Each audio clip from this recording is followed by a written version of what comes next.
Now it's all their eyes on me. It's my time to make history. For my brothers I will bleed and bring home all the glory. I know they're waiting for me now to win it all. I hear my name cried in the crowd. They call. There is only one way I can survive.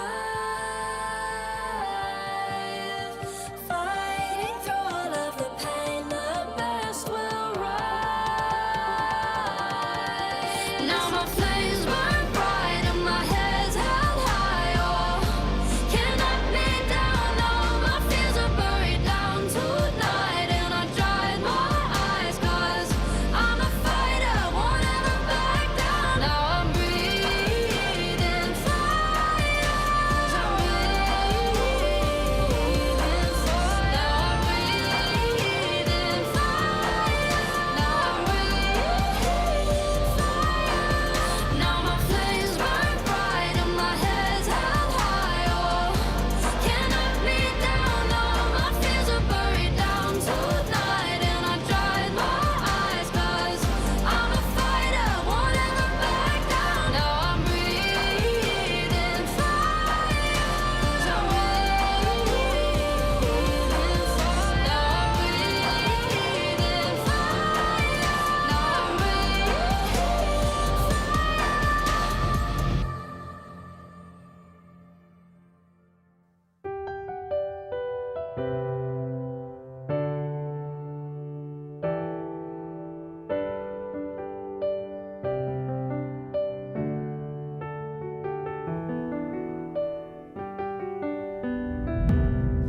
Every second that I breathe is going down in history. We are victorious, can't stop me.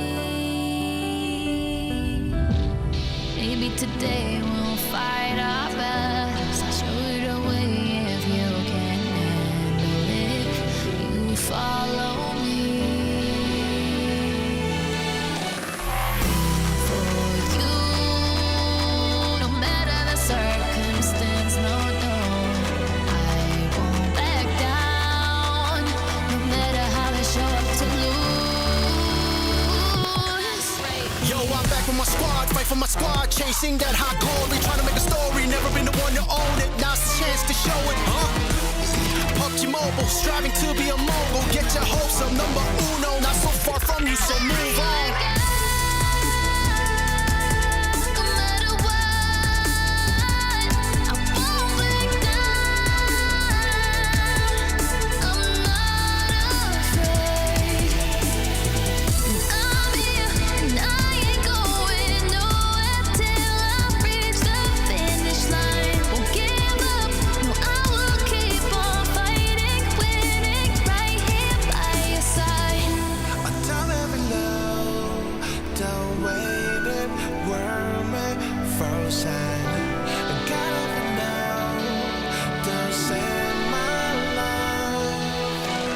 Just when you thought it was over, better keep goals on different types of, no, keep your focus, feet below, your hope is an enemy, and so keep yourself cautious, never see me strike like that, y'all never ever been hit like that, I'm built like that, Hakeem like that, I'll never ever lose, I've been like that. I was born to be at the pinnacle. I can't go back down, gotta win it all. Let everybody know I'm invincible. Not afraid, baby. We're for you. No matter what, I won't back down. I'm not afraid. I'm here and I ain't going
Take them on, it's all at stake. The time has come, so seal your fate.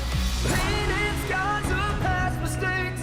We stay strong and refuse to break. You know the world is yours to take, and we will be the one. Time to take a stand. The world is in our hands, and you can feel the weight. Circles closing in. Time to carry on, and we will be the one.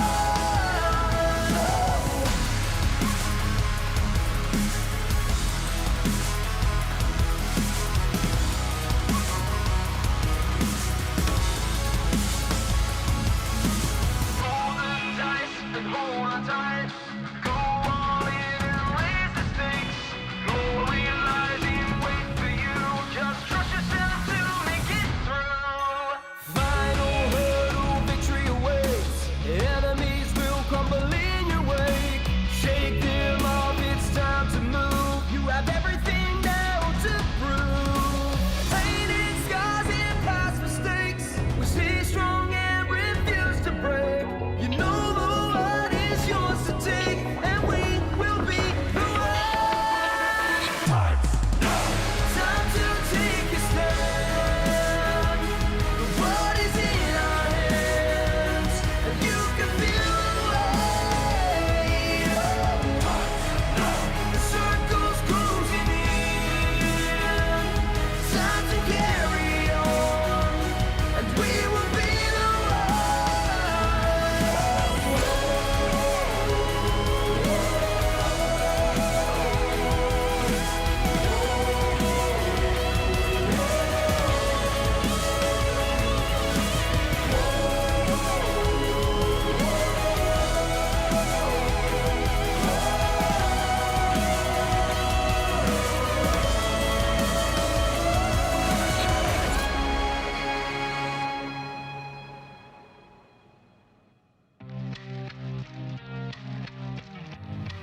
Hey, tell me if you ready, tell me if you hear 'em coming. Survival of the fittest, be the hunter or the hunted. Better pay attention, they might come around the corner. Keep your eyes open, any second you could be a goner. It's a countdown. Hey, I got to remind you, if you wanna survive, better not let 'em find you. High beams on, all the lights they can blind you. Keep your head on a swivel, I'm airdropping behind you. Bow down to the boss, never taking a loss. If you ready, let's get involved. Make it happen like any day. Your crew cannot be saved. In the zone, I'm not afraid. Set the whole town in a blaze. Hey, I ain't scared of nothing. I'm going all in. It's my time. I know that it's my calling. Coming at 'em, they ain't even see it coming. Survival of the fittest, be the hunter or the hunted. If you the one, show 'em you the one. Champions never back down and they never run. Never run. Coming at 'em, they ain't even see it coming. Survival of the fittest, be the hunter or the hunted. If you the one, show 'em you the one. Champions never back down and they never run. Where your squad at? Time to airdrop. Going all out and we don't stop. So where your squad at? Time to airdrop. Going all out and we don't stop. Don't stop. Hit up in the game, I ain't running from nothing. Got 'em jumping, they ain't see it coming. Bang. 0 to 100 miles an hour. You my chicken dinner. Watch how quick you get devoured. This is my domain. This is way more than a game. Check the stats. I'm the best. Better stay up in your lane. Yes, I got the passion. Got no time for distraction. Let's get into it, cause I'm ready for that action. Might have had the title, homie. That was in the past tense. After I attack 'em, I got 'em running backwards. Hey, fall back. I make 'em fall back. If I ain't the greatest, then what you call that? Number one, the champ. Yes, I am all that. Legacy in the making. That's where my heart's at. My opponents, I make 'em vanish. You just collateral damage. Don't really think you can manage. Put heat on 'em like they branded. Studied your every weakness, and I'm about to take advantage. I'ma hit 'em right where they standing. Let's go. Coming at 'em, they ain't even see it coming. Survival of the fittest, be the hunter or the hunted.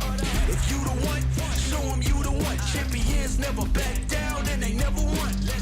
Coming at 'em, they ain't even see it coming. Survival of the fittest, be the hunter or the hunted.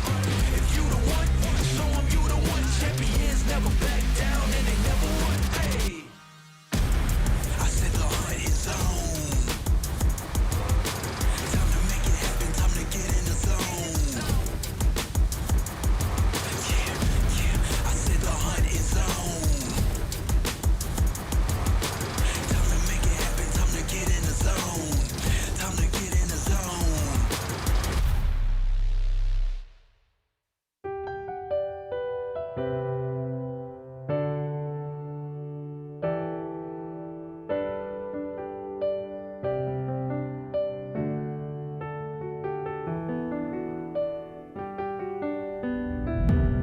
Every second that I breathe is going down in history.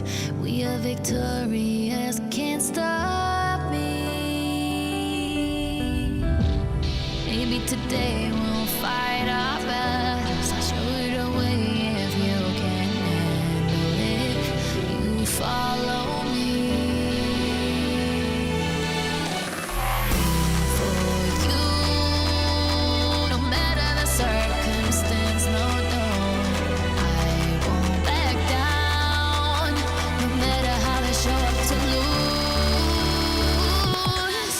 Yo, I'm back with my squad, fight for my squad, chasing that high glory, trying to make a story, never been the one to own it, now's the chance to show it, PUBG Mobile, striving to be a mogul, get your hopes up, number uno, not so far from you, so move on. No matter what, I won't back down. I'm not afraid. I'm here and I ain't going nowhere till I reach the finish line. Won't give up, no, I will keep on fighting, winning right here by your side. Don't ever know, don't wait it, worm it, frozen. Gotta ever know, don't send my love. Just when you thought it was over, better keep goals on different types of mode, keep your focus, feet below, your hope is an enemy near, so keep yourself cautious, never see me strike like that, y'all never ever been hit like that, I'm built like that, Hakeem like that, I'll never ever lose, I've been like that. I was born to be at the pinnacle. I can't go back down, gotta win it all. Let everybody know I'm invincible. Not afraid, baby. We're for you. No matter what, I won't back down. I'm not afraid. I'm here and I ain't going nowhere till I reach the finish line. Won't give up, no, I will keep on fighting, winning right here by your side.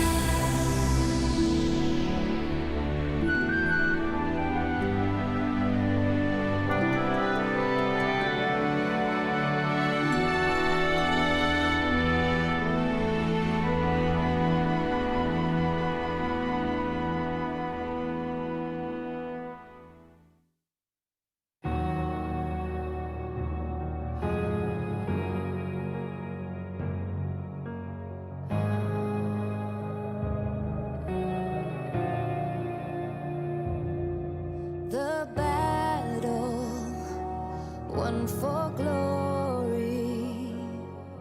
All our brothers in arms feel the fire. We're conquerors, never back down. The battle tells our story of survival. The challenge will never be over. This is the race, it's not the end. Can't see what's written tomorrow. Some call it fate, but one thing I know, this time I will be in control. I'm caught in the fray, but we'll survive. The battle won for glory. All our brothers in arms feel the fire. We're conquerors, never back down.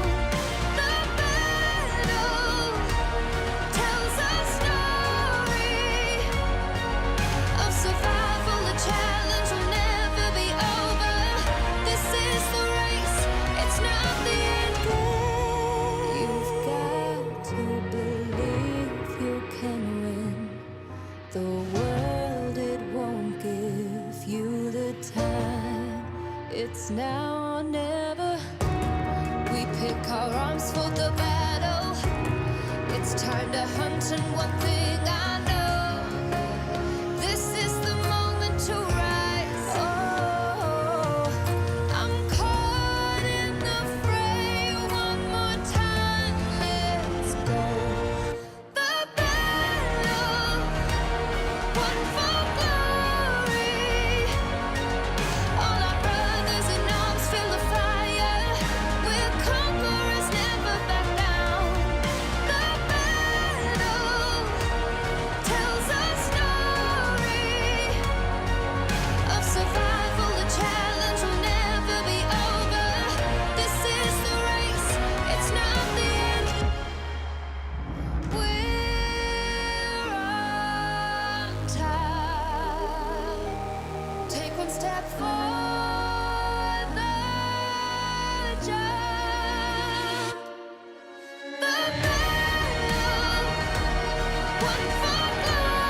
racing experience. Wow, racing maps await you.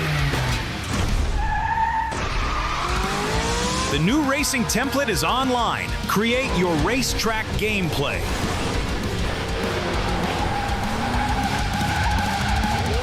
Navigate the forest racetrack. Unleash your racing passion.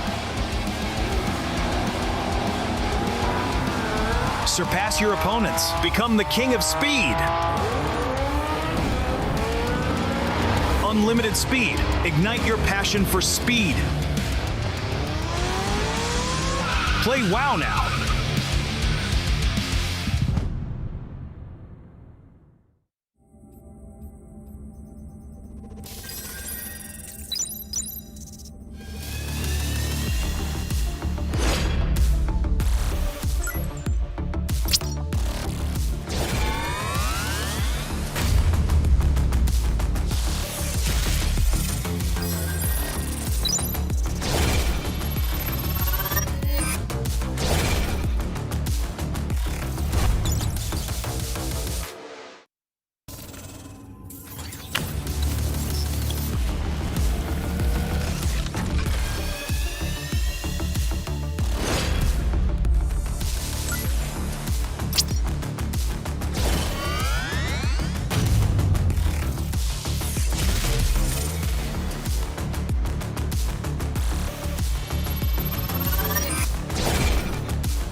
Welcome to the 2025 PUBG Mobile Global Championship, coming to you live from Bangkok, Thailand. I'm your stage host, the 7WG. Starting today marks the beginning of the ultimate showdown, where the best teams from around the world will compete with one goal in mind: to lift the amazing PMGC trophy as the 2025 champions.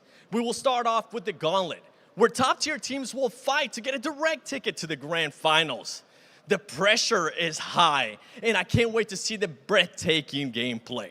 I'm excited for PMGC. I know you at home and the desk is excited too. Let's send it over to the desk.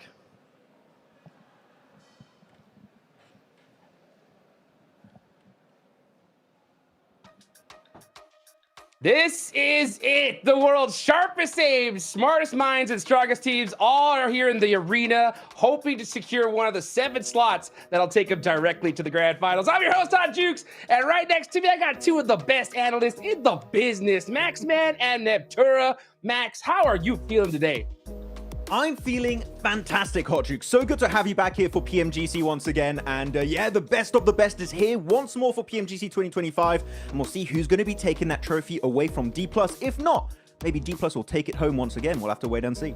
Hey, I'm so stoked for that. And, you know, speaking of stoked, Neptura, this is your first time here on the big desk. How are you feeling? I'm so excited to be here, Jukes. Let's go. PMGC back at it once again. It is time. I'm here. I'm so excited. I can't wait. Oh, me neither. For all you guys that are just tuning in here, haven't seen all the social media, this is the Gauntlet stage, baby. We got a whole new format, which we're about to get into. Max, man, I'm going to have you break down the schedule. But, man, I'm telling you what, this is insane. This group is ridiculous, bro. I mean, yeah, this stage is the toughest. All the best teams from the full season in their respective PMSLs or regional tournaments is going to be playing in the Gauntlet for the next 3 days. And of course, for the Gauntlet stage here, we know you need to be in the top 7 if you want to advance into the grand finals, because otherwise you're not in top 7. Niptura, Group Green, Group Red, you're going to be put into groups where you could be eliminated. So if possible, you want to avoid going in the group stage. No, 100%, right? Because that is where you start to get eliminated. The Gauntlet stage is going to be a little bit more relaxed. Yes, you've got that opportunity, that top 7 to go straight to finals. But once you go, you're not in the top 7, you go back down to group stage. And this is where it gets really tough, because only 4th to 11th of each group go to last chance. You have 5 teams that are going to be eliminated out of each group there. This is where it starts to get to have a lot of pressure for these teams, because as you go further and further on the stages, your chances dwindle massively to get to the finals. Yeah, because group stage in your respective groups, you have to be top 3 out of 16 teams in Group Green or Group Red. And then in last chance, you have to be top 2. It is going to be incredibly competitive here, Hodrix, to see who's going to make it. But of course, the point system, the trial and tested point system, it's back. It's the same, and we love it. It's the same, but we got that $3 million prize pool. Are you kidding me? For downloading a mobile game that you can play for free, man. This is so awesome. I always love to see just how crazy this is. And, you know, you guys are so right. I mean, we got 7 slots available here in the Gauntlet, and there is a lot of monster squads looking to get those instantly. Because I'm going to be real, you know, when looking at this roster with how stacked it is, I think there's a lot of these teams that it's pretty much do or die at this point. Like, they have to be able to get that slot to the grand finals here and now. Otherwise, it's going to be a big problem, Max. One team, though, I know that we're going to have a whole lot of confidence in, right? It's got to be Alpha Gaming, right? I mean, Zol, he's won this back in 2023, right, Max? Yeah, I mean, he's an absolute OG. And look, if you don't have APG on your radar, we're not looking at the same esports, okay? Let me be very clear with you right now. We are not paying attention to the same level. Doc, Zyol, Top, Reefus, East even on the team right now going to be playing. Of course, I do believe Reefus is going to keep on playing here, Niptura, because the guy put on an absolute just destruction fest going forward in PMWC. He was putting everyone down, and I feel like it is great to see him hopefully play moving forward in PMGC, because the guy deserves his slot. And will Doc stick with his team? We'll have to wait and see. I mean, that is the question, right, Max? Because, you know, you're talking about Reefus sticking onto the team, and I think he's such a great addition, specifically because Doc does what he does, right? And if that doesn't go well, if Doc splitting becomes the docketing, Reefus is the guy you want on your team that's able to clutch it back up and save the team from the doom that Dockening often puts the team in, right? So I'm really, really excited to see what he's going to bring forward coming into the Gauntlet for sure.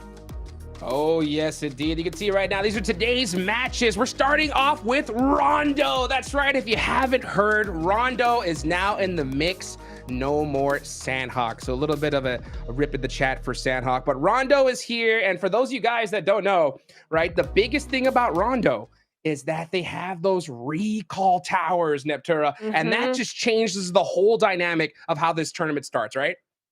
Ladies I and love gentlemen, the this is idea the that we have moment we recalls been in waiting one for map all in year. Rondo, and Let's welcome Rondo the is elite the 16 one that we squads want of the here Gauntlet. for sure, because I Thundertalk think Gaming the from recall China. splits are going to be super interesting.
Well, there they are. We see them ready to go, man, live in Bangkok, Thailand, man. This is so great.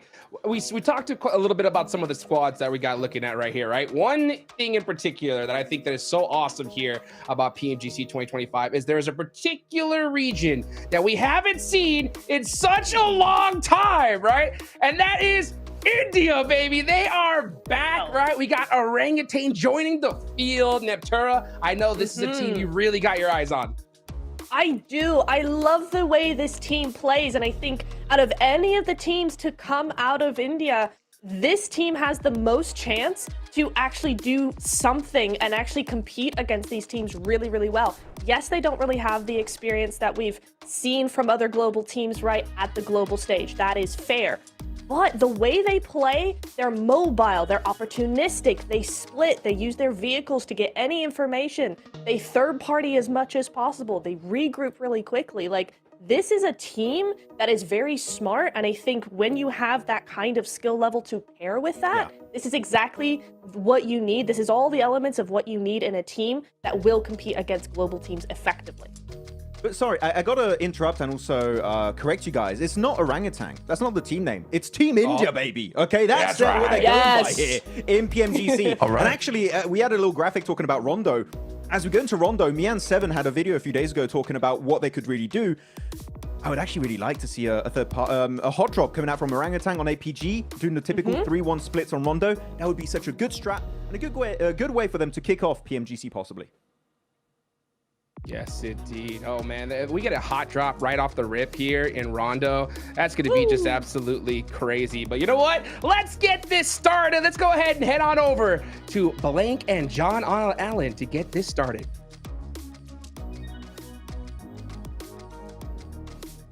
We're ready to go. That's right. You know, I'll get that. I'll get that sorted for him. So he is right retrospectively. But we are thrilled as ever to be back here at the PMGC, ready to ramp up towards the finals later on over in December. It is all to play for, and the Gauntlet Blank is the place to do it.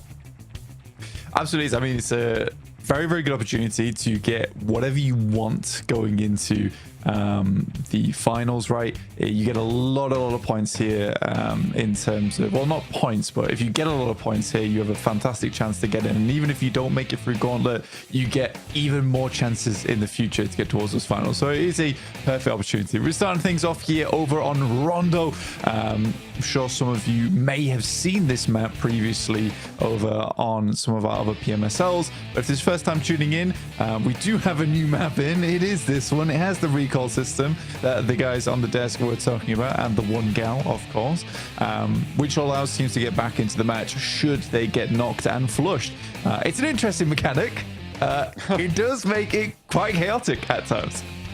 Absolutely. If you're wondering, where can I find these recall beacons? Well, it's the handy green hearts all over the map. They'll be visible on the mini-map as well, but it looks like we're already in for a fast start here. R8 dropping down with Alpha 7 over on the northwest side. Blank, it looks like Alpha 7, though, they've already taken a knock and a flush. But remember, the recall beacons exist, so it's not all done and dusted for the player from Alpha 7. As a second falls as well, I think it's time to turn tail and get on out of there. I think they actually do already have an outpost ready to res if needs be.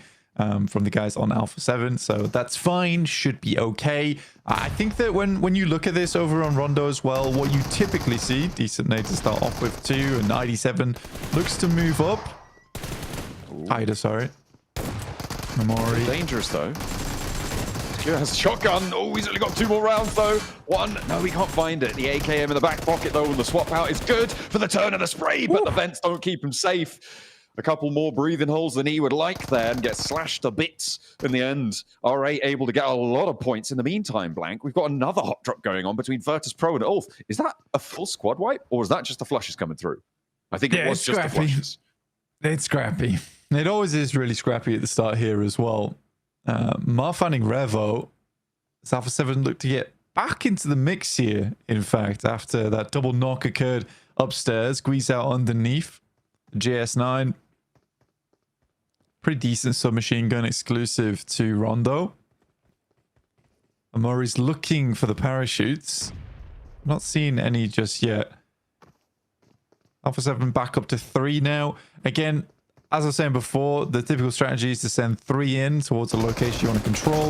You have 1 outpost sent over towards the recall beacon. Ooh, what's the battle of the M249s?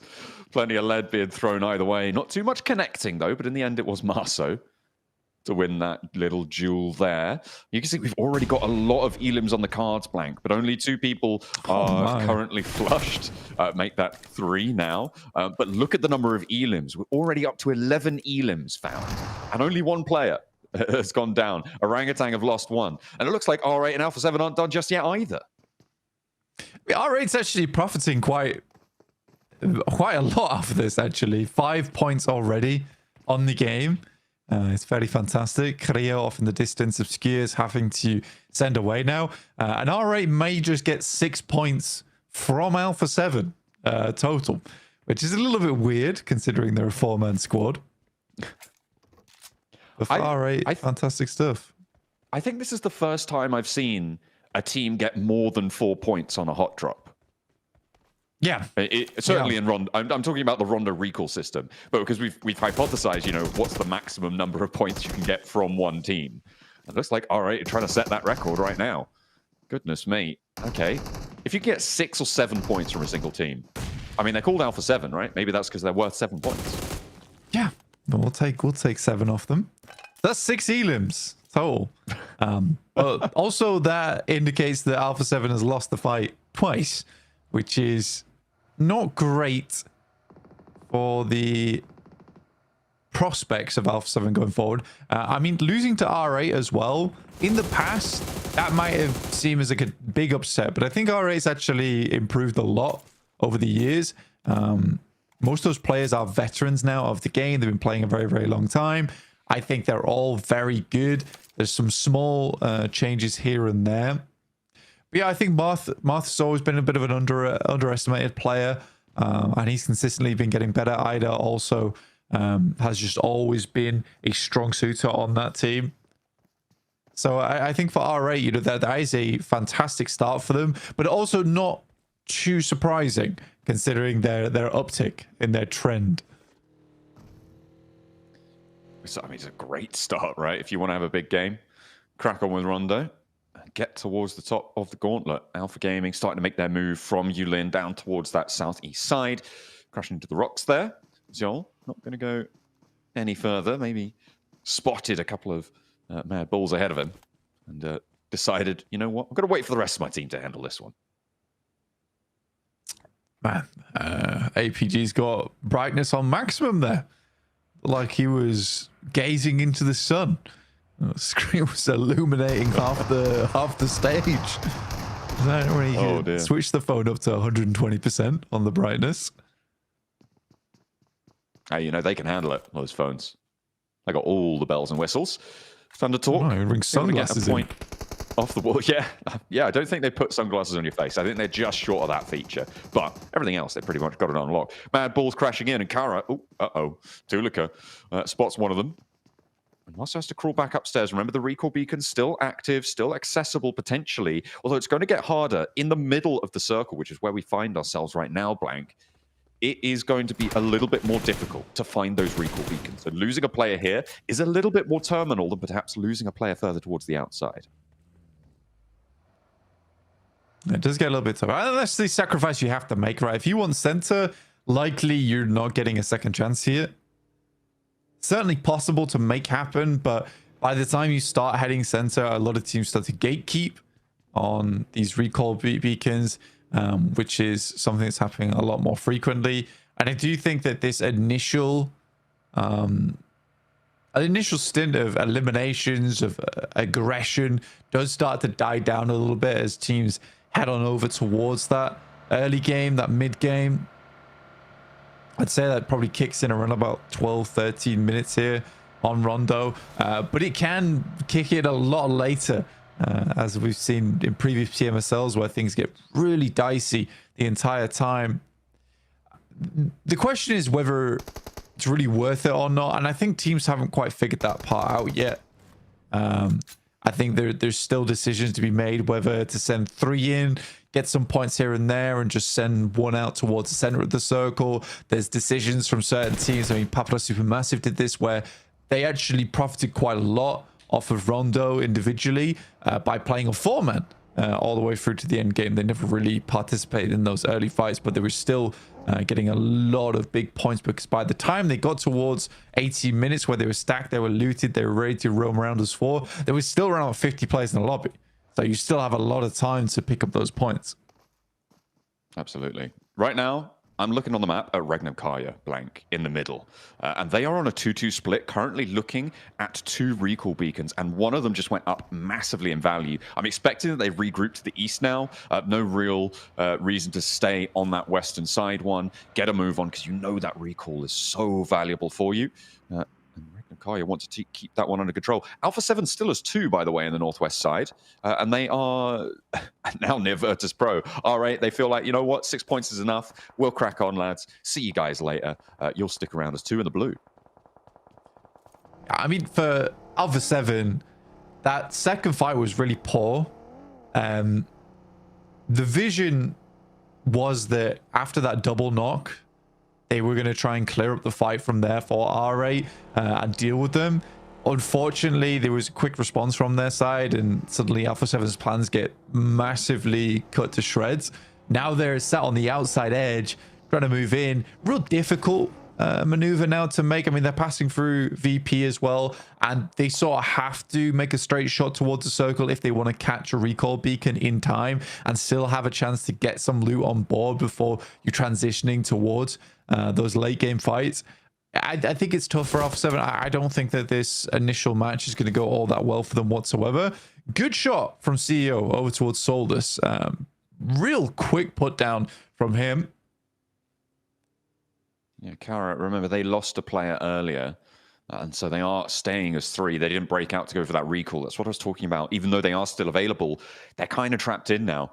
So Mad Balls being able to find that opener, really very valuable. And it looks like they are still under caution, but CEO, as you saw there, getting that knock over to Solus. That should be fairly resable. Uh-oh. Poser has to live under the cover fire of his teammates there as Lemon nearly takes him down out of the rotate. It's one of those tough things, and it's a good point to bring up, is that if you're knocked and flushed towards the center of the circle, typically you're not getting that player back up again. But there's also that thing that's talking to you in the back of your head, right? The evil voice that sometimes you get that tells you that maybe you could go for one of the recall beacons. I think that is something that you kind of have to disconnect from your mindset in these games. If you're going down towards the center, you have to play on as 3. Yes, there's a possibility you can play on as 4, but does that possibility pose more risks? Most likely. So I think that teams do struggle with this idea of making those bold plays. I think if you go down to 1 or 2 players, I think it's absolutely fine to try and go for one of those maneuvers. It's probably not going to work out, but if it does, you salvage the game off the back of it. But I think playing as 3 is absolutely fine if you are center. Ooh. Nades over the top. This is Kara down to 2 now as Wolves took their 3rd player out. So it's just Lewis and CEO, and Nade bounces on the backboard, and it manages to land on target. The circle shifts out to the side, so this has the hurry up on the fight, and I think that Mad Bulls is just going to be able to close this one down here and now. CEO, though, has something to say, and Nade out through the door, stops first breach, gives him a little bit more time to play with. Teams are going to be leaving from around them, so not too much danger of third party, as Nade starts to bounce on in, and he goes down to the bombardment in the basement. Too much to handle. CEO, you're fired. Given the old basketball maneuver there as well, bounced it off the floor into his face. I love that nade. You don't see those all that often. This is very messy right now. And I mean, we didn't really talk about the circle but too much, but this has shifted over towards the eastern side. There is a lot of space down towards the southern edge of Yeongu right now on Jidana City that is available. This circle could push towards as well. Most teams are sat down towards Tulang right now on the south side. Huge amount of water involved. It's a very uncomfortable circle, very, very uncomfortable. And you can tell that just by this terrain that you're looking at right here. It's, small divots to play in, small defilades you can set up, but other than that, very rough. And I mean, this is where you really want to be able to use the destructible terrain to your advantage, right? Being able to bomb out some of these areas with the nades, create those small craters is going to be very, very useful. More so than this is having buildings like GS. That does make your life a lot easier. Yeah, that's a big advantage right now, coming in through on that south side, a little bit closer to Tuling. I think the teams on the south are going to have a little bit cleaner of a time for now, but I think as things move forwards, it is the teams further up towards the north where Thundertalk were playing before, and well, actually where DXavier are trying to send towards right now. You can see they're trying to get around the edge of this one, regroup onto Lambor, who is their northmost point blank. They're 3 players behind, and they are sending it forwards. They managed to find a sliver through. This is good scouting coming through for DXavier. They find themselves on the coastline on a nice little plateau. Yeah, it's not bad at all. And for DXavier as well, there's always this chance to move over towards that northeast side and try and cross the water if the circle does shift towards the northeast. It's there's a chance there. I'm not going to say it's like a startlingly large possibility, but it is one of those positions you do need to be aware of, which is quite like DRX's spot. They haven't set themselves up for a massive elim game, but should the circle move over towards the eastern side, they have the bridge to work around, and also they could just gatekeep if they wanted to, and that's where they could pick up a lot of eliminations in the chaos and the panic that ensues after a circle like that. But as usual, I'm going to set all this up, and we are not going to go towards the eastern side, so I won't talk about it until that happens. In the meantime, Thunder talks over towards that central arena, like you said, alongside with DXavier. Well, maybe I do need to talk about it. Completely undefined, right? Completely undefined. I'd say it was slightly more over towards that northeastern side in terms of land. But yeah, I think that you just have to, you pretty much have to stick to your guns here. If you're Alpha 7, you are having a great time off the back of this. Mad Bulls moving into GK. Very, very bad stuff here happening for them. But luckily, Flip's on the outside. Wonderful off-angle player, but then he's got 2 enemies to deal with here in front of him. Safji and Ragnarok. See what Flip can get done here. He's very good when it comes to the clutches, usually, for Mad Bulls. Oh, Ragnarok rolls on in and finds the 2 players. So I think there might have been 3 on the middle there for the Mad Bulls. Flip with a nade on in, looking to try and stop Ragnarok from doing any more damage here. But the rest of his team has melted. He might be an off-angle player, but now he is the angle. And we'll have to try and find something. Nice. A real big re-knock there as Ragnarok actually has to send around the edge. But fortunately, he is kowtowed down behind as Regnum Kaya chime into the fight. There's off angles everywhere, Blank. This is the messy area we were talking about. This northern road, so difficult. That's a bold push. Very, very bold push from Flip here. He's been taking a little bit of damage from behind, hoping the snake goes through. Regnum Kaya completely stymieing his approach. I think that's a very smart play from Ragnarok as well to immediately switch back over towards the rest of the team. It put the pressure on Flip in a big way where he had to speed up his gameplay, accelerate a little bit because it meant his teammates dying. And Ragnarok might just get... I think getting the full team res is going to be a bit difficult. Maybe if he cleaned this up slightly sooner. There's a slight indecision here, and now Regnum Kai should be able to clean up the pieces nice and easily. There we go. They are indeed eliminated. And Regnum Kai are now up to 5 elims. They've lost one of their players, but there's still plenty of firepower for them to play with, and 5 points. It's not a bad game by any stretch. Now, we head over to the route out of Jejina City, the bridge mouth here where E-Arena have sat.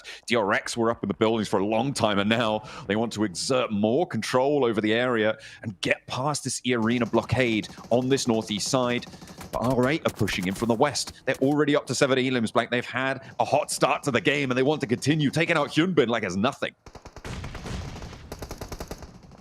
Hyunbin going down is pretty problematic. I mean, Hyunbin's probably one of DRX's better players as well. So him going out early there is pretty tough. Soaz now has a very, very big task ahead of him. But I would say that, you know, probably second best on the team here for the squad. Is able to take out 1, making this into a 3v3 versus R8. Now, R8 could continue the warpath here since taking down the Brazilian squad in Alpha 7. Look to push out now. There is enemies all around, though. Ooh, giving them the quick start steps, but it's not going to phase them at all. All right, have been through the ringer already, and they know the tricks of the trade. They'll move up to the north side now because Arena are struggling against one. They're getting mashed up across the road. What on earth just happened over there? All right, the major profit makers, though, on this engagement on the south side with IQ over the horizon, they continue to push up north. Yeah, I mean, disgusting Molotov going through from QXE. He's able to find a lot of damage. Luckily, Prestige is able to move around the side, get the backstab, but he was putting up a valiant fight. Well, I don't know what to say here. This is such an evil circle to start off the day. In fact, just to start off PMGC in general. And Alpha 7 get incredibly lucky with this one. I think that's the play you have to make if you're a two-man squad, is you head to the unknown side of the map, which in this case is northeast. But they get so lucky this continuing to be in the circle in stage 5. I mean, by stage 5, you're usually assuming the circle to pick one of two land masses to go to. But because this has been so central each time, the algorithm basically just says, well, we just have to split. Yeah, it's a real nasty circle right now, and I mean, at the start of the game, playing like lemmings, you think that Alpha 7 do need to have a little bit of an uptick on performance there.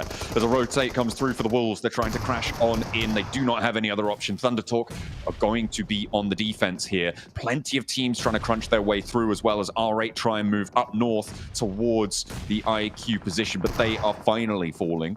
With 12 elims, though, they've already had a banger of a game. A nade onto the outside leaves just the one player now, Baton, for Wolves, alive, up on the wall, dancing around, trying to find an opening, but it's not being presented. Thunder Talk playing solid, stalwart on their defense, and there's nothing doing. Now he's at long range with the shotgun, and he's got to keep the lead pouring out, but it's not going to be enough to get all three. But goodness me, it was close. I mean, it's the correct move. It's the correct move from Thunder Talks. It was slightly less glamorous than they were hoping potentially, but it is the right move, is to send 3 out on a quick spin there to take down Baton, because the way he was running around, I think they realized that they were just going to be wasting nades, sending out the window, hoping for something like that.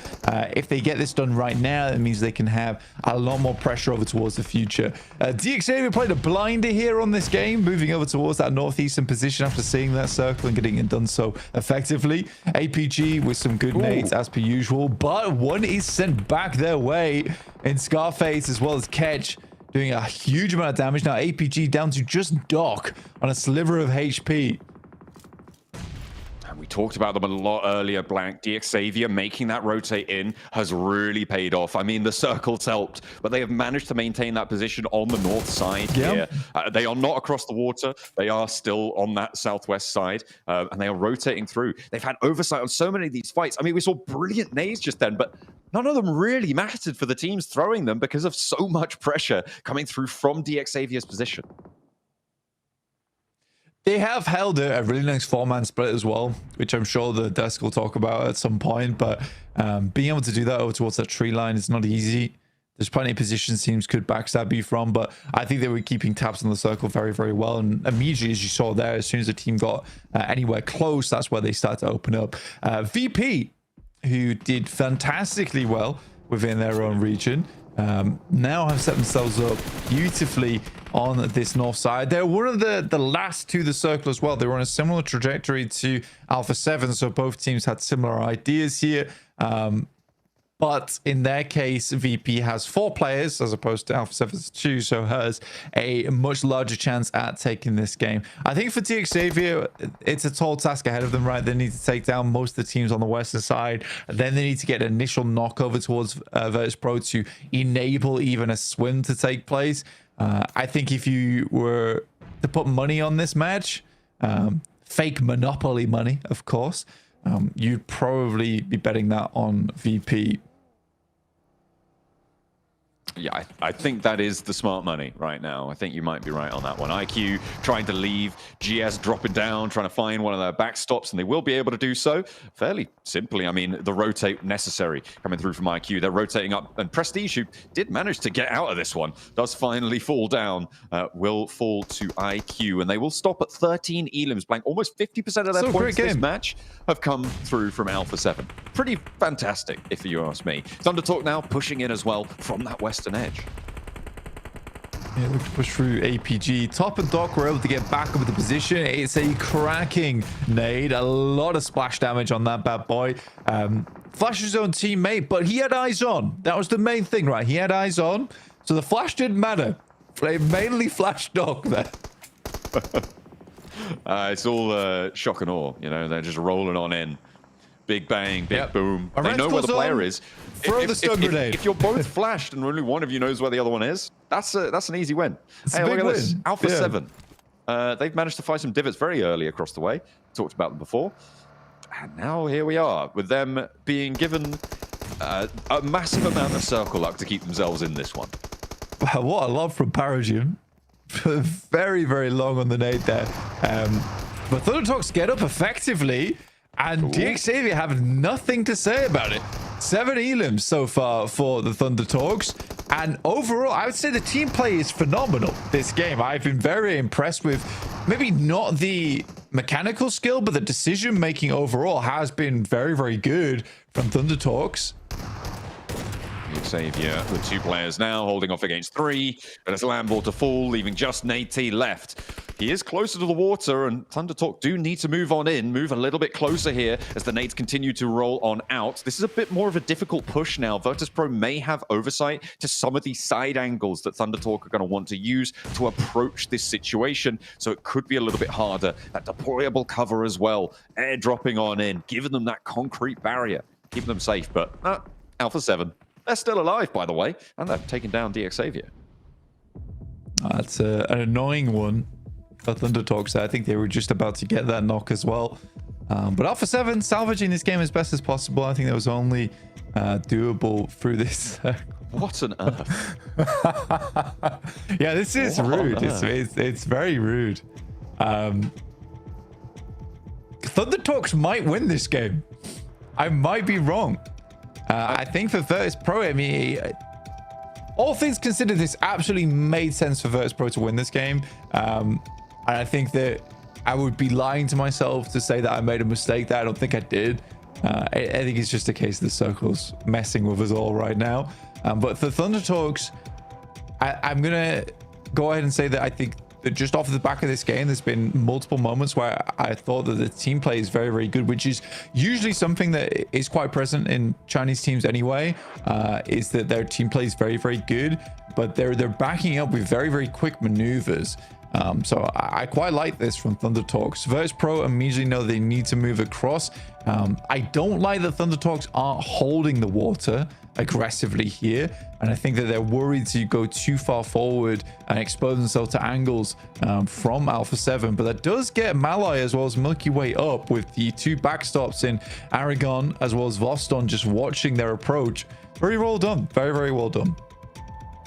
Yeah, I think this is really well played by Virtus Pro, and I think you're right on that. Alpha 7 off angle suppressing Thunder Talk on the western side. Just a note on the circle on the minimap, it's slightly offset from where it actually is. It's a little bit further southwest than this, so it is actually centered up into the water here.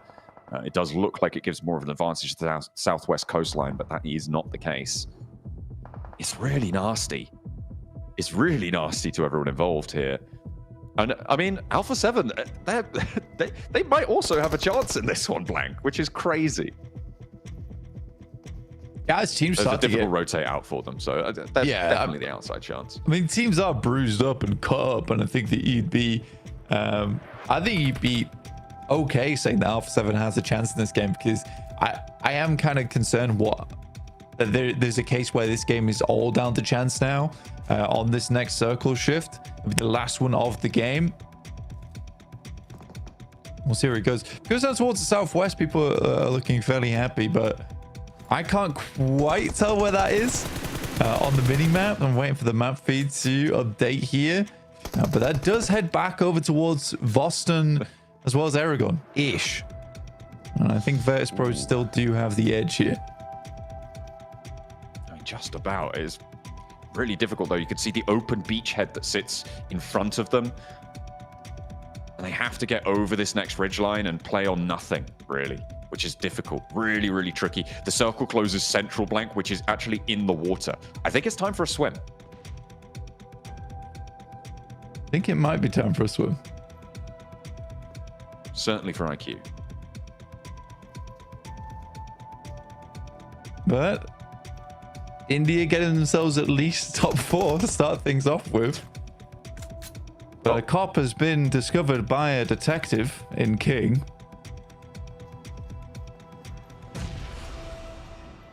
Be able to take him down. 3 teams now remain. 4 players of Virtus Pro. They're split 2 and 2. A nade here could be dangerous. Could cause themselves to bleed out a little bit further. But this is the time that Virtus Pro are going to use to flex out. They're really needing to control Alpha 7 here. And ThunderTalk can't take shots over towards their backstop with these front 2 playing it. Virtus Pro playing on a knife's edge right now, but it's working. And a nade over the top, over towards Xing. Milky Way might drop down into the path of the nade, but the work has already been done. AJ getting taken down to the last player to stand for them. And the players across the way, Carrillo is chiming in too. So ThunderTalk up against the wall, and Virtus Pro have played this masterfully. I mean, you might have a 2v2 here, though, between Alpha 7 and Virtus Pro going over towards that end game, depending on how AJ plays out these final moments. A lot of indecision there coming through from ThunderTalks. And there you go. This is exactly what I was talking about. Aragon now has to hit the deck. There is shots from the sideline. Obscure has to be clean with this one. He is not. And Malloy is providing support. Carrillo with it all down to him now in these final moments. And he will not be able to meet the mark. Virtus Pro able to claim that Northern Shore on a deadly circle on Rondo Blank to kick us off. Alpha 7, I mean, they played like lemmings at the start of the match, but they claimed second place off a big shift up to the northeast side. Yeah, I mean, I don't know if I would call that a big win for Alpha 7. It's a bit of a salvage game. But let's head back over to the desk to see what they had to think about this one.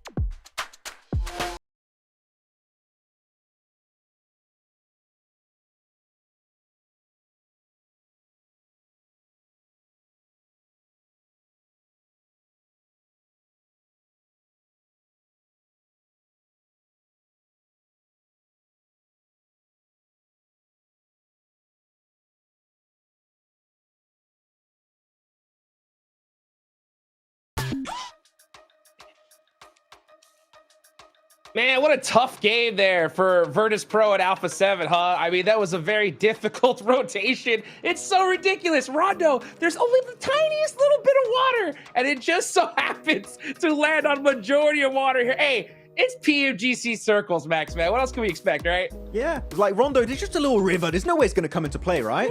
Yeah. Right? And it does, like, it's genuinely so impactful in the later stages of this game. And it keeps shifting to the east every single circle shift. I don't know what the hell was happening. Alpha 7 and Virtus Pro, of course, congrats on the amazing game. You guys got a little bit lucky with the circle there. And you know what? They made the most out of it, Hot Jukes. That's what you want to see. And Virtus Pro, Aragon in particular, and Malloy, Milky Way, the guys putting up the numbers and coming out huge here on this first game on Rondo as the kings of the CSA region. Let's go. I mean, it's so crazy. I mean, towards the end of that game, I mean, for us in the background, we were like, all right, yeah, you know what? Alpha 7, they got this win. And then for a second, we were like, all right, ThunderTalk, they are in the best position here. And then all of a sudden, just Virtus Pro with that 2-2 split, man, they crushed it, Neptura. They did. I don't know how they got off of that ridge just into complete nothingness with only smokes, right? But it was the controlling aspect of the 2-2 split either side of the river. I was skeptical at first about how that was gonna go, but honestly, it worked so well because it meant that they could control each other's enemy aggressors rather. So really love how they played that, controlled the circle, amazing.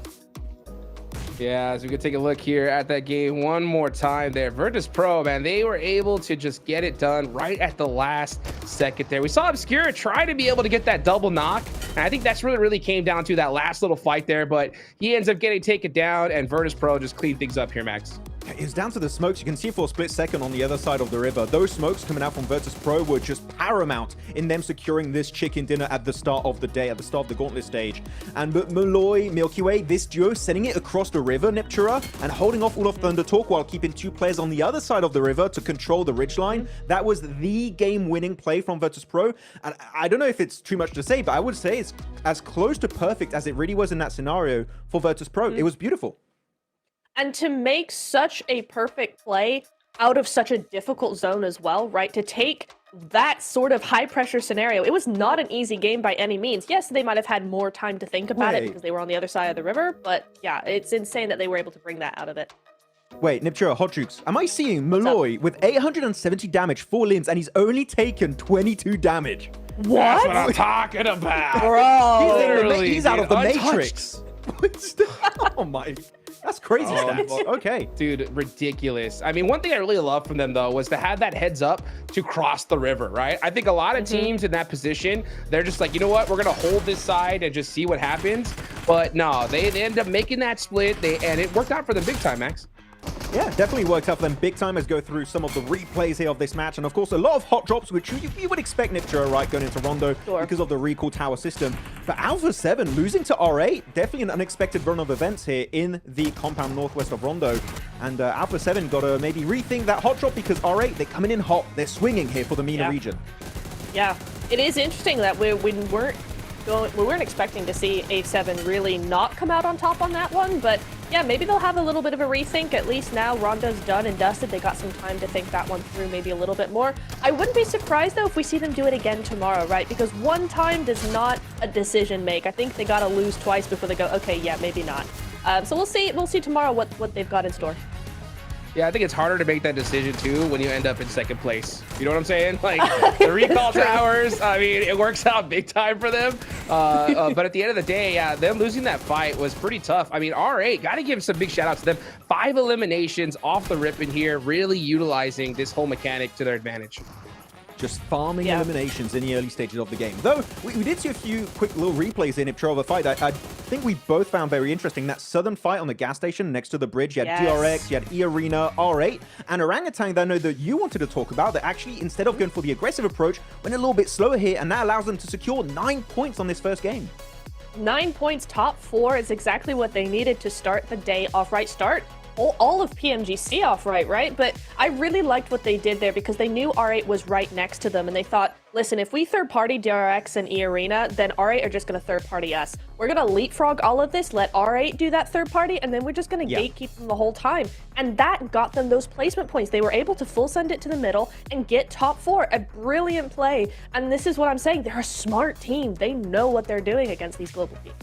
Yeah, and though looking at the leaderboards, we saw for a second there, Hot Tricks, we need to mention Thunder Talk. Like, those guys, 15 points right out of the gates here for the PL region, setting up absolutely game-winning positions onto the western side. I think earlier on they had a big 2-2 split, then they regrouped onto mini heaven, as we were calling it in this game, a little plateau area, and their zoning capabilities were just second to none. They were so efficient at making sure they were creating space for themselves to transition later on in that game. Thunder Talk, I want to see more of this because this is the Thunder Talk you expect to see coming forward after their PL season.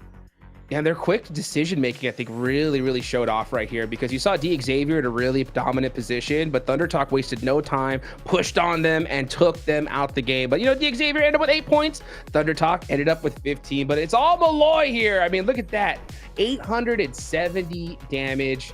What a great start here for this team, Max. So here's the rest of the top 4 players, and I'm not surprised we see, of course, one of the Thunder Talk players right here and now, Max. Yeah.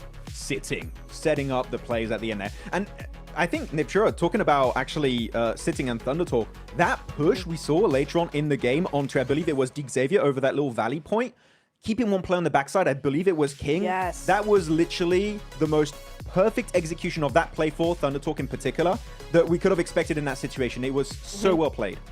It was so nice. I love to see sitting pretty number 2 here on the top 4 players. It's really nice, and it's really it's a good example or a good representation of what this game was for them. It was really nice. Beautifully done, beautifully done. I mean, man, R8 starting off strong. So many different things to talk about, but that's it for Rondo. Next up, we're gonna go into Erangel, Max. And when it comes to Erangel, right, we already saw some hot drops in Rondo. I know that we're gonna possibly have some ones here in the big map of Erangel. Which ones do you think are gonna happen here, Max?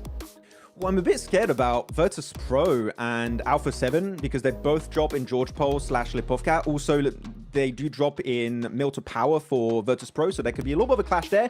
But the main one, I think that me and Niptro are both going to be heavily paying attention to moving forward, is going to be GS Team hot dropping APG in military base because they kept doing it during the scrims.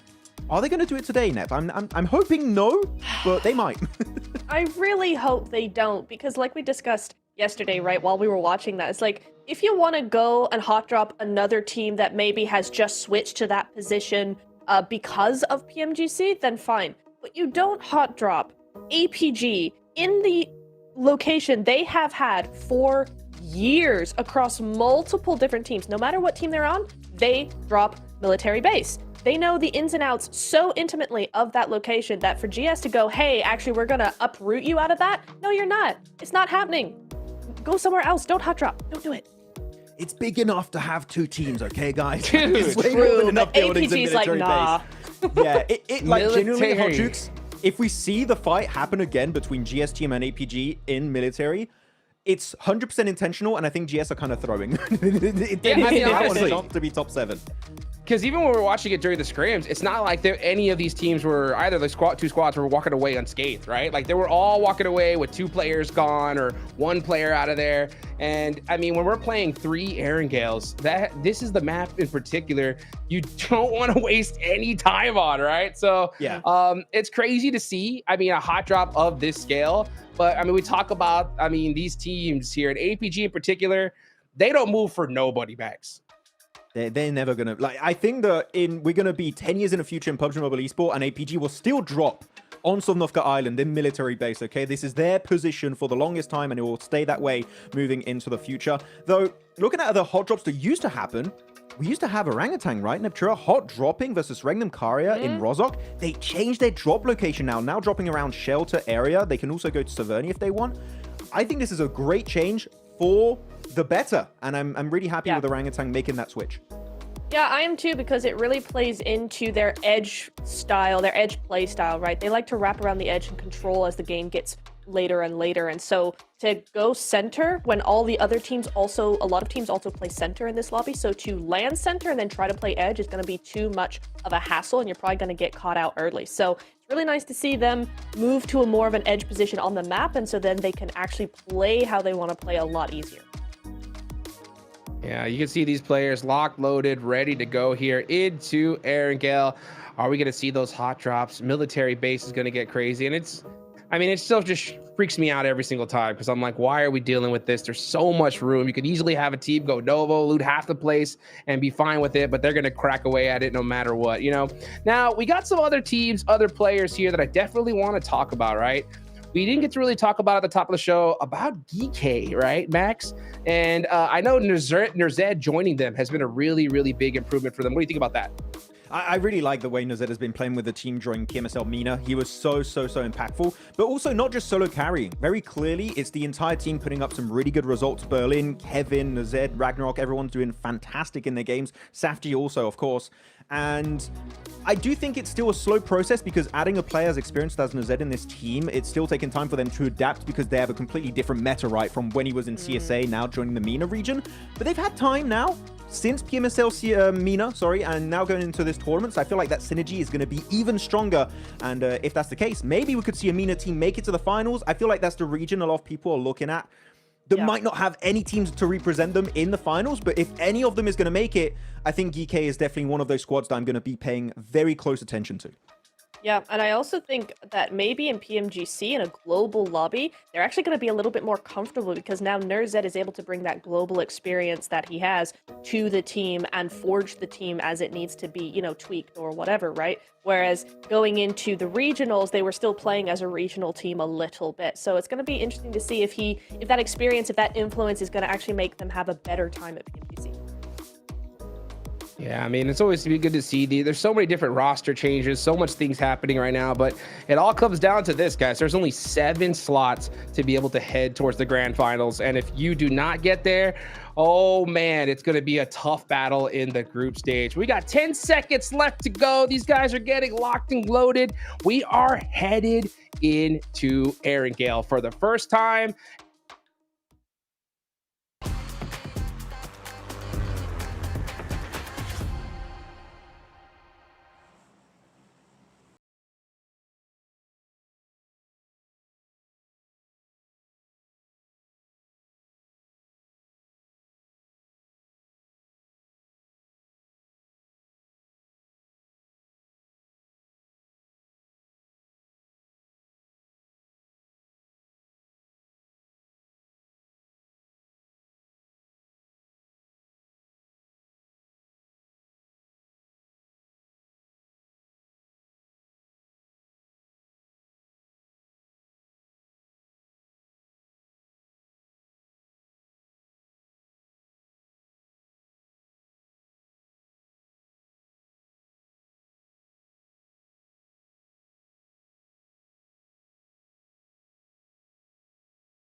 Hop in through the window from Doc and actually finds an AKM.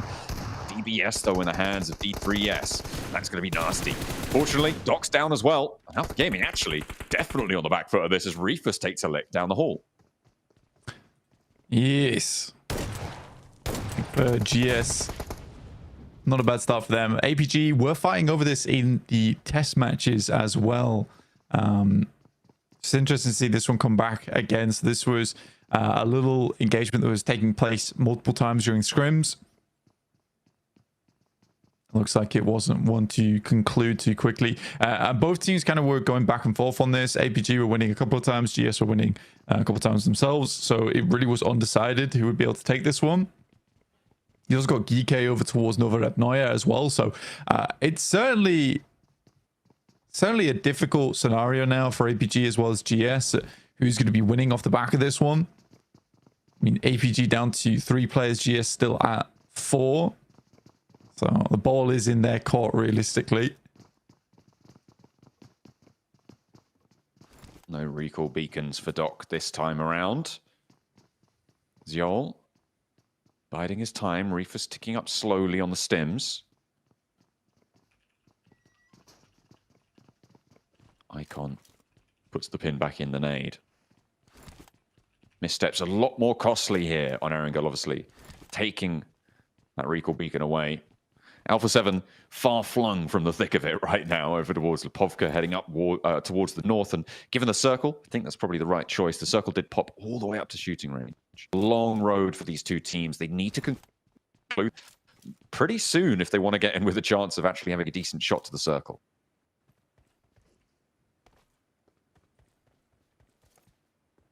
Definitely a long journey, and there's no recall beacons anymore to assuage those problems.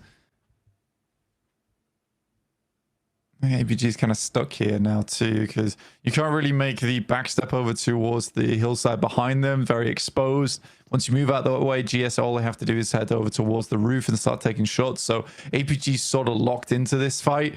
It's a long journey up north as well, with the circle setting up over towards shooting range. It's unideal.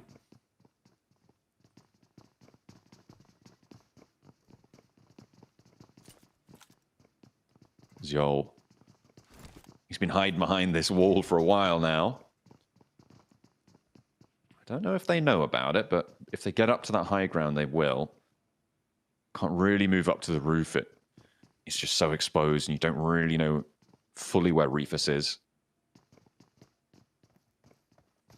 Nade from D3S. I think they know he's behind the wall now. Long nade. Don't think that tagged too much damage, but Zjol had to reposition, and the footsteps give it away. They know where they're playing now. A stunner out wide to slow down a push that didn't come through for GS. And Alpha Gaming still just holding, playing as 3. Top off in the distance as well. A Molotov out on the door.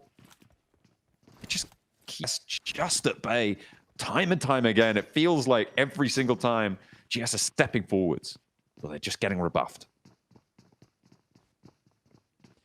It's very much a stalemate fight. And again, it's one of those things where APG has to commit to this now, where if GS want to keep dropping on them over towards military, then APG need to make it as hellish as possible going forward.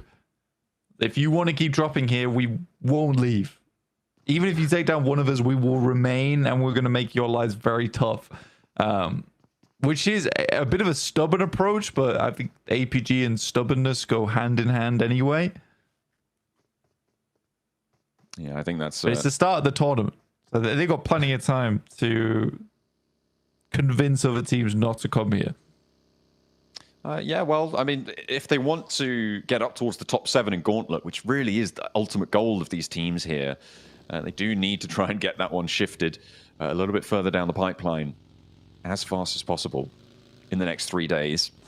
See what more they can earn. Erangel, obviously a major feature of these days, with a 50% of your matches played on the grassy pastures.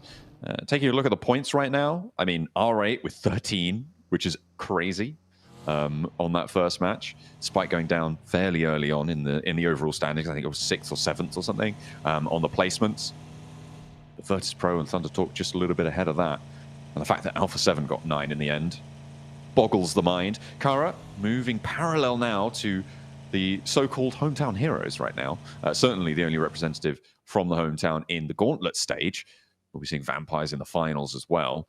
But Irina going to be moving alongside Kara.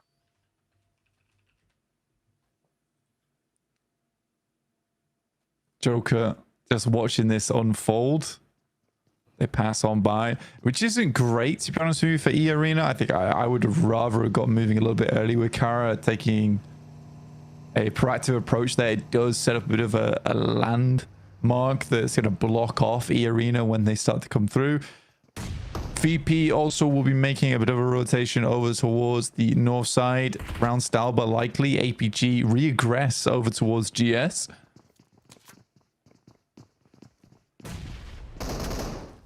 Reefus with the pump action. Alpha Gaming taking a little bit more ground back under control in the long building, but they left a backstop in the cupboard there, and 2 players go down immediately as well. It's getting turned around, it's getting traded off. It's chaos on the inside here, Blank, but Alpha Gaming managing to stand tall amongst it. The push back in has worked. They are making it hellish indeed. There's Jafar now, the last player to stand for GS. Spots Reefus ducking down behind the box and has to head up the stairs instead to stay safe. The blue zone is ticking away. It's slow, but it's there. The dropout from Jafar into a 1v1 now, and Alpha Gaming and GS still toe-to-toe in C block. The bomb action through the window. He gives them the do-si-do and puts them back in the lamp. I mean, the one tap as well is pretty impressive coming through from Jafar. And their wish is granted, like you say. Military base is theirs. APG do go down. They do lose a lot for it, though. Only 4 elims and only 2 players remaining off the back.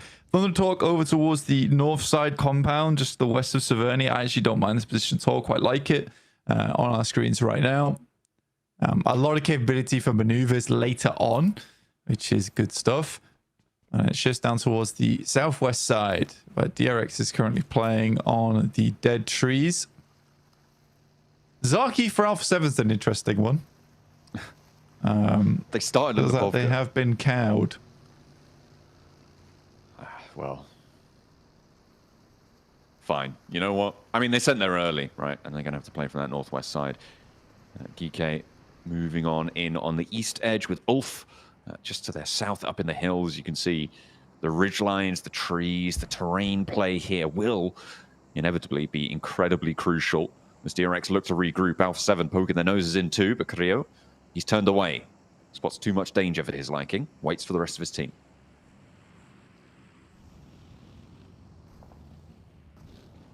It's a good time for Alpha 7 to move. I mean, you said it started in Lipovka, moved over towards here. You're getting a lot of value off the back of this one with the circle moving over towards that western side. GK currently on our screens. Moving through the center of the circle, but no real position to stay right now.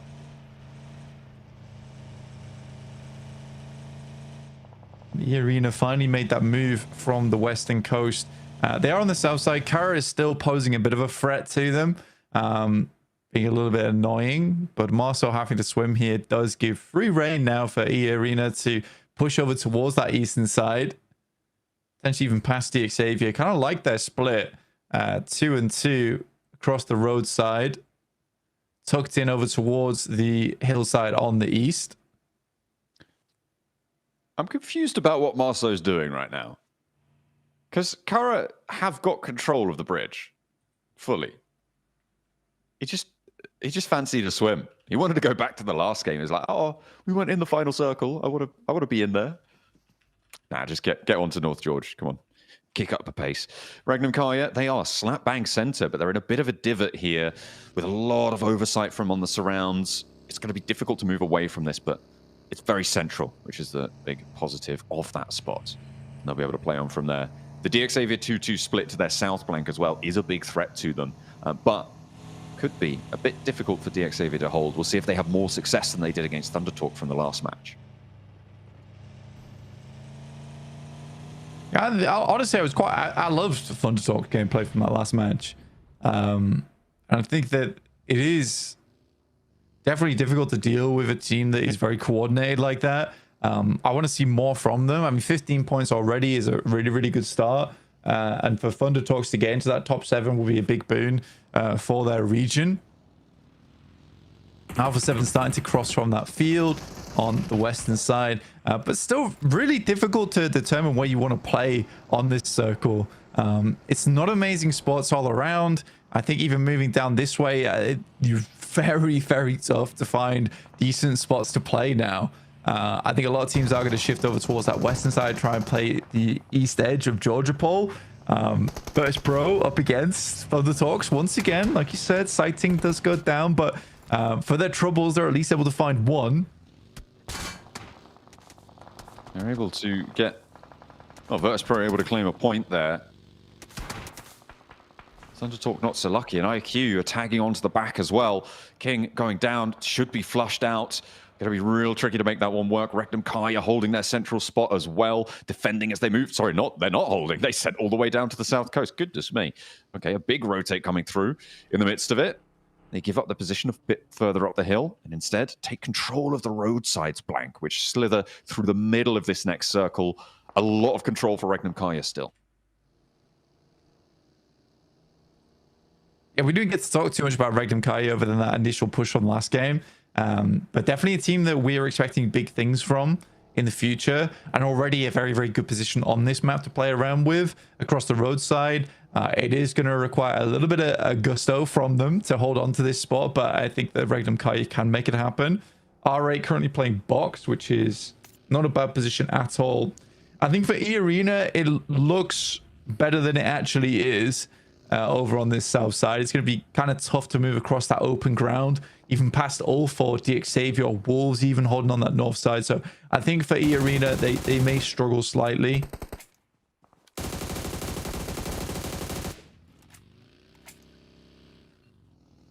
Alpha 7 trying to dodge the spray downs. Looks successful for now. Kara moving in from that western side, slowly moving through North George. Marceau did finally get toweled off after his swim under the Georgia Bowl Bridge. And now they'll have to try and move further east with Virtus Pro and Alpha 7 in the way, though. That is going to be tricky, and the blue zone is starting to hurt now into stage 3, closing in 39 seconds to stage 4.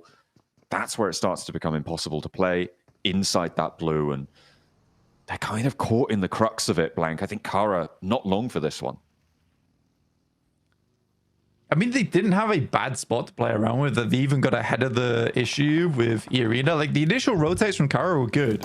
Yeah, getting torn to pieces by Virtus Pro a little bit here has been pretty rough, at least. We should be able to get the players back up in action. Next move, right? What's the next step here? How do we move Knight from here? Because I think that they're likely not taking a win back of this one, and it is more checkmate on their side of things right now. Regnum Kaya pushing over towards the bridge. Actually, unironically, a very good position. Looks bad. Is pretty good.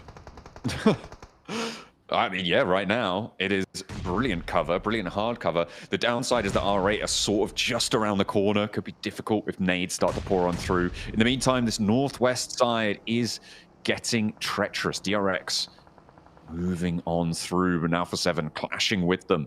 They stayed back from the fight for quite a while. They moved all the way out to Zaki on a wide wrap from Lipovka. And now they're starting to push towards the circle. Kara spreading out in a line behind them might prove to be a difficult obstacle. And Obscure going down means DRX are starting to turn the tides of this fight. A second knock found as well. And really not too much damage seen in response towards DRX. I mean, that's one way to do it, right? Is if you can't quite see your target, you just blindly spray through the smoke and typically gets the job done. I think for Kara, they're so far on the outside of the circle that, yeah, it was only a matter of time before this started to happen. DRX still trying to put the pain on over towards Alpha 7. Guizao moving off in the distance. Tanky gets taken down. Quick jump into the vehicle from DRX. Can I say slightly low, but is healing. I do think for Regnum Kari, it's not actually that bad between them and R8, because the chances... right now, at least, I think the chances that R8 leaves box in the relative safety of those outside windows right here to take shots or nades down towards Regnum Kaya, very slim.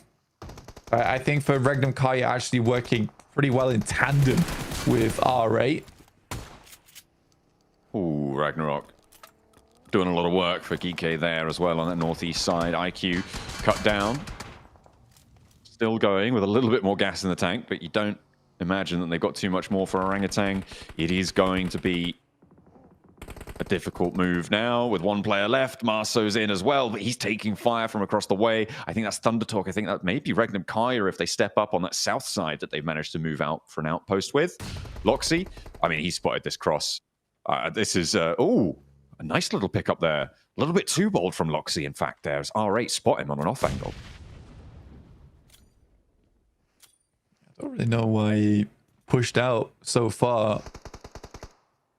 He wants to take down the struggler there from Orangutan, but it's not meant to be. The Xavier, do you remove Mad Bulls? Only 4 elims this game.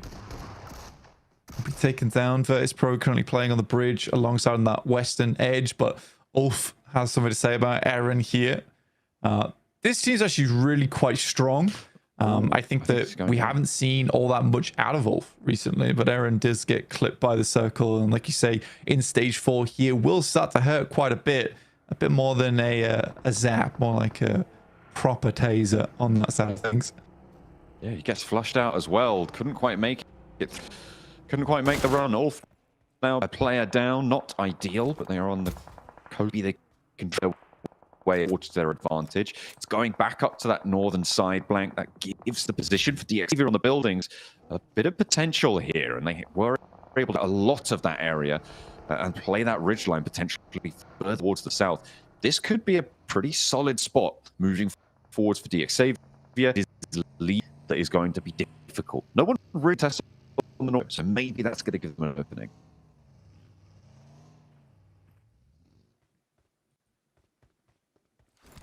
It's nice the circle does come over from the south and heads up. DX Xavier do have a fairly strong spot to work with. You're trying to remove GS. GS3 on the backside of this building. They're being very vigilant clearing this one out, by the way. There's only 2 players. I mean, they have to be if they want to wrap around towards that north side. 2 good grenades, but no dice on that. Joker crawling back to Sakura. I think find this res. Jafar not quite in position, and a big nade from Tony K gets that knock and almost immediately gets the flush there. Well, nicely found. Sakura gets that res, and E-Arena playing on now as 4, but they have to move up to the coastline here and into the waiting arms of R8, of Regnum Kaya. Mormon makes first approach and will get immediately backed off the angle. I think Marso's chiming in there as well. This is a really difficult rotate for E-Arena. I would be surprised if they make it unscathed. If they can regroup on Mormon, sure. But we'll have to wait and see. Like you say, it's a tough rotate for them to make. Wolves now wrapping on DXavier on that northwest side. Let's see if DXavier are able to hold them off down the line of shields. It's a pretty good regroup. That is a fantastic nade. Honestly, an airburst might have done the trick there. Silas has to do it all himself once again. With the double. Fantastic stuff. Zed Wolves goes a little bit too high, but Silas really throws the dazzler. Sometimes the old dog doesn't need new tricks. Just play what you know. And the nade on target is brilliant for Silas. One of the longest standing veterans of the PUBG Mobile scene on the global stage. No one really has more experience than him. That's going to calm the nerves. Marth spray down towards Mormon. And E-Arena, I mean, I said I'd be surprised to see them make it unscathed. They did make it, but they were not unscathed after that. Silas saw to it. And now 2 of them have fallen, but they do manage to get into the next circle. Good nade from Coops from up on high over towards DXavier. It's a good opening. And after that, instantly Doran's in as the front man from Romania. Very, very good stuff that he can bring to the table. Has always been a fantastic fragger, and now on a team that can really utilize his performance. 2 players from Wolves down. They managed to get an opening too, but that is not going to be enough there. It seems like DXavier can't hold off these pushes. Thunder Talk and now Wolves have been able to take advantage of positions that seemed very, very strong. And with Wolves being able to pick up those 3 elims, now Geek are going to try and capitalize. 1 player does stay down. Doran is back up to his feet with a nade in hand. I'm surprised he's not going for that heal. There's that first knock, and Wolves look to hold off in a solid fashion where DXavier could not. Coops, I think he wanted to hop out the window there. Maybe a little bit too slow. Second time's a charm, but Hicksword goes down on the sideline. 3 players fall on the approach, but 3 in response, and it's up to Doran versus Saf. And now pushing onto the outside there. Doran loses one of his teammates. They are flushed away. It opens up for the door frame, but will be blasted back off its hinges. Safji underneath. Ooh, trying to make his way back up the stairs here. Like you say, Doran, all down to him now. Nade in hand. This has to be a golden throw. And will head further down the stairs. Has 1 more to try and make it happen. Quick switches between the weapons. But teammates are starting to bleed out. Safji realizes he's just going to go for those elimination points. Pick those up where he can. Doran jumps out the window. Goes for a similar scenario. Takes down the entire team between the 2 of them. Saf G has to go for the reload there, but he's managed to get it in time. Oh no, the off angle comes through as well and forced into the fight. He wasn't ready for it. Wolves fall and nobody can hold these buildings. GK very, very slow to be able to get out of this position as well. It's going to make their approach really tough. They're playing now as 2 players on that northern side. Regnum Kaya still in a great spot, and R8 as well, having a second really strong game to open the tournament.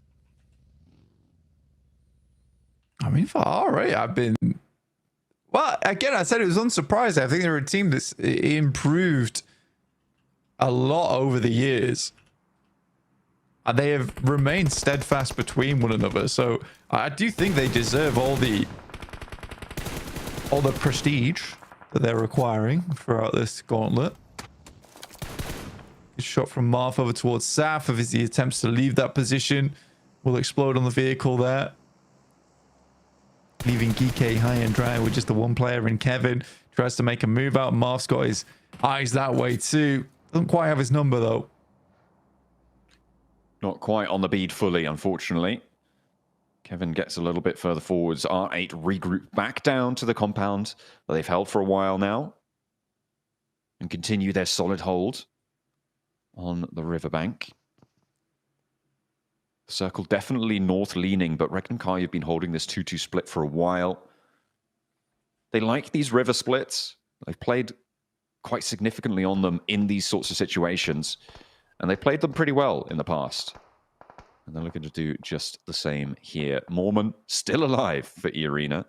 Tony K as well, off on that western side. The 2 players left for the team from Thailand as the circle pops.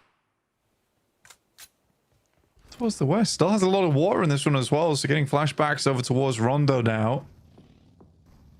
Thunder talks with their singular player looking to pump the placement points a little bit with their 18 from their last game. Very obvious someone's in here, at least. Marth again, really not leaving Kevin alone. Despite asking multiple times, Prestige gets an off angle on it and will pick him up. As the circle moves further towards that western side, Regnum Kai get more and more of the advantage here.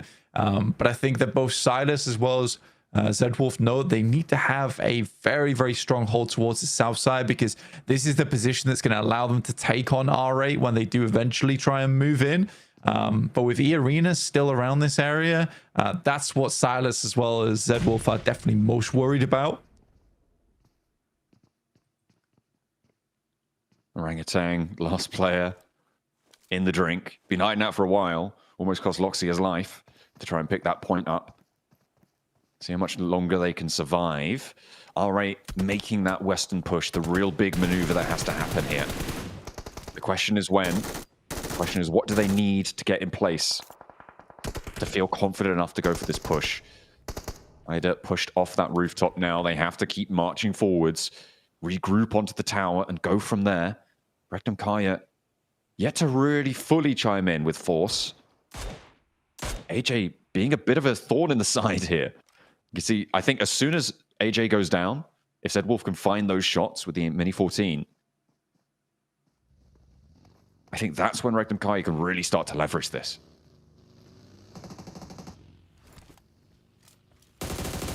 All right, moving out, but Wild immediately finds the first shots on that one, which is a good pickup. Looking behind him as well. I mean, very, very good awareness on this one, but minimal ammo to work with. No nades, realistically, here. Orangutan still holding strong. R8 just about get themselves in a position to start sending nades, but Wild evades every single one of them. M79 out of the smokes now as E-Arena looks to move across. How was he not down? Goodness me. Oh dear, Tony K takes a lot of damage as well, and it is going to be maintained on that south edge. Regnum Kaya now playing with 2 on that south side. Don't go down as well. A knock there would have been really nasty for them, but they keep it going. Loxy, close to Marth, close to Ida, close to Prestige. Orangutan still just with their solo representative as well. Just clinging on there. On the off angle, down under the bridge. Playing down in the dark. Wild somehow doesn't go down to that nade. Felt like I went off right in his ear. And Prestige strikes out towards the south side. And Silas is going to fall. Zedwolf now needs to pick him back up as Marth continues to move on over. Spots a leg, spots 2, and clocks the shot. Able to take down Loxy. Regnum Kaya faltering on their hold now. They play too timid blank. They haven't been allowed to do what they wanted here. And Wild needs to stay alive but can't. Another nade. And there's Amori finding the shots onto Silas. Zedwolf now the last to stand. Will give it a good go, but it's not going to be enough. Falls out and will go down. Regnum Kaya eliminated in 4th. I can't believe Regnum Kaya loses there. I mean, they did everything they needed to do, which was to take out E-Arena, clear some space on that side, and then push over towards R8. But R8 have really been putting on a clinic during this game. Very fantastic play from inside of box compound, never straying too far away from their safety. When it came down to it, this has been a really, really good hold in terms of playing from one position to the next. Marth, oh my goodness me. I think he'll give his life for it, but you don't really care. My goodness me, what a stylish way to close that down. R8, they were on the warpath in Rondo and they wanted more. A bigger slice of the PMGC pie. That is a massive game for R8. They held the box compound and nobody could deal with it. That is some silly stuff. I mean, I think I've seen Moth do that twice this game, by the way. But you don't expect it in those final moments. You really do not expect it in these final moments. What a way to finish the game. And Orangutan, once again, gets some decent placement points.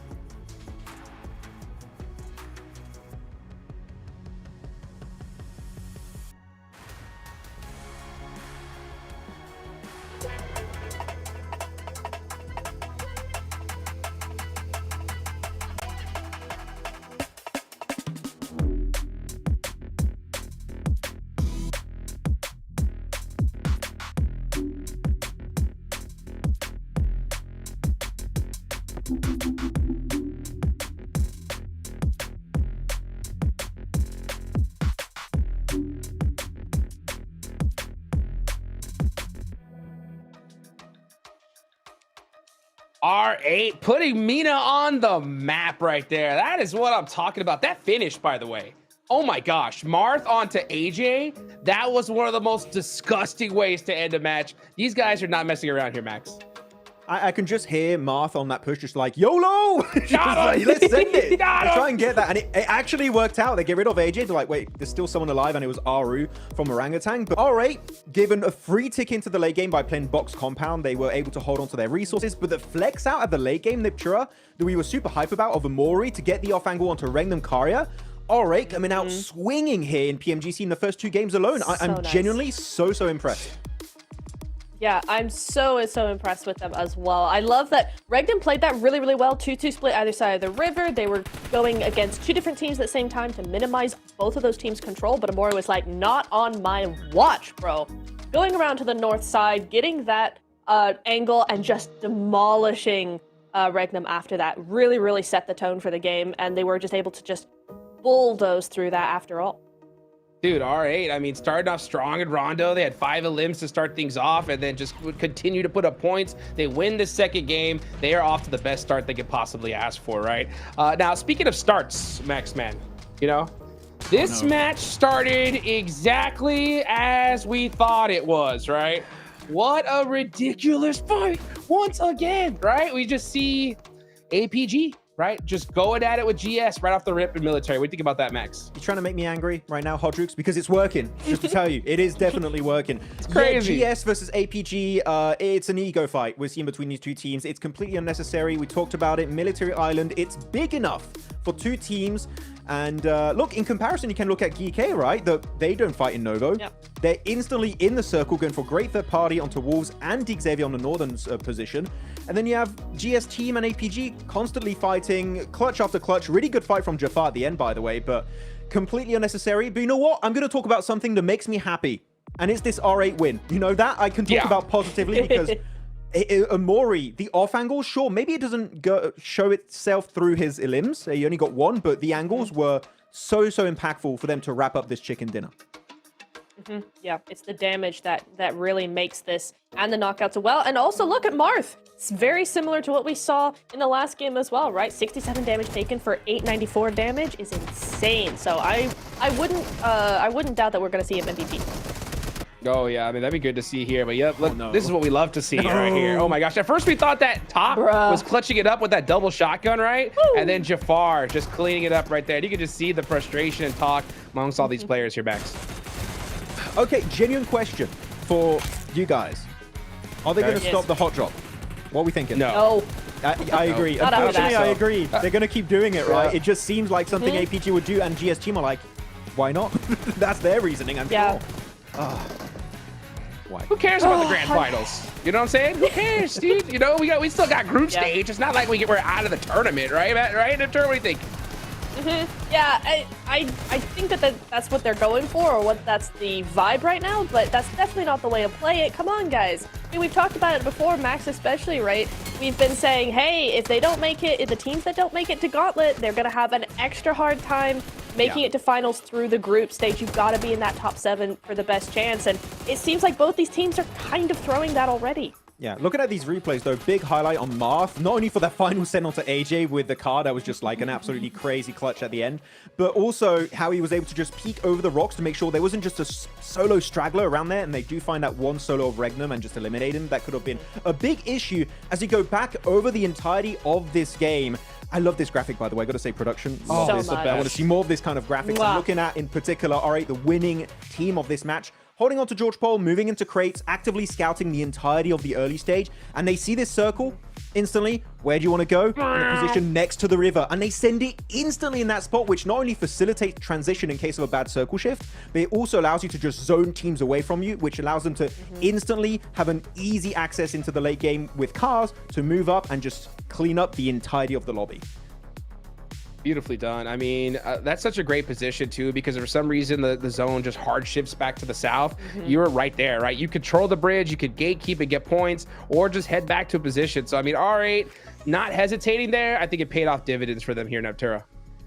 It really, really did, and it's one of those things of like, you know, zone prediction and trying to figure out where the zone's going to go next. And we do see a lot of zones over on that bridge specifically. So really, really heads up play from them to try and take advantage of that and go, listen, it's either going to go straight up to the north because we've often seen zones up there, or it's going to stay on this bridge. And they were really right with their prediction there. It turned out very well, and it worked in their favor. That was a big Elan game for them. Look at that. 20 points for R8. Woo! These guys are feeling great right here. Tons of great fights in this one, too. As a matter of fact, we look a little bit down on the leaderboards there, right? We saw the Wolves, right? They had a great push onto D Xavier. I was honestly shocked that we saw GK push all the way out there and actually make that third party max. What do you think about that fight? It was all down to Saf G, really. Saf G, I think it was actually a 250, 300 meter third party from a distance between Wolves and Xavier. It's like, well, I got an easy angle there. It's so flat around the compound. I'm instantly going to take it up. And when he gets the knocks, they regroup, send it forward, and get a really good cleanup. It was down to just a solo, I believe, on both sides between Saf G and Doran. And luckily enough, Saf G wins it. But I like to see GK being this opportunistic in these third-party opportunities, so keep it up, because right now, Mina, they're coming out swinging, not just R8, but GK too, and I want to see more of that moving forward. Yeah, I want to see more of that as well. I want to see more of that last play that we saw from Marth. Oh my goodness. If you guys could, we were in the back, right? And when I saw that zone shift there, I thought we were going to see AJ possibly clean things up, make a crazy last stand fight. But then Marth just said, nah, you know, you're out of here, dude, right? Just driving up the vehicle, backseating himself and going into the blue, right, Neptura? Like literally, if he did not hit those shots, he's gone. So that was a crazy play.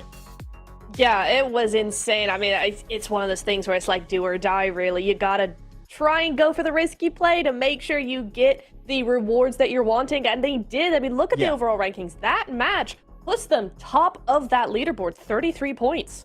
I mean, we're looking at teams that were so well placed there. Thunder Talk, despite not getting a win, currently in second place, and also Orangutan looking really good in the top 7.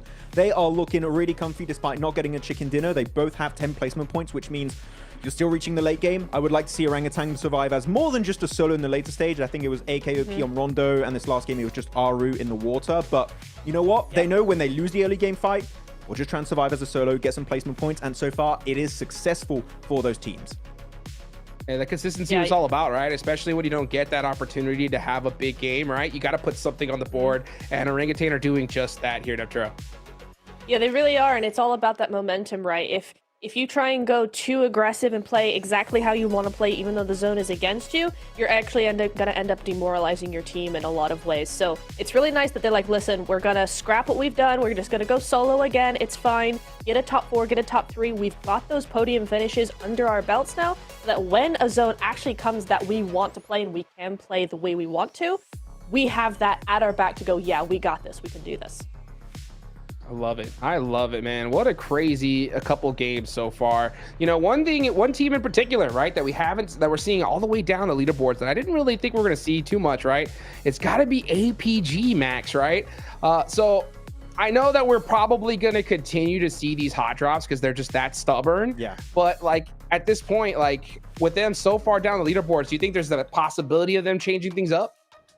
Unfortunately, no. Knowing APG, they're just going to keep going with what they're currently doing. I wish they wouldn't, Hodrix, to be completely honest with you. I wish they would be like, this is not working out. Maybe we did a bit of a mistake here and change it up. But unfortunately, that is not the APG style. But talking about another team here quickly, Niptrode, I think we would both agree on that is currently underperforming is DRX. They're currently standing in 14th position, only 5 points. And those are 5 eliminations, no placement points, which is very much not like DRX that we used to see in the past. I need to see a bit of a step up from them because so far they've been invisible these 2 matches.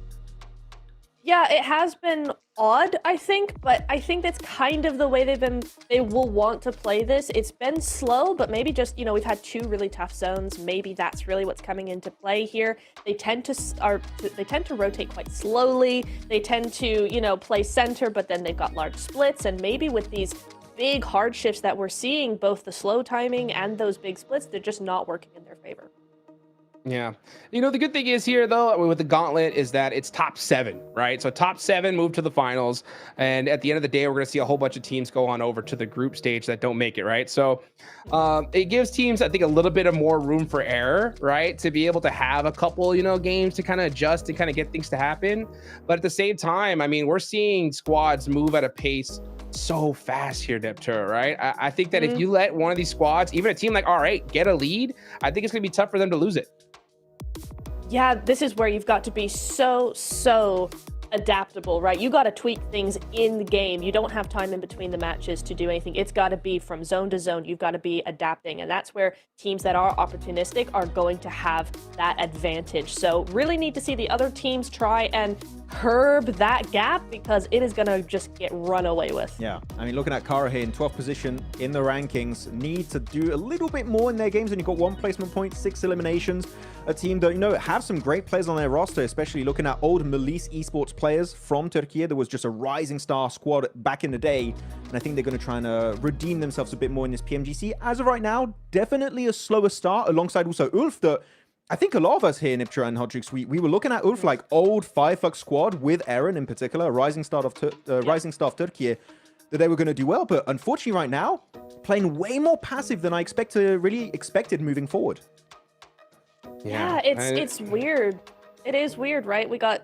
We knew that we were going to play more passive, but this passive, I don't know. I don't know what I feel about that. Yeah, it's so hard, right? It's so hard for me to really, adjust when we've only seen 2 games, right? I think once we see at the end of the day, we're going to have a much more clearer picture of what's happening here. But I mean, with these 2 games, and let's be real, guys, right?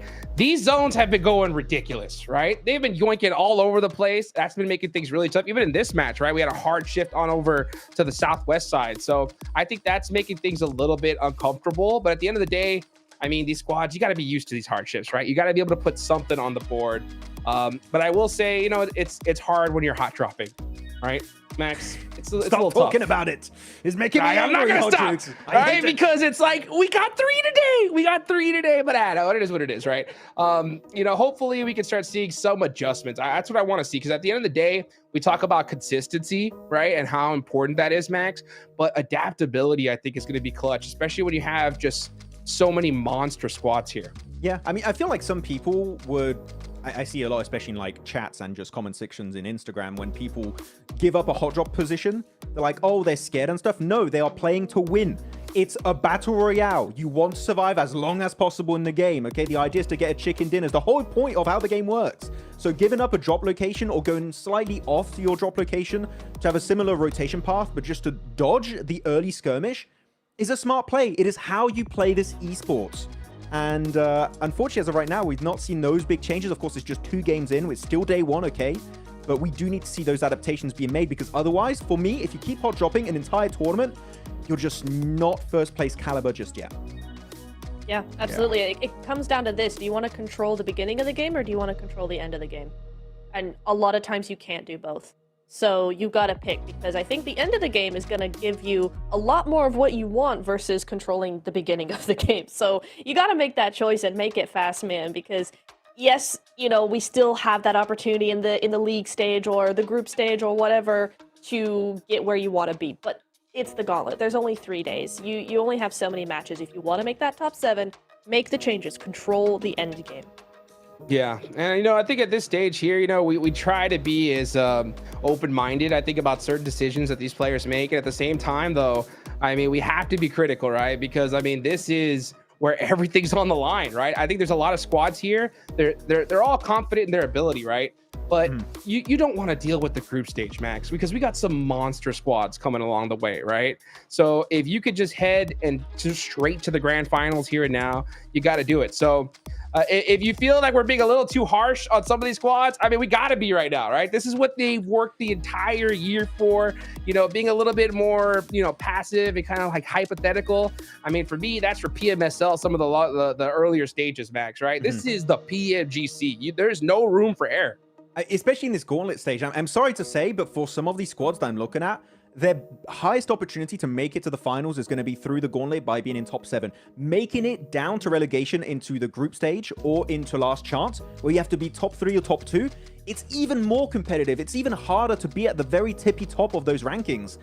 If you fail now, chances are your adventure might just be over unless you do a massive comeback in the next stages and you can actually qualify to the grand finals. So we need to see changes very early on, because otherwise top 7, it might be out of the question. Because this lobby, the Gauntlet, looking at the other teams in the group stage, it's so competitive, and it is the toughest lobby.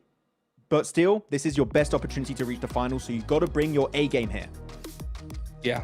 And the good thing is, like I said, it's top 7. So you got to, it's not like we're only, you know, having 2 slots where you have to have absolute perfection, right? If you're able to get 6th or 7th, you're going to be screaming for joy, right?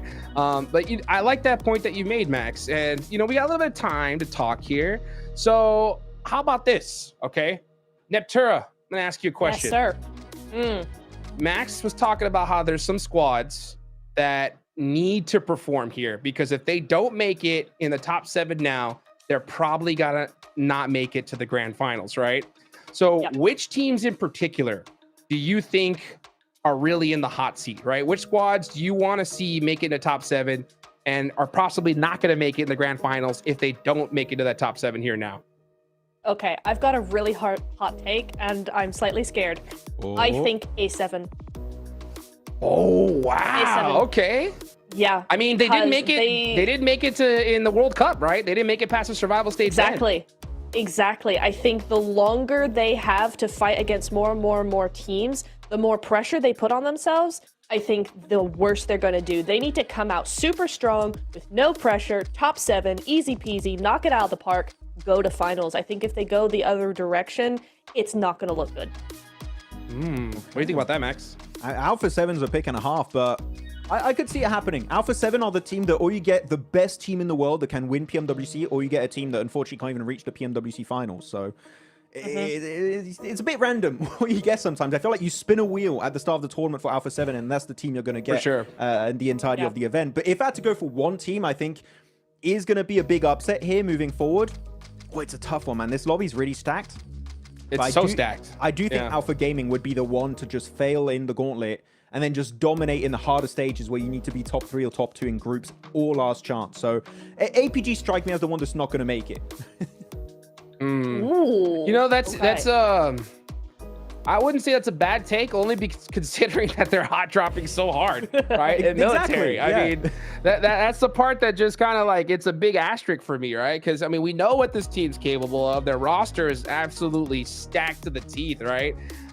So to see them hot dropping like this, if they don't make it here and now, right, and they go to the group stage, that is just going to tell every other team that this squad's predictable, right? That, you know what, they're hard-headed, they're not going to leave, they're not going to adapt. And when you have that advantage over so many other squads, Neptura, I mean, these guys are using any data piece they can to take an advantage, right? So if if they know that Alpha are not going to move, right, Alpha Gaming, then I think that's a huge advantage. What do you think? Oh, of course, especially when you think about APG being one of those top teams. I mean, they are one of the top teams in the world. They are, in my opinion, one of the scariest teams to go up against because they're aggressive, they're opportunistic, they're unpredictable. You don't know which side they're going to come from, how many there's going to be, and what angles they're going to take. So if you can find the one predictable thing about them, you're going to take advantage of that. You're going to change your strategy or tweak it or do something to try and knock them as far down as possible, because once that gets to the later stages, you're going to have a real problem with them. So for sure, they need to be able to be adaptable so that they have that power over teams, so they still have that fear factor, because they might just start to lose it otherwise. No, I fully agree. But you know what? We have a little bit of time before this game starts here. Hot Jukes, I know we have time to ask you a question. Which team do you think is not going to reach the finals based on, who are the favorites right now? Oh, okay. Let's see. Honestly, I'm going to go with my team, the Wolves. Right? I love this squad. I'm going to say that. And this is the reason why, right? This Wolves team, it has been given myself and I think everybody the highest hopes for an NA team we have seen in years, right? So when it comes to the squad, I am so confident in their abilities. We saw that wonderful push that we just saw a little bit earlier onto D Xavier of all teams, right? And they win that fight, okay? At the same time, just knowing the whole logistics of what's going to be happening in the group stage with only so few spots available, I think you're leaving it to chance, right? I think Wolves are a good enough team to definitely make it to the grand finals. I just think that their percentage chance drops like down to 10% if they're going into the group stage. So I think for Wolves, I really want to see them clutch one of those 7 slots here. I mean, it's top 7 with how they're performing so far and how they're looking. I'm confident they're going to do that. So if for some reason they don't max, oh man, it's going to put me on the back foot big time. My hope's never going to die, okay? But I want to see it. You know what I'm saying? A full-on support of NA, also known as near the airport. Maybe that'll be after this one. But Whoa! but looking at Wolves, actually, I was really happy, and you covered PMSL Americas, right, Hot Jukes? Looking at how they played around the whole Gauntlet point system and rule set, I think it was so well executed. I feel like this team, and I think we talked about it a bit yesterday also during the rehearsal and the scrims, if Wolves have a good day one, which as of right now, topsy-turvy, fair to say, if they do have a good head start day one today in these 6 matches, I do believe they will be able to make it top 7 at the end of the Gauntlet because they play around the rule set so well that they know how to slow down or accelerate based on their position on the rankings and how far they are in the tournament. And I feel like that level of adaptation is very important in the qualification stage in particular. So I do get your point again with Wolves, Hot Jukes 100%, but I feel like today we can instantly tell if they have what it takes to be in the top 7 and go to the finals, or unfortunately, if they are going to be making it into the group stage. Yeah, exactly. I mean, with just that push on the D Xavier, it just showed me that, hey, you know what? These guys are not messing around, right? Because any team could have easily just sat back, right? All right, we'll wait for the next circle, and then we'll make a move from there. They didn't hesitate before the circle popped, and they pushed on a D Xavier and won that fight. So for me, I'm like, for sure, I'm confident this team's gonna make it into the grand finals here and now. So after seeing that, for some reason, if they don't make it into top 7, that means something went horrifically wrong, right? Something went happen with their mental. They're getting caught in bad decisions or something like that. And that's what I don't want to see Neptura here. So that's the reason why for Wolves, I don't even want to even think when it comes to group stage. I just want to see them in the finals here now. Yeah, and this is the thing that's so difficult, right? Especially for Wolves. I mean, yes, they've got individually a lot of global experience, but at the same time, they're a relatively new team to global, let's just, put it that way, right?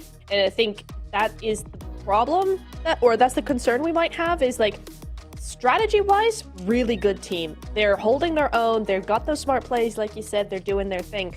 The thing is that they have one bad day, or a few bad games. I don't know how they would react to that. I don't know if they go, it just affects their mental way too much and they go, okay, we're done, or if they're able to actually do something about it.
Alrighty, man. We are back, guys. Thank you so much for being so patient with us as we get this next game started. But we are here. We are live. And I'll tell you what, man, we got a lot to talk about, right? One team in particular that I think we got to talk about here is Virtus Pro, right? They've already won one game so far here in Neptura, right? What are the chances you think we see another chicken dinner from them here soon?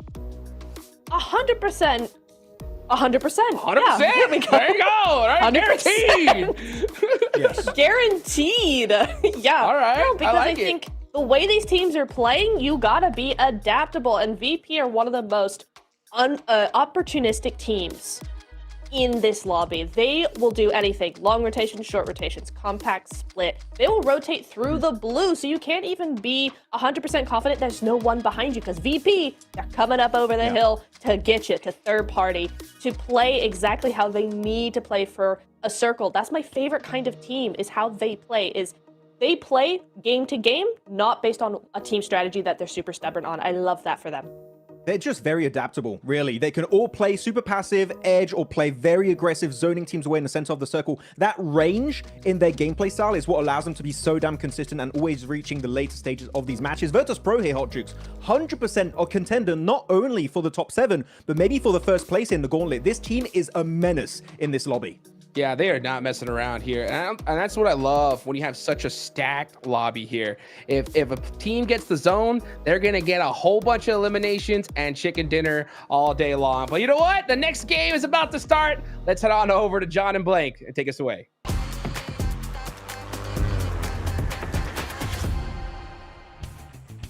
And welcome to match number 3. We're going into Erangel one more time. Well, for now, we have got another one in the back pocket still. But match number 3 is underway. The plane path from Kameshki over towards the southwest side of the island. Blank. We're looking at that hot drop down in C block. It's probably happening again.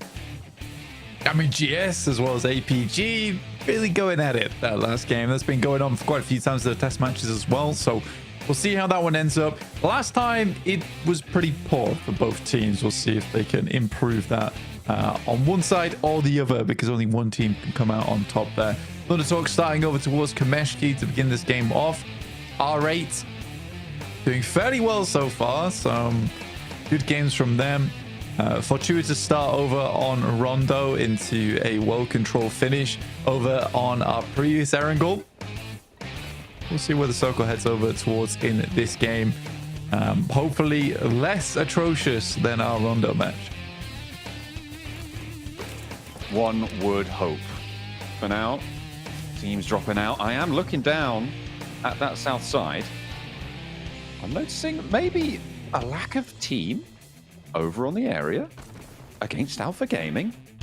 That could be a quick reassessment. North side on the circle, and it will be up towards Yasnaya. We like going north, it seems, this time on Erangel here for the PMGC 2025.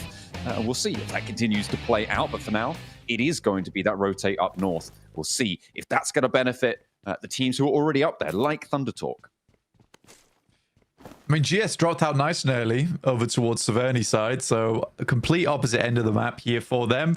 And again, I think that it's completely acceptable, considering I think GS understands how stubborn APG is, and that APG is not likely going to give up their spot. They're a very proud team when it comes to that sort of thing. So I think for GS to be the first one to give it up is quite an achievement, I would say. And you'd expect it to happen here at our largest international. That gives them more chance at points. Top 7 is what most teams are going for. You could afford one bad game, I'd say. For GS, they decided their bad game was right there and then over towards Sosnovka, where they basically got nothing done because the fight dragged on for so long. So I think it's a good call. And they get a decent position in the circle off the back of it as well. Yeah, up on that north side, they can play out of Severny. It's about speed on that northern side, because a lot of teams are going to be rotating through that area, right? They're going to be looking at that side to find it. I think we've got a little interview. The Gauntlet, they won RA. I mean, Rondo was quite a performance, and you guys back it up here with the win. How are you feeling? Great now. So we start in Rondo with good points. So in Erangel, we must do the same. Are we going to get more wins from you guys today? Of course. Ooh, he's... Thank you very much. Confidence from R8. They've had a good time so far. Blank, they're on 33 points. We'll see if they can keep that 10-point lead, or was it the circle helping them out? They'll have to prove themselves this time. They're starting in South George. They'll have to make their way across to the rest of the teams in the circle. That they will. The 7 was here and he was gone. Wasn't He's around quick. for He's in, long, he's but out. We miss him already. We miss him already. Northeast side of the circle. Yeah, it's not completely empty. More Regnum Kaya probably heading over that way, but making an assumption they could be heading there. GS, Max is saying that this is their second spot on the map anyway. This is not too big of a deal for them. Able to Severny. I honestly, I'd hope they would avoid the fight in South Africa. I think Severny's open right now. I don't think there's much reason not to go there. I think if you're getting a southern playing path, though, I imagine that, yeah, likely both teams will clash. But we'll see as the game progresses. Again, it's one of those things where I think having a free open drop spot is far better than clashing between a strong team like APG as well.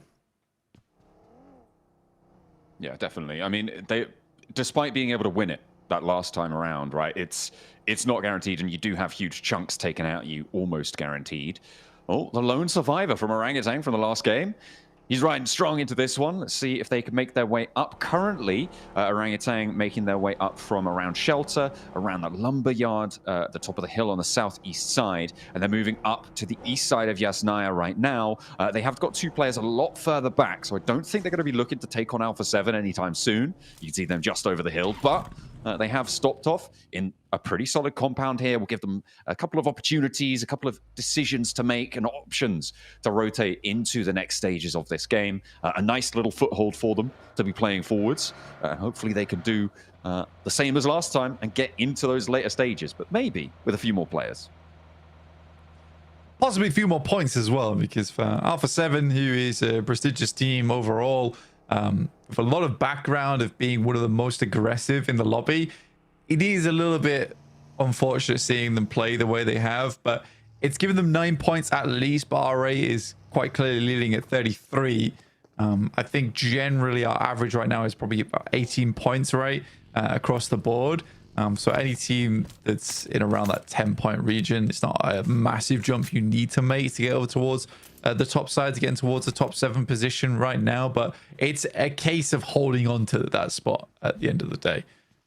Over towards northeast, though, Kameshki split from Thunder Talks. That has been regrouped over towards the south side of Stalba now, who are on our screens. They are rotating similarly on the path of Alpha 7, and Thunder Talks, I think, are realizing that they need to hold out on this eastern rotate. King moving over on that northern side. One of the few players that can go toe-to-toe with Silas in terms of accolades in the PUBG Mobile world.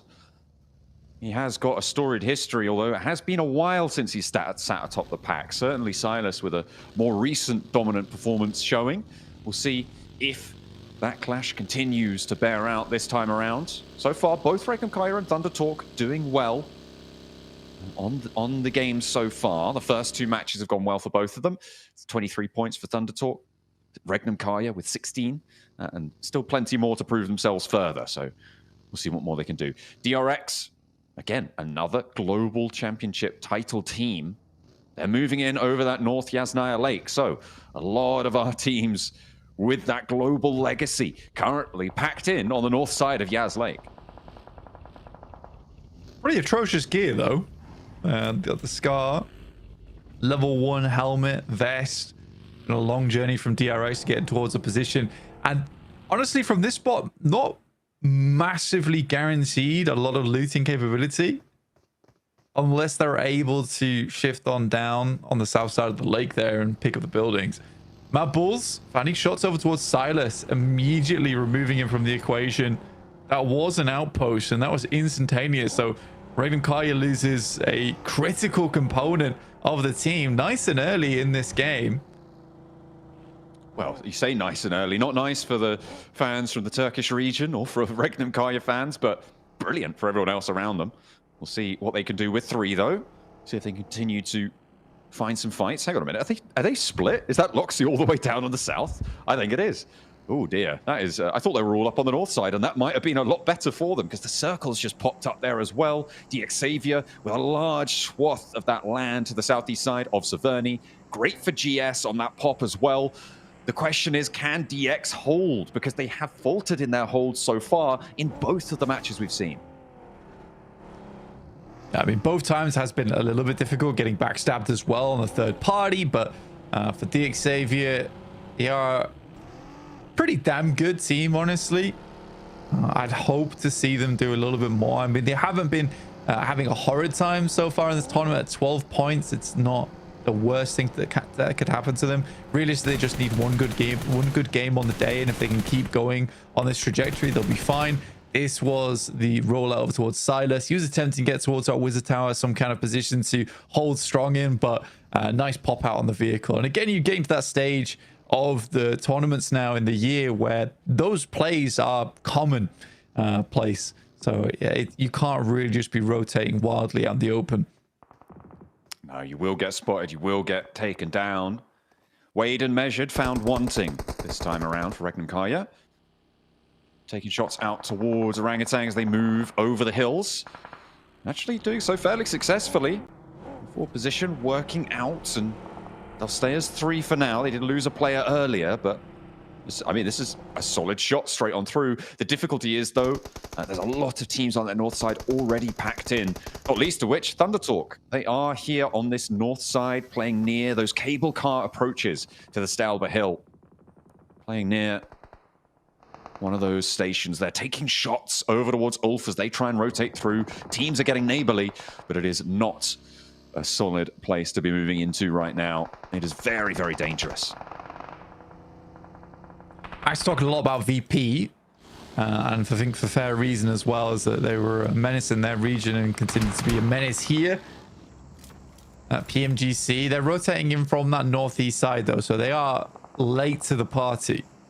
Will be coming in at the back of the queue. E Arena already set up. DRX moving in towards Severny alongside them on the south side. Have a couple of 2 stories to work with. DRX currently only on 3 players though, so not wanting to engage any fight early. I mean, a very ambitious shot. I'll put it that way. Sometimes you got to take them, you know? If you land 1 in 10 times, you get a point. Or you get an opening. You get a huge profit from it. But yeah, it's fine. It's fine. We'll carry on. We'll crack on with it. Next circle coming on through fairly soon, as well as the Wolves try and take the shots over towards APG, but it's being responded towards over towards that shooting range hill. Wolves wanting to get away and wrap around towards where Regnankaya sit. With this circle, that's probably the approach they're going to try for. Regnankaya, as 3 actually, going to continue to send in. We'll see if they make that mystical rotate, but Thunder Talk may be slap bang in their way. I think this is going to break out into New Mutiny here in the middle. Thunder Talk on a very quick rotation as fast as they can, pushing through the middle of the field, but where do they go from here? And a nasty tire burnout from King. Well played from Orangutan. Should be able to pick up that elimination. No, DX Xavier actually finding that off on the side. As they assault the position. You're right about them holding on to these spots, but DX Xavier, the rest of the backers coming in through thick and fast, but a good step up from Singh there. Can't quite find the crossfire for DX Xavier. Now a nade in hand for Xing. There's 2 players in action on the inside here, AJ and Xing, both holding 1 door frame as Paragin.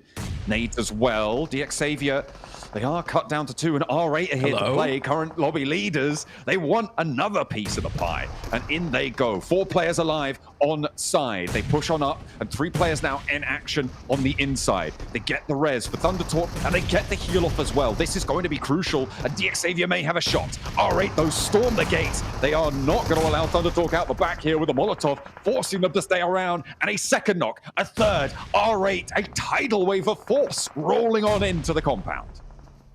Yeah, this is a weird time to third party. You're not really third party. You're just entering the fray here. Warzone now available for RA, but plenty of points to pick up. A total of 5 here if they're able to make it happen. Paragin should find the Murray. The rest of R8 were not there to respond. Bit of inaction there, in my opinion. Playing on both warehouse doors, 2 and 2. But no one really ready to refrag him as he went for that nade. It's a good play from Paragin pushing up the way he did. Now it's in a 2v2. And DX Xavier, who looked like they were on the ropes. They had one player knocked on the outside, a full force R8 to deal with, but gets caught on a tire, and now maybe they're back where they started. Unfortunate, but R8 still continue to win out these fights, continue to impress. They're up to 5 elims now. They lost a player to an unfortunate push out. You talked about Amori moving out. Maybe a little bit overzealous, but they get the benefit for it. And a 5-point game to capitalize on their first 2 blank. This is impeccable stuff. Yeah, I think that what we're kind of missing from all of this is that they took down 2 teams in that process, right? Very, very quickly as well. So there's no one really outside the borders to third party them. But not only that, they clear a massive amount of space around the area, which you can see right here. So thank you very much for bringing this to everyone's attention. But you can see right there, there's just so much space that now they have cleared in that position. Gives them much more freedom to breathe. You can see for Alpha 7, when they're moving through Regnum Karya, Mad Bulls, Kara's in the way, GS2. But R8 can sit pretty for quite some time now. Such a dangerous push. And an odd time to do it in. Again, very lucky that they entered as DX Xavier went on the defensive. But yeah, I think for R8, they still play it fairly well. I think the only mistake there is that Amari pushes out solo. But even then, I think he thought he was covered by the smoke, and it is just a smart play from Paragin to just push the smoke, which most of the time is a bad idea. What? How are they? FGS just moved as 4 through about 9 teams just there and got through fairly unscathed. Massive confusion tactics as they move out in a straight line, swerving left and right, and nobody seems to be able to understand what's going on, least of all me. They've managed to make it to Severny. I don't even know why you would choose to go to Severny. It's not necessarily the strongest spot right now, but they'll get there. They'll be safe for another circle. Yeah, I think that they assume that the only area that's still free of space is probably Severny, considering it's on the western side of the circle. I don't think they're taking into consideration the previous circle, though, in which case quite a lot of teams would have wrapped onto this spot. ESO goes down, sadly, to QXZ, who has held this position for quite some time. I think most teams just weren't prepared to take shots and were worried that shots would be taken at them if they stepped up there versus GS, because it is such open land over towards that eastern side, which is not fun always to rotate through. Obviously, GS has a much easier time of it. Somehow, I mean, it felt like Mad Bulls should have had massive broadside on them, but it just was not to be. Kara, they take a knock, but not going to be flushed just yet. Alpha 7 want to descend on the position, though. Look at that forward pressure. Moving in for Obscure, playing close, and Marceau goes down. Lewis up on high, trapped out in the blue, and Kara have nothing to say about it. This is a brilliant little piece by Alpha 7, picking up a nice little opening for themselves. On that eastern side, though, they still have to put the pace down because the blue zone marches forwards, and there is so many more obstacles left in their way.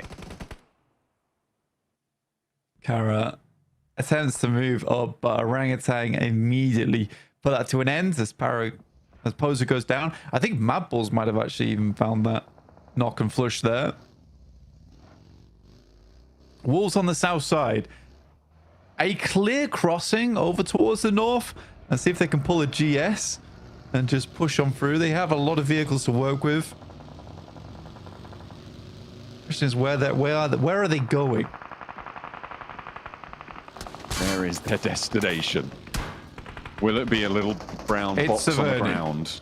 I think. Well, it's the ridgeline just before Severny for now. I mean, this is actually not terrible here. They've got terrain cover out to their east side. It's unlikely the OG step up and take shots out their way. This will be okay for now. For now being the operative word. I mean, it's closer towards the center. It's closer towards the center at least. We are waiting on the next circle shift, which does go north over towards APG and Regnum Kaya. So our 2 teams that are basically the stragglers inside of this lobby. I think Orangutan is going to have a little bit of a difficult time moving over towards that north side. But this is such a disgusting area to play. Very open over towards the beachhead. Not ideal locale for anyone. There's going to be between DRX as well as GS right now on the north side of Severny, who basically have a lot of control here because they get to decide the momentum that they want to take, as they will hold on to the compounds the longest out of anyone in this circle.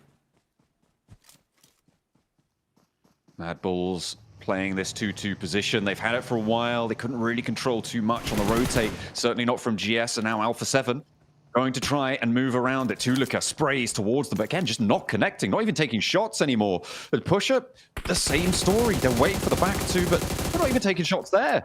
Maybe this is how GS were able to get on through it. There's just no shots coming out from the Mad Bulls. It might be an ammo issue, to be fair. Looking at those numbers, maybe that's what they're looking for. A little bit of ammo conservation. As Alpha Gaming, yeah, they're immediately pushed off that beachhead.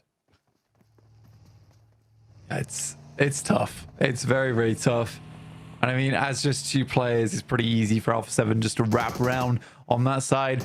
It's the tiniest of a hill here that's giving Alpha 7 a little bit of space to breathe. They are having to drop down quite a few smokes to make the rest of the cross. Squeeze out, making sure to remain vigilant.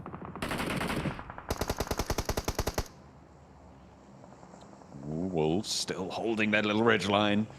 Higors, really an important feature of their hold right now. The only thing that's stopping the arena fully overwhelming this position. Them and DRX, to be fair, from the north, a potential third party on the road crossing, but they're establishing their smoke lines. This, though, is the opportunity for Wolves to bring Doran back to his feet. If they can get back to fighting force, that is huge. And a pick off onto Morban is even bigger to keep the Wolves safe on that southwest side. In the meantime, on the southeast, you've got Ulf pushing their way through. They need to get past what remains of R8, which is Prestige, and the Mad Bulls, who seem to be completely reluctant to take shots at anyone. So perhaps easier than they thought it would be. A knock sent over towards Coops, though, and there's that trade-off. The arena still making this fight navigable. Batten has to push that. Like, he has no choice but to push that. Sadly, now down to just Higors off in the backside. I don't really know what Batten's game plan was there. He's just running backwards and forwards. As soon as your two teammates get knocked, you have to relieve pressure, right? And the only way to do that is to hope that Higors is able to hold out players peeking from the window as you push up and take down the player underneath. Alpha 7 gets some great nades over towards Regnum Karya. We'll flush them out. In the meantime, Mad Bulls is currently absolutely tearing their way through Ulf. We had a word from our eyes on the ground from 7WG. He gave us some info that OG said that they're building some confidence and they're looking to adjust tactics. Obviously, coming through from India, having a great time here so far at the start. They're up into 5th place now, Blank, on the overall standings. And if they can continue to build that confidence, it would be great to see an Indian team back towards one of those really competitive spots. It's been a long time before since we've seen that sort of thing, and it would be great to have it once again. That representation would be brilliant. We'll look forward to it, but they need to hold their nerve. They're on the south side of this one. In the meantime, DRX, GS, after GS's mad dash, going to come into conflict on the edges of Severny. DRX will just be holding the high ground. 3 players for them. GS underneath. Still pretty incredible. GS are able to get here. But a fantastic game from Alpha 7, I'd say. Playing slowly from that northwest side. VP were taken down a little bit earlier, but RA still have profited massively of this game. Immediate shot from Revo over towards Pusher. Kulika straight down. And more nades been sent over the top. That nade was so on target as well. Very unfortunate, doesn't take down Flip. Luckily, there's another angle from the side, from Obscure. This is a fantastic hold from Alpha 7. You love to see it. I mean, they're playing with the barest of scraps, but they are making one hell of a broth right now. They'll add the chicken to it in a bit. That's what they hope anyway. GS moving on up through DRS as well. And it looks like there's no retribution just yet. The hop through again, not working with the DBS. but it is going to be the drop down, turn the corner. It's going to work out. Jafar, though, we've seen him anchor these positions before for GS. Last man standing. He did it against APG. Can he do it again here? A long-range shot. Real hopeful with the DBS on that one, but puts him back behind the corner, and Arena are going to be a third party to it. Jafar still, though, moving up to the top rope. Looking to try and drop the elbow, but maybe overexposed now as teams across the way. They'll get his sightlines. That woolly hat looks mighty tasty as a point, but he's got more to say. He's down. He's taken out. Jafar's gone. Shot from afar, very, very much afar as well. Alpha 7 up to 10 elims now. DRX is just going to give up the ghost, try and send away in a vehicle. QXZ swerving all over the place like a snake, but it's not enough as Obscure will grab the snake by the neck and take it out the back. Very, very well done. Goodness me. Arena, okay, hang on a minute. They managed to make their breakout here after getting rid of Wolves.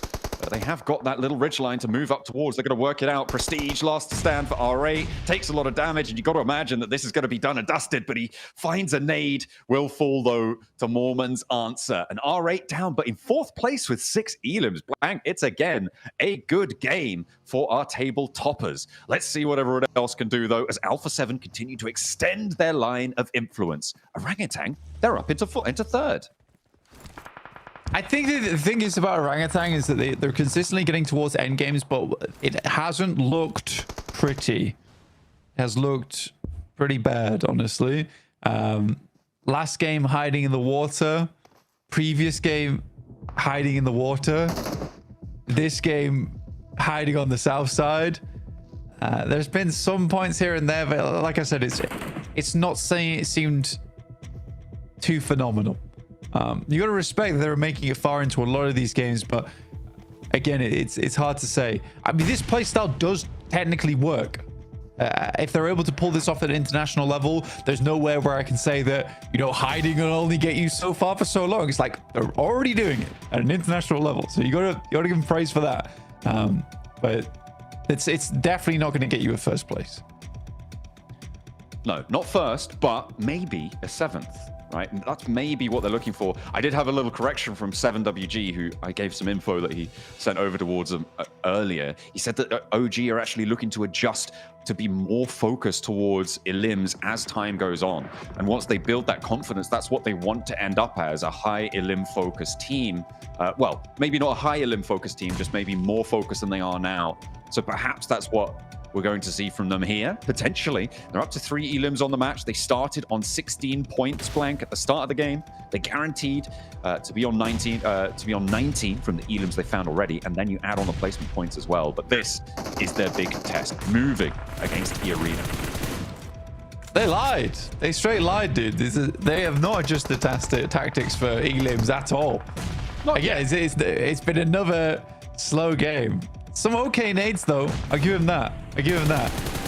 This one to the side does find a little bit of damage there.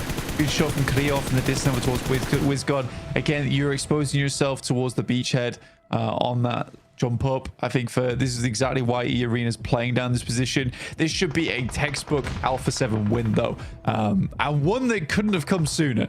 I think for Brazilian fans, this is a very, very good way for Alpha 7 to save face after what had been a couple of pretty upsetting games. This is hopefully their game to take, but never say never, as the Arena still have got a shot onto this one, and the nades aren't quite connecting towards the Arena. Revo under danger, under threat here. The nades are still coming out for him. He's like a mortar turret there in the grass, but it's only a matter of time before he gets spotted. Orangutan, though, in the meantime, getting put through the mincer. Having a real tough time. Their backline's cut down to 2. The heal comes out, but Alpha 7, they're faltering a bit on their 3-man push here. Not quite as effective as maybe they would have liked. They do hold a lot of ground. That is their major asset right now, Blank, but it is all up pushing, and that is not the way to do it. One knock found, a second needed, necessary to take down Orangutan right here and now, but they're not going down without a fight. Yeah, I mean, this is bad news. They absolutely need to keep 3 players up, otherwise this happens with E-Arena. They immediately reposition. The reason they were taking the fights on towards that high ground, though, is specifically so they could dominate over towards E-Arena later on. But I think that initial knock has been a little bit worrisome. I still think Alpha 7 has a strong chance to finish this one out strong, though. Yeah, with just Sakura now remaining, Mormon getting that knock onto Carrillo made me worry, but there was an answer. Carrillo kind of missing that spray, but it's not going to matter. The numbers still firmly in the favor of the Brazilians now. As Rizal moves out, Sakura takes some shots, but there's an answer from the side window. The lean out shows him the shoulder, and it is a cold one. Alpha 7 put them to sleep. It's just funny how that's the second game in a row we've had a drive-by be the ending moment of the game. So very cool. I like that the players are all putting a little bit of pizzazz on the game, a little bit of panache here. I think that for Alpha 7, Carrillo goes down because he realizes he makes a big mistake by not holding that off angle. It's the only thing stopping E-Arena from pushing over towards that north side. So a little bit difficult. Anyway, we'll head back over to the desk with their breakdown of that previous game.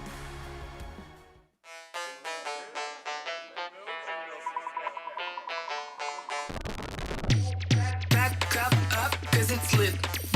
Keep it cool, eyes go for the shit. Cause I'm ballin', look at all these chicks. Whip it up, all these rocks on my wrist. Bring it back.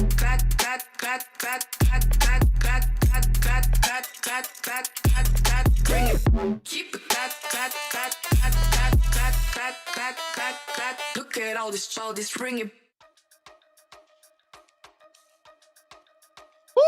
Alpha 7, get the chicken dinner. Let's get it going right there. I mean, beautifully made by them. Oh my god, that wrap that they had. They landed in the Pavka, right? They do the good old fast hug the zone, rotate to the hardship side twice, and it just works out perfectly for them. The Neptura, what do you think about Alpha 7 getting chicken dinner here and now? It is very needed. It was needed right here, right now, to win, to make sure they can do the best they can. They in that mindset to get on to the next 3 games. I really love how they played this. They took APG strat that APG were trying to use on the beach, right? But this played it so much better. Played it together. Didn't have any docking happening because they don't dock for that to happen. That's fine. And they just played it super compact, super opportunistic as well. I love what we saw from A7 here, Max. For 7, playing passive early mid-game stage was great because they hold on to their resources, they keep everyone alive, and then they're just able to just pop off this around and get 17 eliminations, able to get the solo drive-by at the end, which right now seems to be like a meta scene happening Hot Jukes a few times. It just works out. What can you say? Solo drive-by with an S12K is massive, and here we go. The elimination for all of the players of Alpha 7. 77 damage taken by Obscure for 8 eliminations. It's so one-sided. Wow. This roster swap of Alpha 7, a lot of questions kind of up. Is it going to be impactful? Is it going to be a good replacement for Mafioso and Squad? I gotta say, as of right now, the answer to that question is a massive yes. Man, I'm such a Mafioso fan. You know, when you have Obscure putting out crazy numbers like this, I mean, you gotta know it works, right? I was a little worried there for a second. Carrillo, I love the fact that Alpha 7 held back Carrillo, right? They were holding him back, just waiting to see in case we saw EA try to do that rotate and take it. That 1v1, but Mormon gets knocked in return, and then Alpha 7 with the numbers get that chicken dinner. So it ends up working out for them. But I'm telling you what, Alpha 7, their rotates right here was what's got them that chicken dinner. So I was a little concerned with their performance so far. I think they were, what, in 10th place, Max? They got to jump up big time after this one.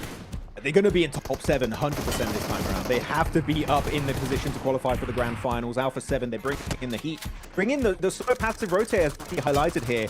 And just play it very slow.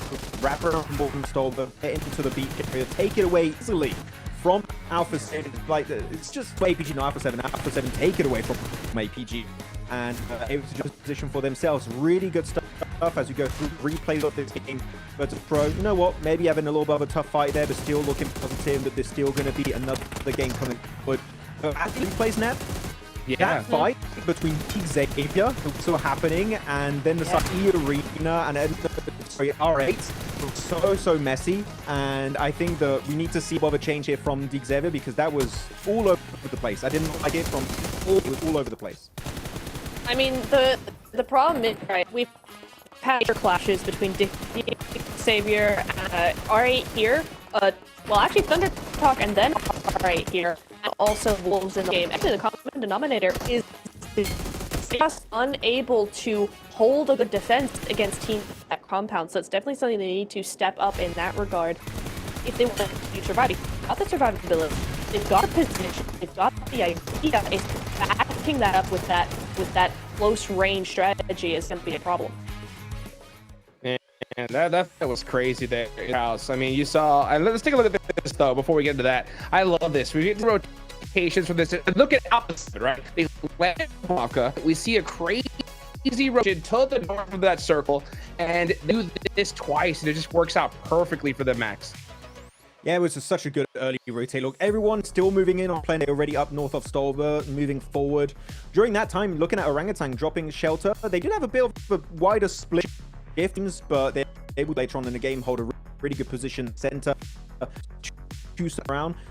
The arena of just making sure that DRX, GS Team, Wolves can compete with them on the same level, and they're just able to zone them out fully. Big fan of how they played out this game. Unfortunately, no win, but I feel like in another world that would have easily been an E-Arena win. There would have been no surprise in my mind. So E-Arena redeeming what we saw in the first round was a bit odd.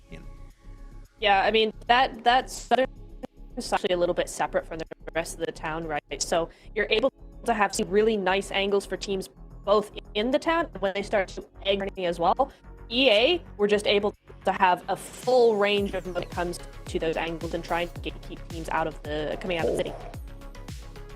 Man, look at these rankings though. Alpha 7, 27 points.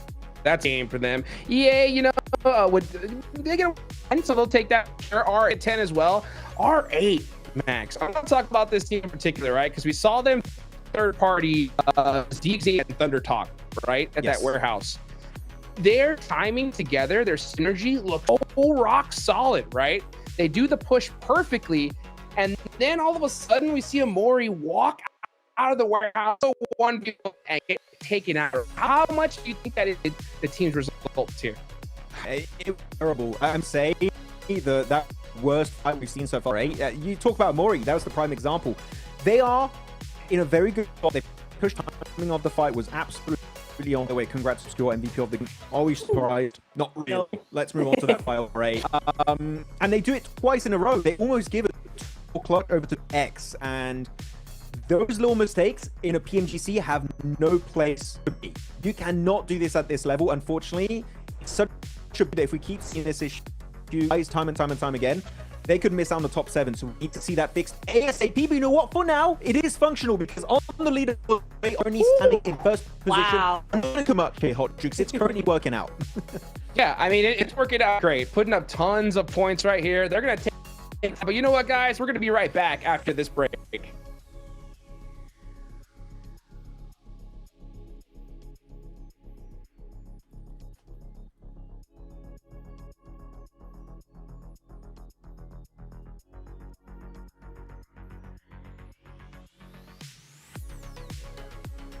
Okay, well, what we are going to continue here really quickly. As you can see, we got our 8, you know, right here. The reason I think we're being so hypercritical, right, is because that just little loss there from a more necessary, right? They had such a dominant in that warehouse. For just to push together as a team, they wouldn't have lost them.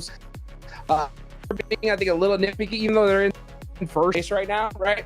Because I mean, look at what happened last year, right? 2024 PMGC, it's decided by just one singular point, right? So you just can't afford those mistakes here at this stage. Yeah, it's something we really need to talk about after we get over to the break.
racing experience. Wow, racing maps await you. The new racing template is online. Create your racetrack gameplay.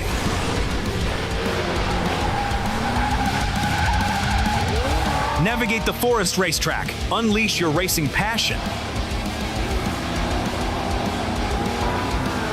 Surpass your opponents. Become the king of speed.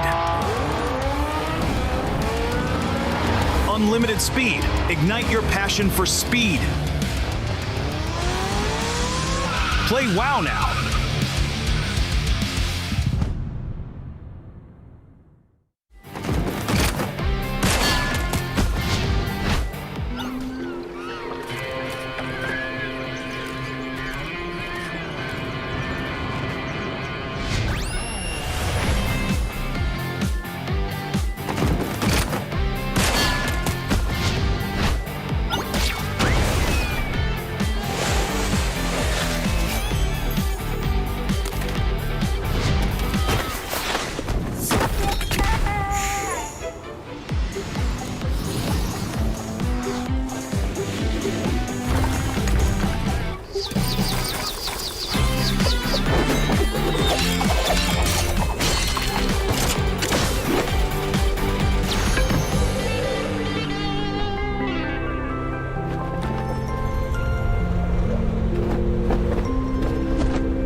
I'm here with the men on a mission, none other than Revo from Alpha 7.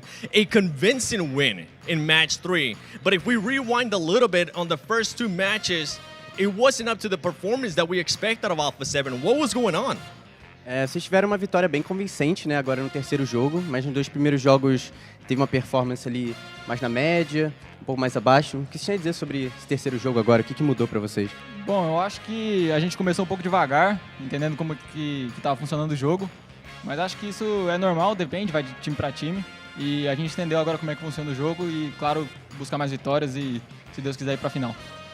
We started a little bit slower, but we are getting the feel of the game and all the tournament. So we played 3 matches, we feel great, and yeah, we're gonna be the champions. I mean, it's happening. One of the other top teams, too, is starting slow. APG, I'm calling you out right now. But with the addition that you guys currently have made to the squad, right? You got Gizao, you got Obscure. What advantages does that roster give you? Acho que... Pode ir. Acho que o Guizão e o Obscure traz uma agressividade diferente para o Alpha 7. Eles são muito bons, jogadores excelentes. O Obscure, mesmo sendo suporte, ele tem um frente absurdo. E, bom, acho que é isso. O Guizão também é excepcional e acho que é isso. Eles trazem uma agressividade muito diferente para o Alpha 7. So yeah, they bring a lot of like aggressive play style to our team. And Obscure, he plays really well. He's the support, but he's like killing everyone. So yeah, we feel very good. The Guizão as well, really nice player, and we feel really comfortable. Would you say that there's potential that Gizao could become a better player than you? Eles já são. They already are. Ooh, okay, now going into the last 3 matches, what are the expectations? I know in Miramar, there's a chance that you might be able to have a hot drop. So yeah, for the 3 maps right now, you're having the... Bom, acho que sobre Miramar a gente não tem muita preocupação. Se a GS for cair lá, pode cair. Eu gosto de trocar tiro, então pode vir pra cima. So yeah, we're gonna drop in Miramar, and JS can get to us. We're gonna shoot him back, and yeah, it's I gonna like be... to fight. I know you do. I know Max is currently just shaking his head saying no hot drops. Obrigado, mano. Boa sorte. Thank you so much. Thank you. And back to you guys.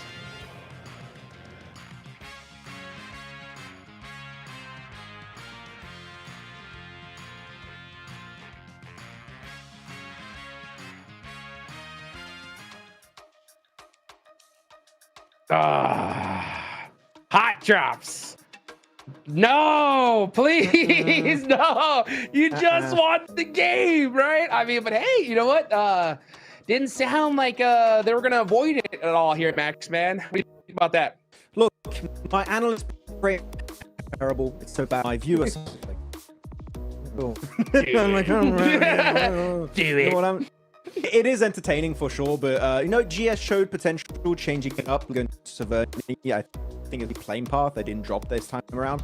Going up against definitely not a recommendation. 7, they drop El Pozo every single tournament, right? So this is their mission. And even if they want to go for their secondary drop, unlike Erangel, they don't have a safe secondary spot because they would be dropping Impala versus Wolves. So what do you do? Unfortunately, right now, for them, there's not too many good options, but GS, you got to make a choice because as of right now, your 2 locations are hot drops, so you better be ready because you're going to have to take those 5 right away on Miramar. Yeah. You know, my question to this is this unit. Yes, you know, obviously avoid military, right? Yes. Now, we know that Severny is their secondary drop location, but, you know, Perry was still on that plane path, all right? Yeah. So they go to the secondary drop and they get the circle. You think possibly convince them that, hey, you know what? Maybe this hot drop business isn't good for us. Like, what do you think? I hope so. I really hope so. Again, I'm going to go back to the point I made earlier is, you know, if it's not APG, then hot drop. If not, go for it. Like, it doesn't make sense.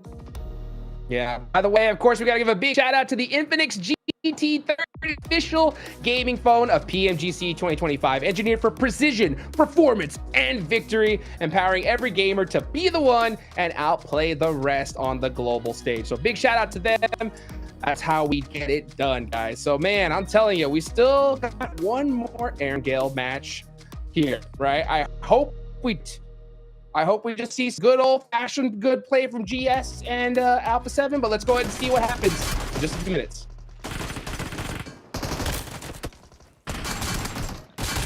But you know what?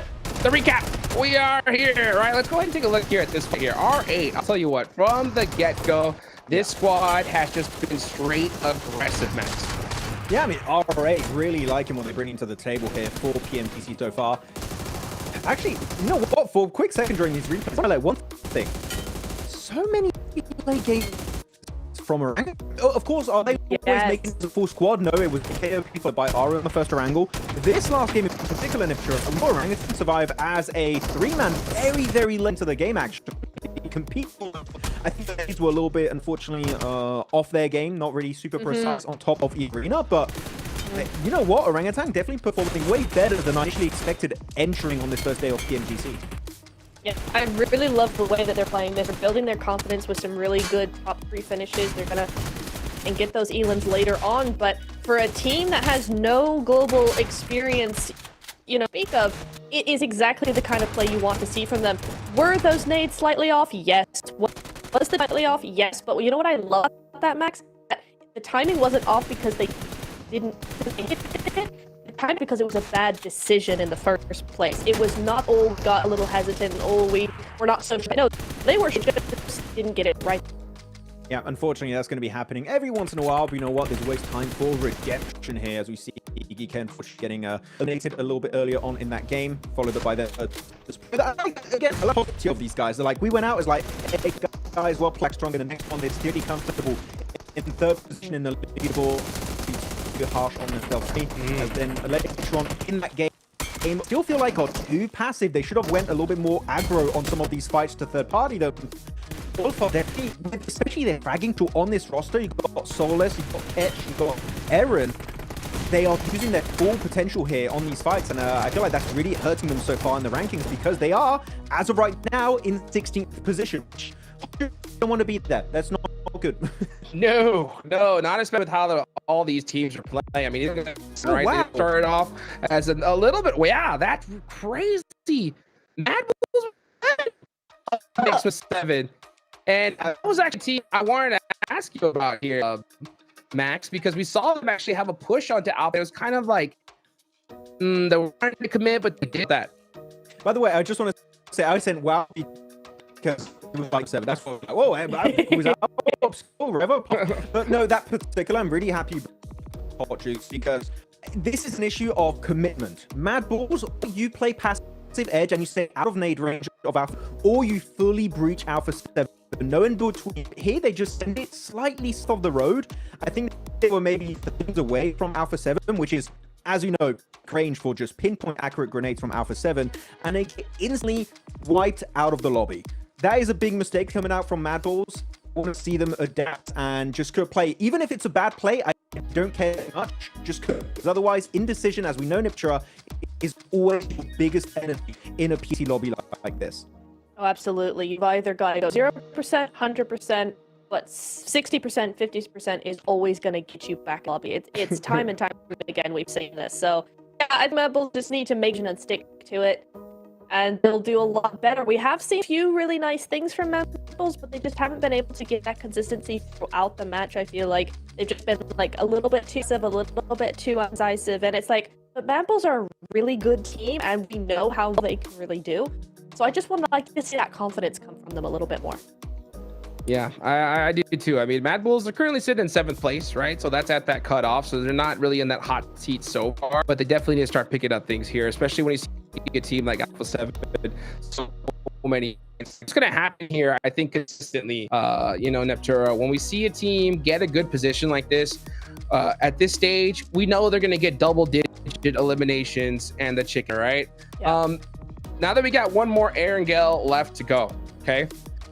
Which team in particular do you think you want to see a chicken dinner from right here and right now? You know what? I'm going to say, DRX. I mean, that's a good point. I want to say OG, though, as well, because they've had 3 top 3 finishes. I'd like to see them actually win on a round before a new map. I think that's a good call, right? Because POG playing it very careful, I think, right? Very precise. They're just trying to end themselves into the late game. We got a little bit of a word from 7 that build their confidence here, right? And I think that I get late game more often than not. That is doing that for the Max, man. So I like the strategy, but Niptura, I do agree with you. I think that a chicken dinner for them right now, I mean, that'll boost their confidence up. 100%. Did you guys see these average eliminations? Top 9 right now, over 9 average eliminations. I think on Whoa, that was, if I'm not mistaken. Those are crazy numbers. If they can maintain that the entirety of top 7, easy, it's done. 100%. I love that for them. That's great. I mean, look at this. Yeah. Switch it, shirts, getting ready. Alpha 7, they got on their faces now. They're not messing around here, Max. I mean, yeah, they are ready. They're heated up right now. They're ready. They don't need to have those long sleeves anymore. The short sleeves, they're ready to go. But 25 seconds away from this game. Final Erangel of the day. If your best map is Erangel, it's time to make it work in your favor. It's time to get those juicy points on board, because otherwise you're going into a completely different game and you might have a little bit of a tougher time to get those points on board. So it's now or never on the grassy pastures. All right, let's get it going. We're going to see another hard shift like crazy game. Let's find out right now. John Blank, take it away.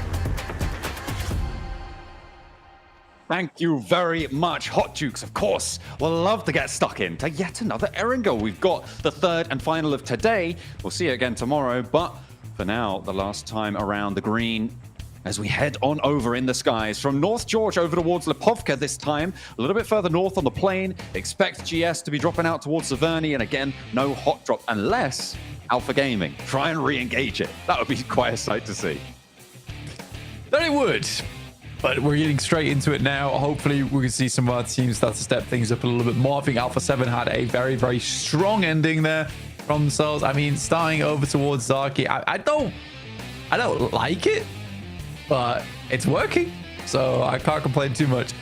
GS once again back over towards Severny on this northern plane path. APG going to be taking the long haul down towards the south side of the map. It is a bit of a journey for them. Quite the way. If the circle favors them, though, maybe it'll all be worth it. Could always pop down south. We know how much some of you guys at home love those military circles. APG may be wanting them as well. Or they could fall short on a vehicle hot drop near towards DRX out on that west side. Everyone else touching ground now as well. 2 teams over in Yasnaya, generally fairly separated right now. But no, we love those north circles here at the PMGC. We're going to continue that and continue to go north on the day. Once again, GS benefiting from this northern shift on the circle. Zyol currently getting chased down by Paragin. Likely going to lock him in position for quite some time here, but Paragin decides he's just going to send out. Look if he can find himself a weapon. Play from there. Doc's able to find himself a vehicle, but Zyol's got to get in quick. Here comes the bash on the side, and finally APG gets to disappear. Yeah, those close range little scraps. That was what we were worried about there. I thought it was going to be DRX, but no. Some danger on the off angle with DX Xavier.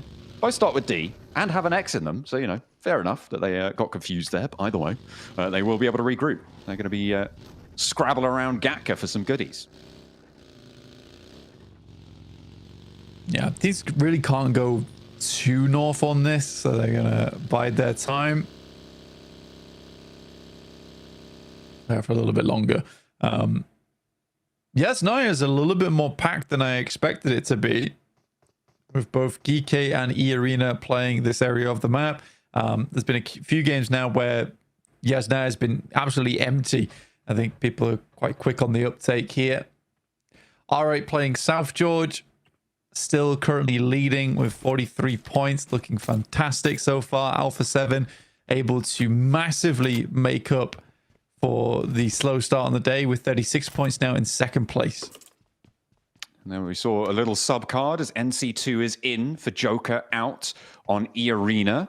We'll see if that is a question of well, we'll wonder why that is. We're never entirely sure when we see those cards flash up, but that change has happened. It has come through. So we'll see how NC2 is able to fold into with the rest of the team. On a circle like this as well, it's going to be important to be able to be dynamic and communicative within that team, to be able to go and hold on that side that is going to be so controlled near Yasnaya, is where E-Arena are. So stopping teams rotating around and accessing that northern side freely is a team task. APG broke all the way south, Blank. Alpha are now in Sosnovka, so they did continue on the road. Yeah, I was kind of surprised by it. I mean, I was watching as it happened. It's definitely interesting they would take that approach to head all the way down. Roji, yeah, I mean, 5th place, pretty good so far, 24 points. They are currently in the top 7. They will be moving through the Gauntlet with flying colors if they keep this up. I think that last game looked a little bit better for them. Overall, though, I think that from what I saw, like, the nades were good, the utility was not bad. It's just a case of, I think they understand it as well, and this is where I'm coming from, is that from what we've heard, they understand they need more confidence. It's the first time in quite a while we have seen a team like Orangutan in PMGC. So for them, I imagine it's a little bit of a daunting experience. You're playing against teams that you have not met in internationals in quite some time. I think for Orangutan, they're certainly giving as good as they can here. But I do think it'll take maybe a couple more games before those engines are fully warmed up. Yeah, definitely. Still doing for orangutans, I mean, they're still in 5th place, so 24 points. That'll keep them ticking over nicely. Just need to keep up that pace. We'll see if that development towards that more elim focus is going to keep going well for them. If they can get that one further off the mark than it is. Gike on the northeast side. They have managed to move out of that east side of Yasnaya. That's where they dropped, and they have managed to move over those Stalba foothills and over towards the western side here. Arena making a move across the bridge instead, and Loxy gets clocked. There's no way he's getting away from this one. And Regnum again on a circle that should be fairly strong from them. I mean, if you think back to PMSL Europe, because we were broadcasting that, you guys maybe weren't watching, but they did like to move nice and early into this area. This was a bread and butter circle for them and a bread and butter set of rotates. They're falling short of the mark, though. Yeah, just a little bit.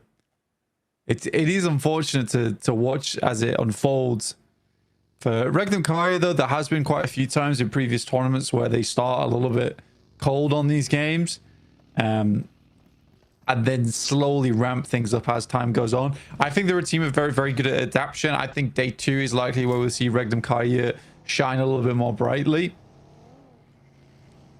They're a team that very, very clearly understands rotates and how things are going wrong. And I think they adapt to different regions very well. I think here, though, there is plenty of teams that are just sending it very quickly. And I think it's something that Regnum Karya is not quite used to. Yeah, it's something that they are going to be looking for. I just ran some quick numbers, Blank, about 7th place.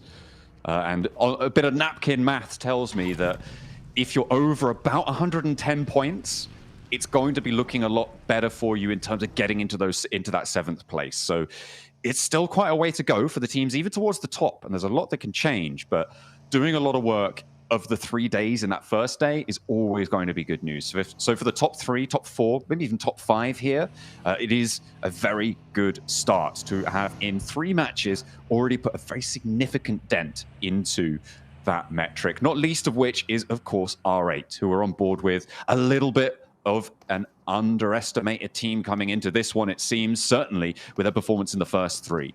The first 2, I think there was still maybe a question that they were performing strongly, but into this 3rd one that we saw from them before, I think they have started to really turn up the heat.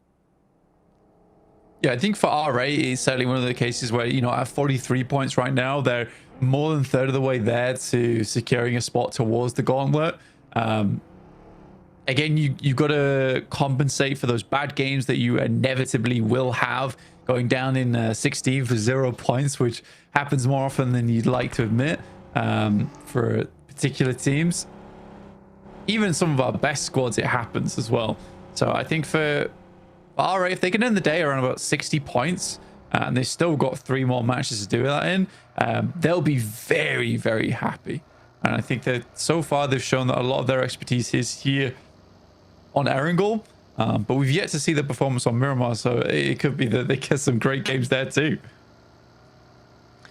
Absolutely. It will be very interesting to see how this lobby takes on Miramar, a little bit more further apart from one another generally, a little bit longer range engagements on average. Obviously, there will be close range engagements as well, but the distance that sits between you and Miramar generally a little bit longer, so an adjustment needed to be made. The arena, with their substitute coming on in, leaving Mormon out to scout here, maybe will be severed on the rotate by Ulf, but at the moment, I think it's just Ketch on that forward position, and I think Irina have spotted it as well. Mormon will definitely know about it, as we love to go to Zaverni, it seems, on these circles. The spray down over towards Irina, going to make that regroup harder, but they're going to do it nonetheless. Man, I thought Ragnarok was going to hit a couple more there. It's not meant to be, sadly. GS still sitting strong on the northern side of the map, with Regnum Kai underneath them, like you're saying. Strong central position to play in, but with only 3 players to do it with. This is the 2nd time in a row that Regnum Kai has suffered from being a man down early on.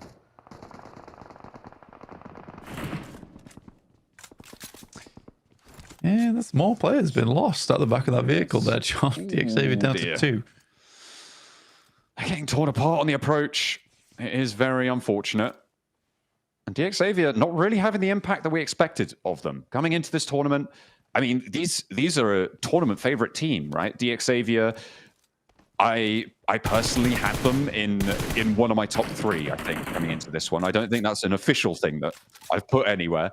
But they definitely were up in towards the top 3, in my estimation. Their record this year has been really fairly solid. I think that in general, coming off of winning the SEA full region as well, their World Cup performance maybe not as illustrious, but generally a really highly performant team for a long time now, Blank.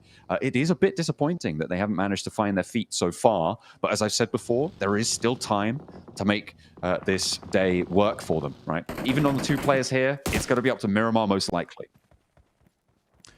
Which is where DXAV usually shines anyway, so I wouldn't worry too much.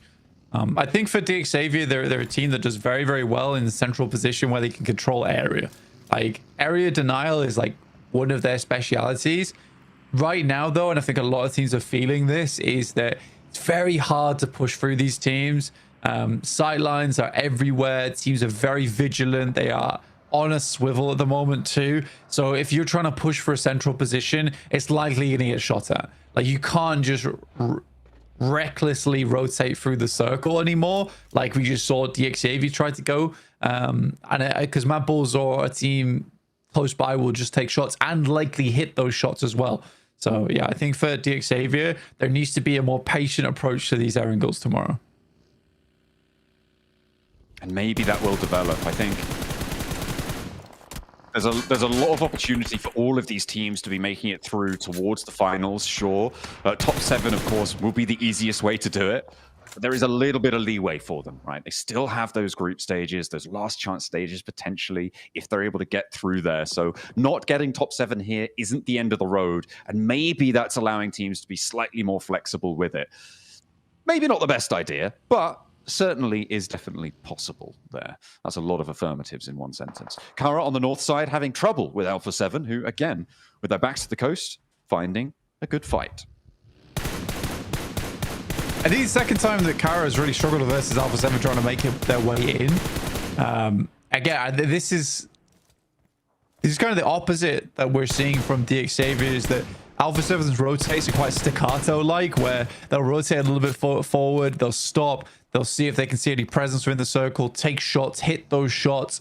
I don't know if they can do to weaken teams around them is very, very beneficial to them. And slowly but surely, they work their way in towards a strong spot. So I think here on Erangel, Alpha 7's been playing these last 2 games very strongly. I hope that it continues during this match as well, because I've been quite happy with what I've seen since that initial Rondo game, which, although wasn't the best match from Alpha 7 in the world, they still got some good placement points off the back of it. So it's kept them in the running at 37 points in second place. That's what you need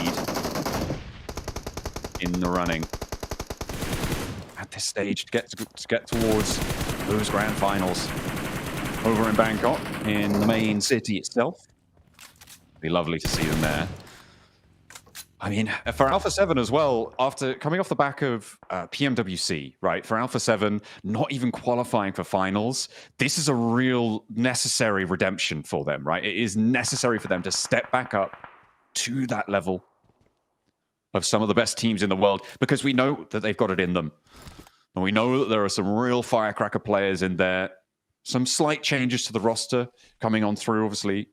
Obscure with Rizal as well. These slightly newer entrants to the team. We'll see what they can pull out the bag here. On the northwest side, they do have a chance, but the circle doesn't help them out here. It's going to push them down to the southeast edge. Gives Geeky a pretty solid spot on that hill to the west of them. Going to be highly contested. I think for Wolves, it's not a bad spot to play down towards the south side on the ridgeline. Your difficulty is that even though you hold this position, you still have to worry about a lot of the high ground off towards your west side. Alpha 7 is an interesting talk you made about them not even qualifying for the PMWC. And I think that they're a team that certainly struggles with this, which is if they don't have the hunger for the games, then they don't perform well. I think actually them not qualifying for the finals and PMWC was probably one of the better things that happened to them, because it lit the fire underneath them again. I think that they struggled with that for a long time, always getting second places. But I think that those second places actually were the things that kept driving them forward a lot of times. So one of the few teams I've been like, oh, they just need a second place and they can do well. Ooh, a roll up from R8. They've been fairly solid on their game so far. Prestige down, though, and getting flushed leads them into a 3 versus 3, actually, with the trade-off knock coming on through. Another flush over to Regnum Kai. We'll touch on that in a minute. But R8 battling now out in the open against Orangutan, and Ida7 wins out that edge. Will find another knock as well as he steps out into the courtyard, able to find a second player from Orangutan, and they are cut down to 1. Not going to be able to win out this fight. Unfortunately, DRX will pick up the pieces as well, and the nades are good. Everything else comes crumbling down around their ears, and R8 make out like bandits. 4 elims, and they are down to 3, but they've done the work already. 47 points and climbing. See, I can understand like the mentality from Orangutan is they need more points. They want to get more eliminations. I can respect that as a limit test for the team, but it is a horrible time to be going for that fight. Right, you need to look for that fight much earlier, where the pressure is on as the blue is about to close. When you got a minute out, so you got to pace the fight much. It's much more stressful for R8 where they got to pace the fight because they got to think about their future moves. But moving on to that position as the circle's pulling in creates this horrible situation for both teams, and I think it is one that's made so by Orangutan as opposed to R8 playing that spot. Ulf takes down APG again, which is a bit of a prank. A bit of an APG prank. Yeah, 16th place for APG. Again, not what we expected coming into this one. Can't count them out, okay? They're so done. It's over for them. You them again. can't. You can't count them out. I've done it. They're, what are you going to do? They're possibly one of the most annoying teams in the world when it comes to having no points. Because equally tomorrow they could have 70. Oh, Alpha 7 really struggling on the roll-up. They've just been taken down by the Mad Bulls on the approach there. Really not great stuff there. They needed to try and convert on the northwestern side, get a couple more points on board. R8, similarly, now suffering, taken down by Malloy from Virtus Pro on that southern edge. Although Malloy doesn't look in the best of shape either, but the top of the table's blank. It's been really quite decimated right now. So a lot of teams with opportunities to jump up towards the top side. Yeah. The Mad Bulls, I think it's the first time in a while that Mad Bulls hasn't been a bit of a cringe team name to utter. Because usually it's a team that in the past had some of the best players from the CIS region in it, doing fantastically well. They got poached multiple times, leaving only Zerich really is the star power on the squad, and even he started to fall off a little bit without the help from Effect to be his off-angler. But I think that the rebuild from Mad Bull is actually very, very good. Flip and Lemon work fantastically well in tandem with one another. Lemon has some of the best nades in CIS region. Flip is incredibly good. He's flipping good. And as well as Pusher and Tulika already have a lot of experience with one another anyway. I think they are an aggressive team, to be honest. But I think everyone's on the same page there on that squad. So I think that's fine.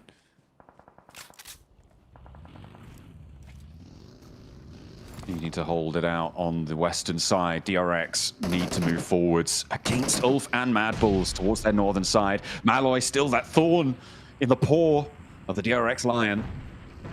They'll have to handle it. I think you might just deny the point here at this stage. Look at the blue zone taking him down. The heal does pop through, but into stage 5, he does not have long to play this one. Maybe a backstab, maybe a little game changer on a fight. I don't think that Malloy is going to make it into the placements. That should be it. He will fall down. It is just a play zone point denial.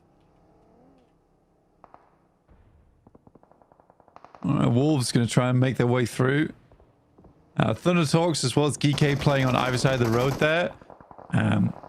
Advantage goes to Geek being closer towards the circle.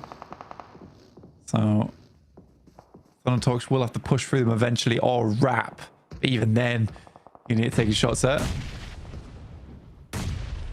As we see the south side rotate, DRX, they managed to get rid of Virtus Pro. And they move over towards the Wolves, and a good knock on towards Coops in the backstop position as well. That's not going to be particularly flushable as Thundertalk try and cross the road and Ulf try and cross the road and Thundertalk deny them entry there and get a knock over towards Geek. This fight seems to be a little bit of a stalemate between these two teams, despite the number of nades and Molotovs being sent between the two positions. DRX are taking a lot of damage though. And they're going to have a real tough time rolling up. Doran for the spray down onto Soaz as he breaks on through. That crash line is good, and it's going to be held. Coops goes down 1 for 1. Hyunbin follows. QX set up on the hillside needs to come up big now because he's the last player to stand. The inside getting torn apart. Nobody's alive in the shack. The points are there for the taking, but nobody's ready to do it. A sliver of health on the high ground as well as DRX last hope now, trying to keep things going, but Soulless bombards the position time and time again, stopping the Wolves from flexing out, and then it's going to allow the heal on the high ground. Damn, well played, Eagles. Actually able to make it happen. Hold down the fort for the time being. Yeah, this is where life gets very difficult for Thunder Talks, as I was talking about earlier. You know, the circle being on Geek's side, it's just going to make their life so much easier now. For Thunder Talks, even pushing far over towards the north, yeah, you can get behind that lip on the very northeast, but even then you have to deal with GS. So we'll see how Thunder Talks plays for now. Either they push north or they expend a lot of utility here in the next 5 minutes.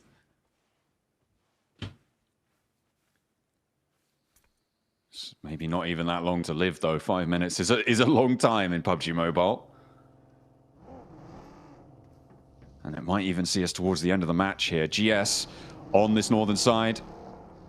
Mounting up now, playing with 4 players alive. They are leaving 1 player still in Severny, trying to keep those building high ground positions under control, maybe an off angle. So they roll up towards Paragin's shack. One of the last players, I think the last player, in fact, for DX Xavier. He's going to try and fend them off, but posting a nade through will do the trick. Just need to land it on the mark. Doesn't quite connect. That one does, though. He's not the last player for DX Xavier. It's actually Levi's off across the road. You can see there on the minimap, but yeah, it's not going to be... It's not going to be able to get that one back up. And GS move in to the shack position on the north.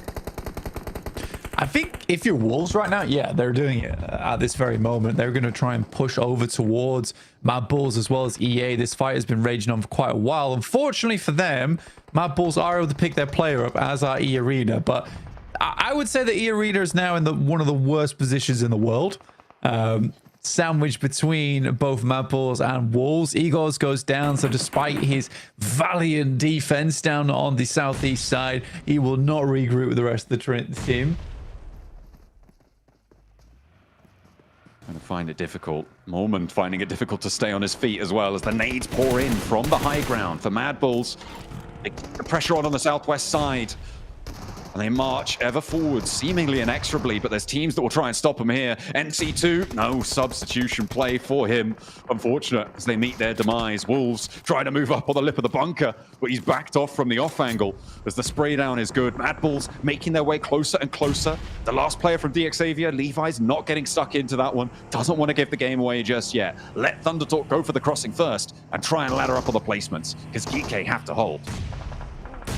I mean, it's a good time for Thunder Talks to do it. I mean, wrapping all the way around the building, trying to get to a side that doesn't have many windows. Unfortunately for you, this building has all the windows. Nate goes through, Kevin goes down. There's Saf out as well. Ragnarok last left inside the building. The Vikings are looking to decimate against Ragnarok itself, but Nerzed's still in the fight.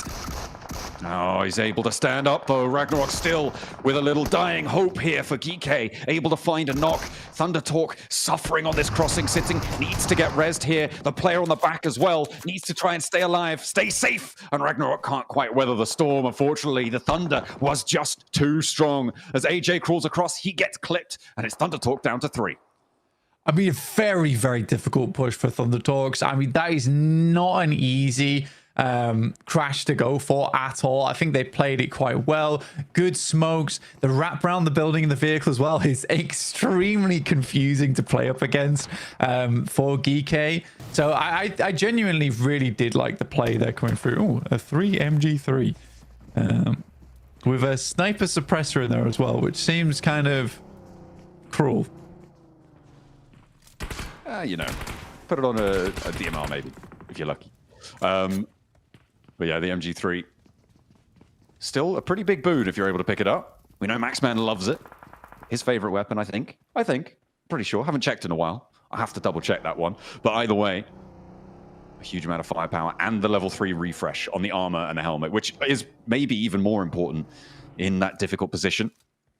It's just a question of getting there. With 5 teams remaining, DX Xavier likely going to be the next team to have to move with their solo player Levi's out and across the way, over the road. Everybody else just about in, or at least close to being in. You can see Thunder Talk have access to that hillside on their left, on the south side of the circle. And they'll be able to rotate there, hopefully fairly successfully. Still, 11 elim game. It's nothing to be scoffed at. Same with Mad Balls as well, slowly climbing up the rankings. Yeah, so it knows that Levi's is here. Don't think... Oh god, Mad Balls knows is here as well. Yeah, that's rough. That's very rough. The ground being peppered with holes in between him. Just trying to make the mad dash. I don't think he's getting out of here.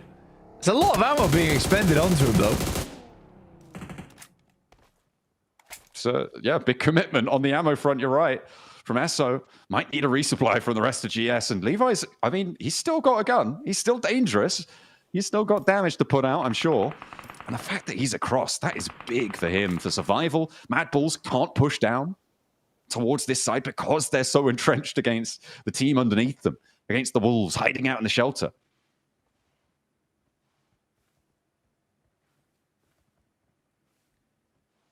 A little bit unfortunate for Thunder Talks right now.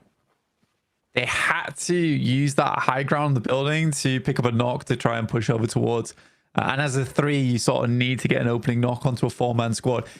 Wait, Levi's is still alive. Yeah, that's what I'm saying. And he's safe from the south because of that fight on the bunker. Pretty amusing. Now, what is Thunder Talk's move then? I mean, they can try and wrap on Mad Balls, but again, it's difficult. It's very, very difficult. GS knows the location of Thunder Talks right now, and it's hard to push down towards them. So yeah, King's going to try and scout out over towards Mad Balls. And he's coming back. And he's going to free again. And he's coming back. I mean, it's indecision, but it's so difficult to make the play. GS, they know that Levi's is here. Wolves going to take shots as well from the mouth of the bunker over towards GS on the approach. They give the Gauntlet up over towards Thundertalk, who are all too happy to pick up these points as the knocks start to come through thick and fast. GS are suffering, caught in the crossfire. The fact that it's not unlikely that they go down before Levi's now for DXavier is crazy. And Thundertalk aren't doing too well either. Goodness me, this is getting mad. Jafar's on the edge of the blue right now. Does go down. Icon's able to get DS3 back up again. But overall, for Thunder Talks, it's still not a terrible game. I mean, they'd rather end up in a top 4. Sighting getting picked up at the same time, so they should get themselves back up towards the 3. And a wraparound from King here over towards the Mad Balls. Sort of has to wait for a team shot here, honestly. That's a long nade. That's a very long nade. They're trading nades here, and now actually Mad Balls are flowing around and over towards the Wolves, who have been doing so much damage to GS in the meantime. The Mad Balls looking to keep this one under control. All things considered, this is their game, but Levi's moving up to the tree now. Spots a player, he gives the position away. Now the Mad Balls are going to know he's here. They're going to know there's danger on the flank, and they are going to put some ordnance out his way. You can see the nades already cooking, and Flip gets taken down because of it. Pusher low gets taken down as well. No way are the Mad Balls crumbling under the face of Levi's. Thundertalk may be able to take this one away. My God, this is getting crazy now. I mean, it was crazy before, but what? My God, what a close down. They're to the top, towards the top side of the bunker there. There's a little bit of chip damage, but not quite enough. Wolves are now out, so the bunker is completely clean. Singh moves around the side where the blue is pushing. Tulika has to wrap around the eastern side of the bunker, but Levi's is there getting up towards the top 2 potentially if he could just take Tulika out. But Sighting is on the hunt. And they will be able to find him now. The last player for the Mad Balls is there, and Thundertalk want that top spot for themselves. They crest the ridgeline and they contest that first place towards the end of the day.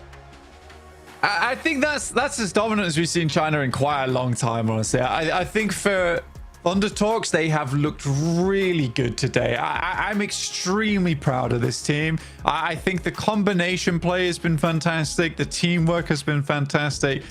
Overall showing has been really good to see. Same with the Mad Balls. Honestly, though, I think that they look dismayed here, but this is the best Mad Balls have looked in many years.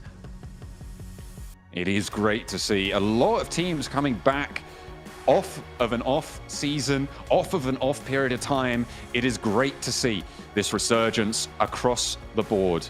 We are going to be heading over to the analyst desk now to figure out just what happened at the end of that one.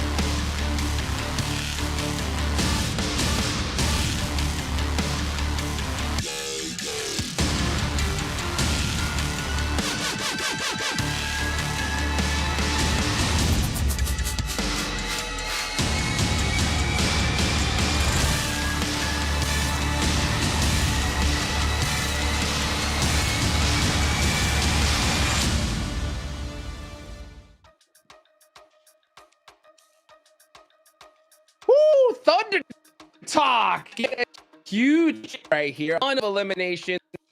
They did it very, very precisely there. And for a second, I thought we were going to see a little bit of a symbiotic relationship right there, right? With we had what was it, Mad Bulls? Yeah, that's right. Yeah, I'm sorry, my brain just went crazy right. But we saw a crazy symbiotic relationship, and we just see Thunder Talk come up and get the chicken dinner right here.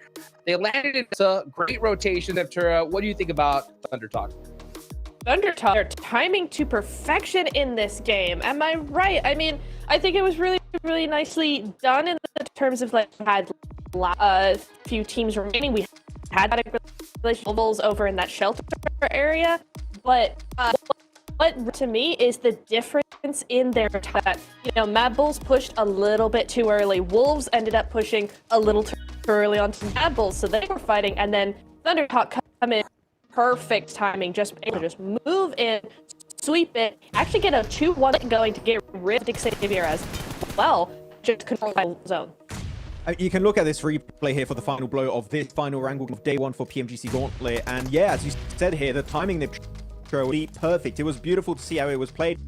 Clearly, step between Wolves and having that fight happen way too early. They talk to move that position from the eastern side over to the southern western edge, taking a high ground position, and as you hear, finding that final player of Levi's, and of course to look at and get the easiest win here. 18 elimination chicken dinner here, Hot Jukes. An absolute banger from the PL team that I had some mixed feelings about this team entering in this tournament, and oh my goodness, these damage and elim stats for all of these players are through the bloody roof. Hell yeah, more of that, please.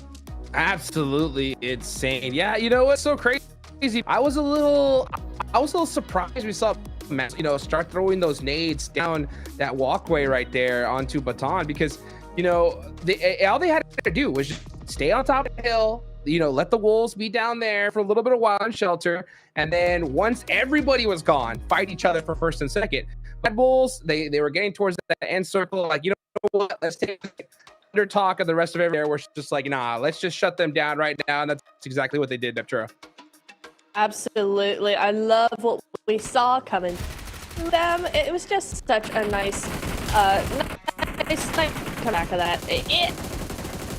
I mean, it was a really good win, but it's those things where it was based on the mistakes of others, right? And that's not to downplay Thundertalk at all, but do believe we just had a little mistakes coming on through there and get back and forth. But I want to say that Thundertalk coming through, we were all surprised that they had 17 eliminations, but focused on other teams while we're sitting in that compound just chilling, moving things away from Nox on rotation, just make sure that they control the space around them, that they were able to get such a big win coming off the back of that. It was just really nice to see, Max.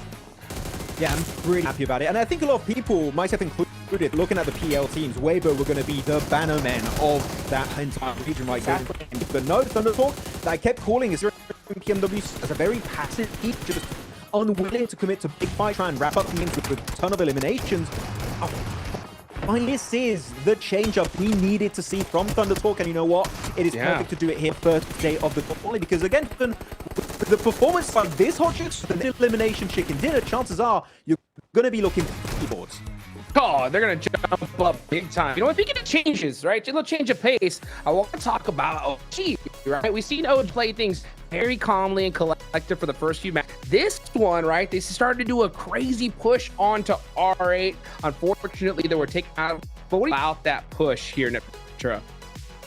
I think it's really nice that we're starting to see more of the aggression that I was used to seeing from them. I think it's nice that they're starting to spread out and spread their wings a little bit. Unfortunately, they go up against R8, which is not really the team you want to go up against necessarily. If they had known that it was maybe a different team like that, it would have gone a little bit better. R8 are just having such a great day so far that it's gonna be difficult to go up against them.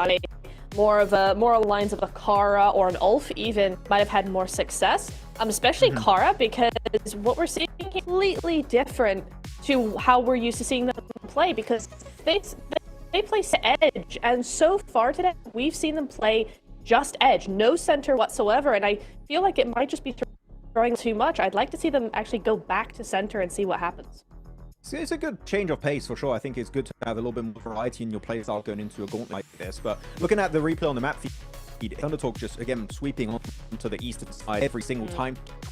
20-point game, setting the record for the biggest chicken dinner point-wise of day 1 of the stage. Can they keep it up? Possibly. The Mad Bulls, despite us being a little bit critical, engaging on that fight towards Wolves a little bit too early. You complain when you get a 20-point round from that. pretty good zoning. I do think they felt the pressure of they were going to have to move eventually, so they tried to be a little bit more proactive, which I can respect to some extent, but you're just opening up the gates for the other teams like GS Team, like Thunder Talk to try and wrap it up and take the win from you. So still a really good performance, but those slight PMGC lobby cost you the game, and in this case, that could be what happens. Yeah, and that's a great game for them regardless of the situation. It's just those few extra points could make such a big difference in the long run. Yeah, look at this. 1,200 damage, 194 healing, and 7 eliminations. This is, I think, the game that Thunder Talk desperately needed here, Max. Definitely. A lot of people actually in the chat and also on chat were telling me, hey, no, AJ's looking really good and stuff, team. But look at Silly. He's been performing amazingly and so well, in fact. Standing in first position on the rankings. 53 points, 20 place points total over the course of these 4 matches. Their average is through the roof and amazing in the process. But now, Nipcho, the question is, when you have 53 points, how comfortable are you to actually remain in top 7 until the end? Because that's a really big point lead. Wait, that's a 33-point lead. And Bulls in 8th? They're super comfy. Oh my goodness. Yeah, I think that's a big points, but it is. I think it's a little too early to say they're super comfortable just yet, but that's a darn good start for them. And coming out of the woodwork, I think, Thunder Talk, based on previous performances we've seen from them in the global stage, I certainly wasn't expecting too much out of them. And 3 in, I'm having to change my opinion 100% because this Thunder Talk is who like a year ago. Yeah, 1,200 damage from City. I mean, that's gonna definitely right here.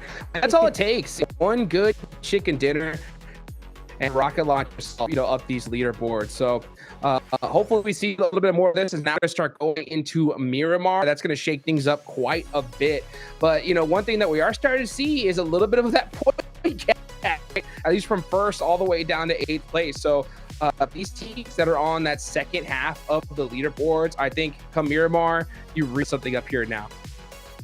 It really is kind of only a point gap being created in literally just 4 matches here in GC. And this is a very strong lobby, but the fact you have a 33-point lead between first and the cutoff in 7th position, 8th position, also, is really big statement. These top tier teams from your Thunder Talks. I wonder if they can maintain until the end of the Gauntlet stage. But yeah, sitting popping off. King is up there. By the way, quick little piece of information. He was on Nova Esports when they won PMGC Season 0 and Season 1 back-to-back. If they are able to go the entire way with PMGC, he would be the only player in the world to have won 3 PMGCs, which would be a massive flex in your Instagram bio. I'm just saying. The ultimate flex. By the way, there is in the 3 players that have previously won a PMGC. King has the most champions, and that is right. That was in 2020 and 21. Next, got Silas, who's with Regnum Karia. He won in 2022 with S2G. And Ziol from Alpha Gaming, they ended up winning in 2023 with IHC. So a ton of talent, right, in this lobby right now. Alpha, right? They are underperforming big time in my eyes, Neptura, right? Is this, typical of what you kind of expected from them? Are you a little bit worried? What are you thinking about Alpha Gaming right now? I mean, I think worried in one sense that the other teams are doing so well, so consistently. APG might fall behind a little much. On the other hand, this is very typical of what we've seen from APG. Like, they do this all the time. They will just not get anything done the first 1-2 days and then come back, 5 points in the team they are. So I'm not concerned, but I think other teams might just take advantage of them. And in PMG, that's not the event you want that to happen to you. I mean, Blank said it perfectly during the cast, right? It's the APG prank, okay? It's real. Day 1 is always the APG prank. Wait for day 2, day 3. That's when the real APG is going to surface here in this lobby. Trust. Yeah, I mean, I hope so, because I saw that last game push on and Oof shut them down immediately. Yeah, this is a prank. You're right. I got pranked once again, right? Yeah, I hope it's a prank. Let's go here, right? Come on, right? Show us what's going to happen. Don't wait till tomorrow. It happened right here in Miramar. But you know what? We've already done with Aaron today. We're done with Rondo. We saw hot drops back. Max, talk to us a little bit about drops. We can see here.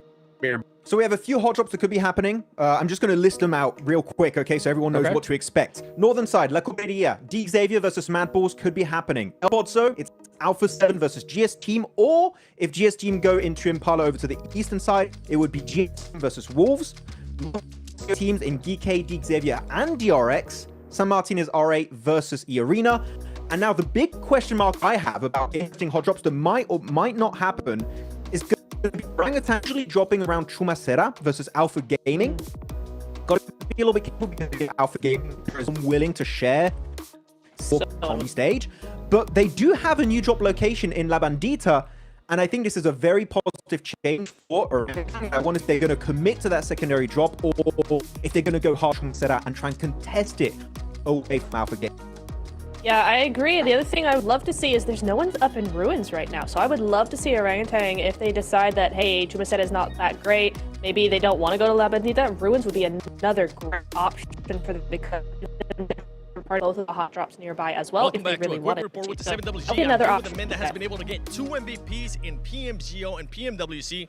But starting today, welcome back to a quick report with the 7WG. I'm here with a man that has been able to get 2 MVPs in PMGO and PMWC. But starting today, I mean, you guys are struggling. Only 4 points after 4 matches. What's going on with the squad? За, өнөөдөр танай багийн хувьд болохоор 4 тоглолтод зөвхөн 4 хоноо авсан байгаа. За, ер нь өнөөдөр яг яаж эхэлж байна вэ? Мэдгүй тэгээд болдгоо тэгээд үзээлээ. Болохгүй л байна. Currently, like, I don't know, nothing is working on our plan, so I can't really say much. Are you looking to make changes going into Miramar, considering that there might be a hot drop there as well? Miramar дээр хамт баг бууж байгаагаас болоод танай багийн зүгээс ямар нэгэн өөрчлөлт оруулах байгаа юу? Тэгэл байлдан да. Hot drop ер нь аавна. Одоо ямар ч баг байсан тэгэл байлдан да. Тэгэл үзэндээ хаа. Even in the Miramar, there is a chance for hot drop, but still, we will go for the fight and try to win our spot. All right, well, I'm hoping if there is a fight, you guys end up winning it, because right now it's not the performance we're expecting out of APG. Back to you guys. The look on his face. It's got me sad. Because when we just heard, he said, you know what? Hey, the fight's coming, we're ready to fight. And then Seven was like, come on, dude, right? I mean, these guys do not mess around here at Turn, right? Because if hot drops, they live for them.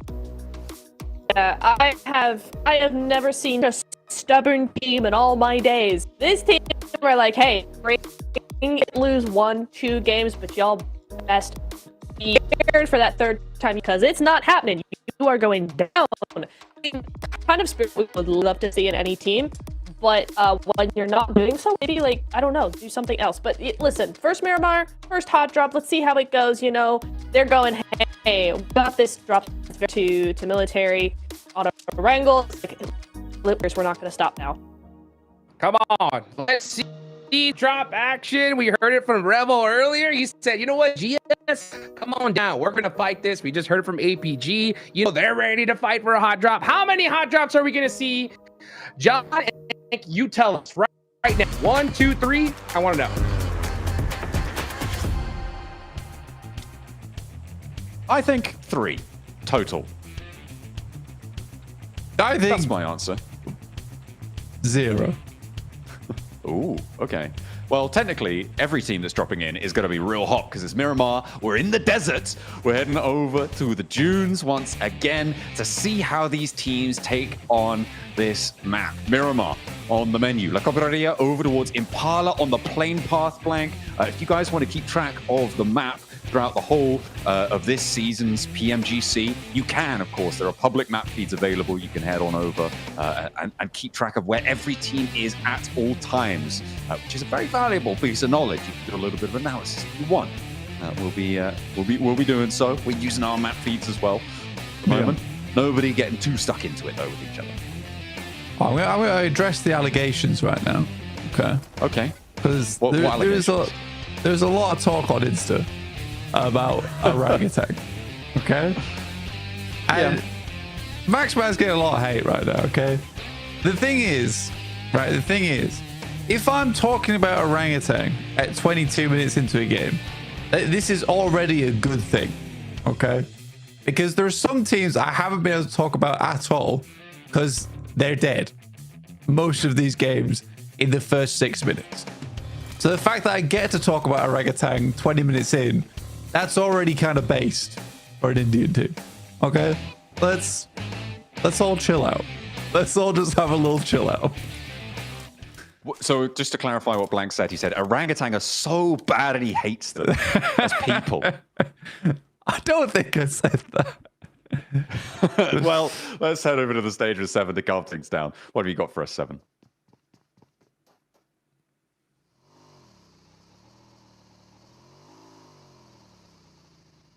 Oh, maybe not yet. It's in 20 seconds.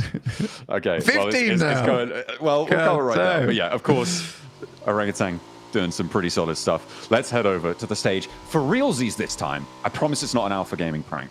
Welcome back to a quick report with the 7WG. This time I'm joined by none other than OG AKOP. Boy, what a performance you guys are putting up here in the first 3 matches, backing it up with great placement points, but the eliminations aren't quite there yet. But you're building up that confidence. Yeah, we are building the confidence and we are looking forward to grab some eliminations too. Some situations are holding us back, but we make sure we will show the dominance performance like we used to show in India. Well, I'm happy that the placement points are there, but that fragging power, what do you feel like you need to be able to adjust for that fragging power to come through? For now, we are absorbing the atmosphere. We are studying the teams, what are the teams doing, and we are looking forward to have a like a team meeting and what are the mistakes we are doing that not getting us the elimination we wanted. And yeah, you will for sure see some double-digit elimination in upcoming matches. I'm going to take that as a promise. And for everybody in India, I'm pretty sure this is pretty much a lot of hope. The performance is there. I'm hyped up for you guys. I'm hoping that the fragging power is going to come through. And honestly, great start, even though the elims aren't there yet. A little bit of a false start on their promises of fragging power in that previous match, but here on Miramar, hopefully they'll be able to do a little bit more. They are center on this circle, Blank, over towards La Bandita, over towards that area of the map. We'll see if they can get the business done and stay in that top 7 spot for that direct qualification to the grand finals. Indeed. Have a look at what's happening elsewhere on the map right now. Got DRX down towards Puerto Paraiso. And we're getting pretty much a Minas Generales central finish at the moment, which is not the most horrible position on the map in the world. I mean, up much further than dropping down towards the southwest side, which is difficult to play in, honestly. And R8 in San Martin. I actually want to see a little bit more out of R8. Very much enjoying the gameplay so far. A little bit risky at times, though. Cheeky shots coming through from DS3. It's interesting. He swapped over to the M249, was playing on the pacing that was assumed of him, dropped those shotgun shells out the window, and then immediately swapped to hop out for the spray down. You could see that the plan was to break whilst he was reloading, right, up into the wall. But that little weapon swap really very timely and well read. So nice stuff coming through from GS, and they'll take a scalp of Alpha 7 for their prize. Reckon Kaya surviving as 4 this time. Hopefully they can continue to do that, as they were getting clipped quite a lot on Erangel in these last 2 matches. E-Arena, in the meantime, on the north side now, making their approach through the areas up towards the city, up towards Truck Stop now. As you can see, they're moving forward, still with their substitute in. Joker out, NC2. He played in that last match, wasn't quite able to go the full distance. We'll see what they can do now.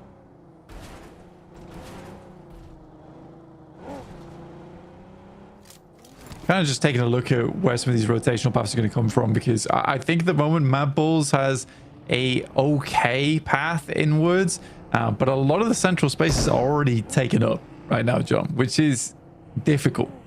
It's difficult to work with, especially moving through like such open area with the fields, etc. GK on our screens versus E-Arena, just spraying it, honestly. NC2 will win out the engagement. Kind of got sick of the shotgun there a little bit, didn't he? It's like, brother, you're not an alarm clock. Be quiet. He sits him down. Pushes him back. There is an answer. So both Irina and GK now have lost a player. GK try and move forwards as two. Mormon with the side angle there could potentially get some shots in or nades in through those open garage doors, but that truck really playing spoiler to a lot of his sight lines. So the regroup, I think, probably necessary here.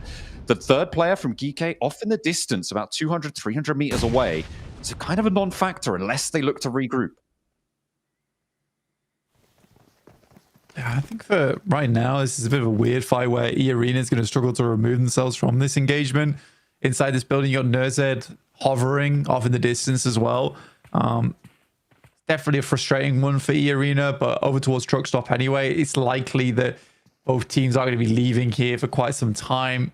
How close they are. Aaron finding shot over towards Prestige. Not flushed yet, though, so there's still a chance to get their player back up on their feet. Thunder Talk, nice and central as well. Looking to put even more points on the day here, which is impressive.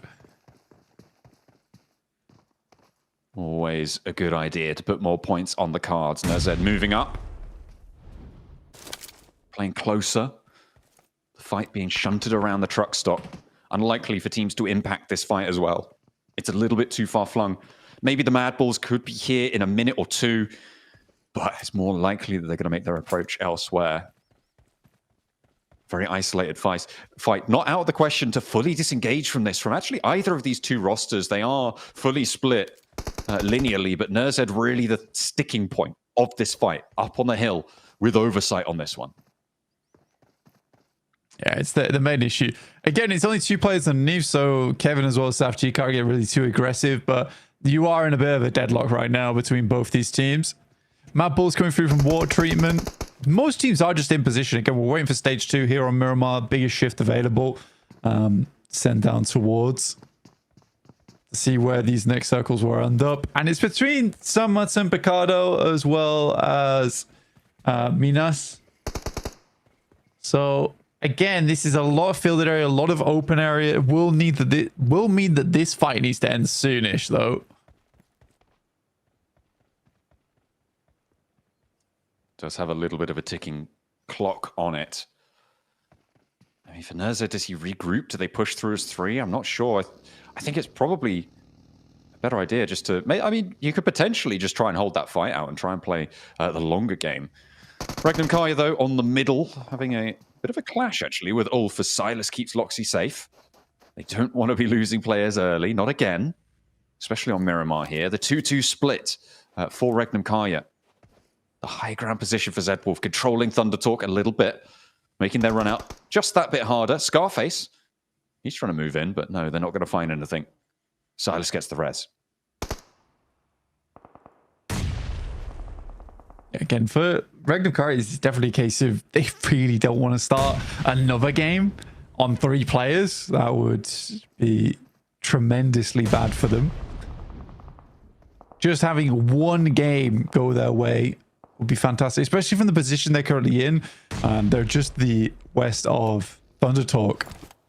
And being able to be in this position means that they have a good chance for an end game, a late game. Being only on 18 points right now, pumping those points up a little bit more would be ideal. You know, getting towards a 40-point boundary at the end of the day is typically what you're really looking for here. Yeah, getting 40 points on a day would see you fairly safe towards the 7th place position and higher. Around that 110 boundary is where I'm expecting the points to end up here for 7th place. And that will be what they're going to be looking to try and convert on your right. So a lot of work to do in these last 2 games, earning 22 points for Regnum Kaya. In the meantime, plenty of other teams looking to try and break that boundary as well. Alpha 7, very nearly there, and very nearly losing a player as he sails over the ridgeline for Alpha 7. They will stay alive just that bit longer. Of course, losing a player already, going down to 2 would be pretty disastrous, especially with the chocolate block south side as it is. Virtus Pro bringing up the rear. A huge amount of teams down here as well. You got Wolves, Alpha 7, Virtus Pro, like you were just saying, DX Xavier, who still need to regroup one another. You got Lambert, still heading up. He's right on the south side, but his team's over towards the northeast, as you can see here on your screens. And you even have wolves like littering this northern edge. This is a very tough position to make your way out from inside of Los Leones. Very difficult indeed. That push up over those hills to the north side of Los Leones. Treacherous at the best of times. GK sending away. I think he's getting down that hill safely. I'm not entirely sure. As the circle pops up towards the north side, it helps out Kara over towards Graveyard, over towards R8 as well, who are looking to take that first place position back and keep it under control. Ulf as well being helped out here. So all of these teams to the north of the La Bandita crater having a good time with this shift blank. Yeah, I think for Thunder Talk, again, it is a good spot for them. They're currently holding. Orangutan currently coming in from that south side.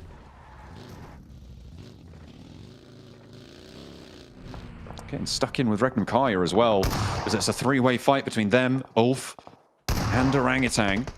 Regnum Kaya really suffering here. Looks like their day might be a bit of a downer, as they're down to 2 players. Ulf trying to keep up the spirits of European fans, but it's not really going well for them either, as it's just Scarface now remaining. Orangutan, they've lost 2 in the process of all of this as well, as their fight's not going as strongly as they would have liked either, but they still do have reservoir opportunities. As Scarface steps in, steps out, tries to go for the shot, bobbles the nade out the window. Will Loxy step on it? No, but he is going to get lit up from the off angle. That is Kara chiming in, and the nades are through as well. Scarface goes down next, and CEO gets a little bold, backed off the angle, but gets the points nonetheless. No, I mean, at least you got the points on the back of it. There's a good nade, to be honest, where he bobbles out of the window. It's not cooked or primed, so it forces Loxy to move around the side of the wall, but only to get shot out by other teams. So an interesting maneuver. OG took control of that northern side, just on the western edge of La Bandita here. Currently trying to push their way through wolves. Don't really need to force this engagement, considering they're further north than wolves right now. And Kara's playing a slow game over towards the northern edge of the circle around the mines. Give me. NC2's not likely to get back up here, is he?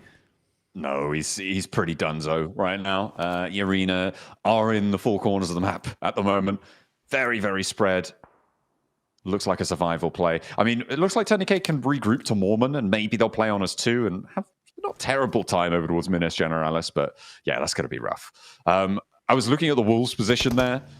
I don't think they need to push, but as Alpha 7 and Virtus Pro, that this fight, actually, in fact, on our screens right now, that once it concludes, they'll be sending up around the edge of this crater, right? Most likely towards the Wolves' position. The circle, if it goes all the way north, they can divert around it, but if it pops down south, they need to take this fight, and I think that's go time. It's whoever can get there first sends towards the wolves, but maybe they want to stay on the outside and third party the other person, whoever makes that move. It's a difficult spot on the south edge.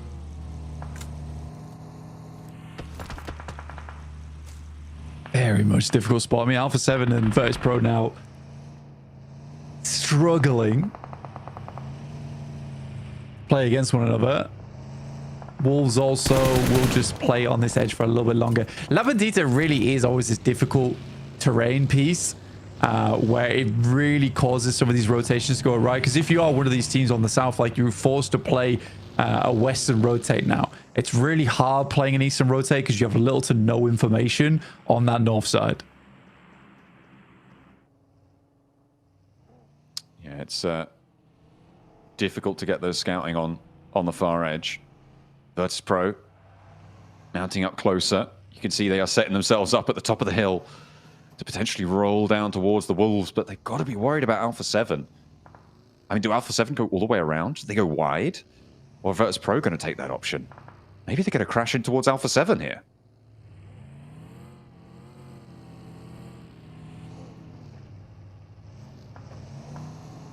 I mean, they don't... I think if you get a crash over towards Alpha 7, there is a potential that you're able to get something done here and slowly make the push on the east, but this is a really tough push up towards Longhouse. Ooh. Feels like Milky Way may have wanted to go a bit further, but actually drops short, uses the car as cover, nades now. The opening salvo for Virtus Pro. A lot of damage done towards them, and that nade nearly takes him down. Luckily, the health ticking back up keeps him going. And Malloy for Virtus Pro is not here with them, still moving out around, moving up to the Labadita crater edge. But in the meantime, the rest of his team rides on in. Revo tries to hold the corridor, looks for the shutdowns, but it's not working. None of them can find a shot. Malloy was here to play, but he wasn't needed. Alpha 7 swept aside, and Virtus Pro, the ones to tear them to shreds. I mean, I'm surprised they were able to make that happen, honestly. I was very surprised they were able to make that happen. It's an incredible push from Virtus Pro, especially over towards Longhouse as well. I mean, leaving that door open and then grouping up and getting naded out is pretty ridiculous.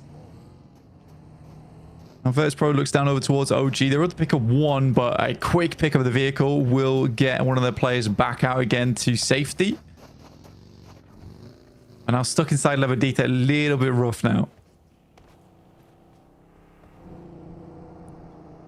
That crater.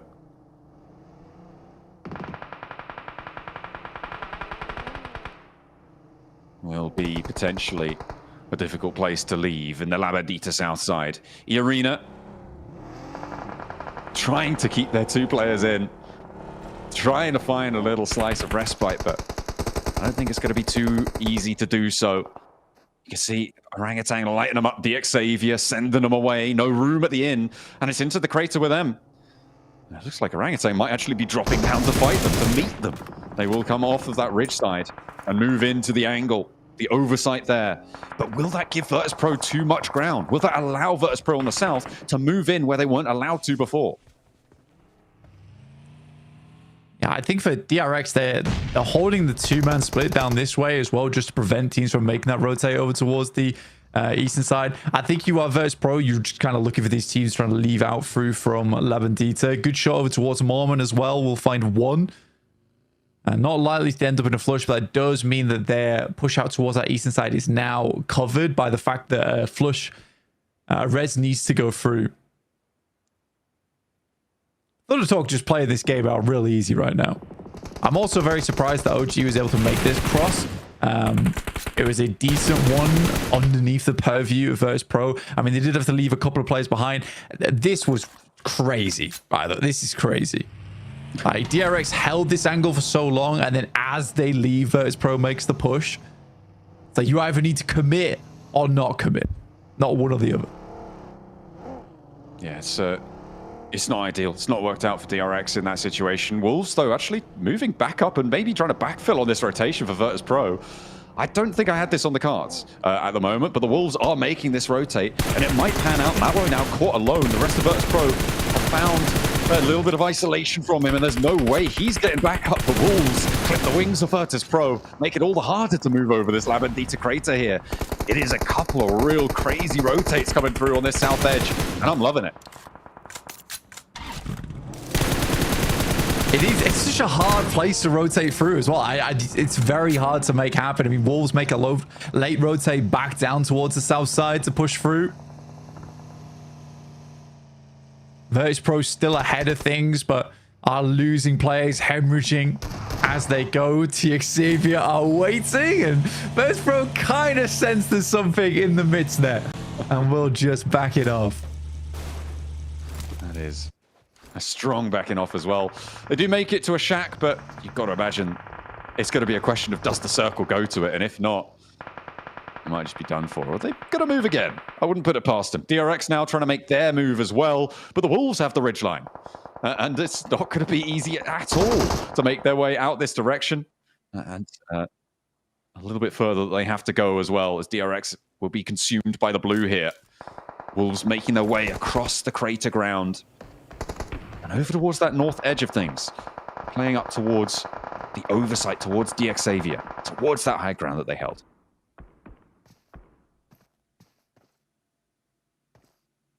For TX Xavier, I mean, it's an okay spot, right? It's fairly central, but it's just it's a nade hole, right? People are just going to be throwing. As soon as they start to get close there, it is so easy just to smoke that area out and then just toss nades in. And then Dig Xavier's done for. It's going to keep them protected for quite a while. I might even give them the chance at an end game finish here, but it's not likely to end up being a win. DRX always seem to be moving at the wrong time. Virtus Pro just slightly ahead of Wolves. It's sad for Virtus Pro that they made this rotate only to fall prey to a very similar rotate from Wolves later on. GK will go down. His Mad Bulls pushing through once again. I think Mad Bulls have had a lot of success today. I've been quite impressed by them. They have had some solid engagements. They're in third place. That is undeniable. 39 points so far today. Now they want to try and find DRX and GK, or whatever remains of them, rather. As Nurzed actually breaking out far, all the way to the back of the compound here. Probably going to be fairly safe for this. Until, that is, Mad Bulls actually get across the way. Because they are going to have to push through this one. They are going to have to move towards the circle, which sits southwest of them right now. Probably over towards DX Xavier. That's where they're looking.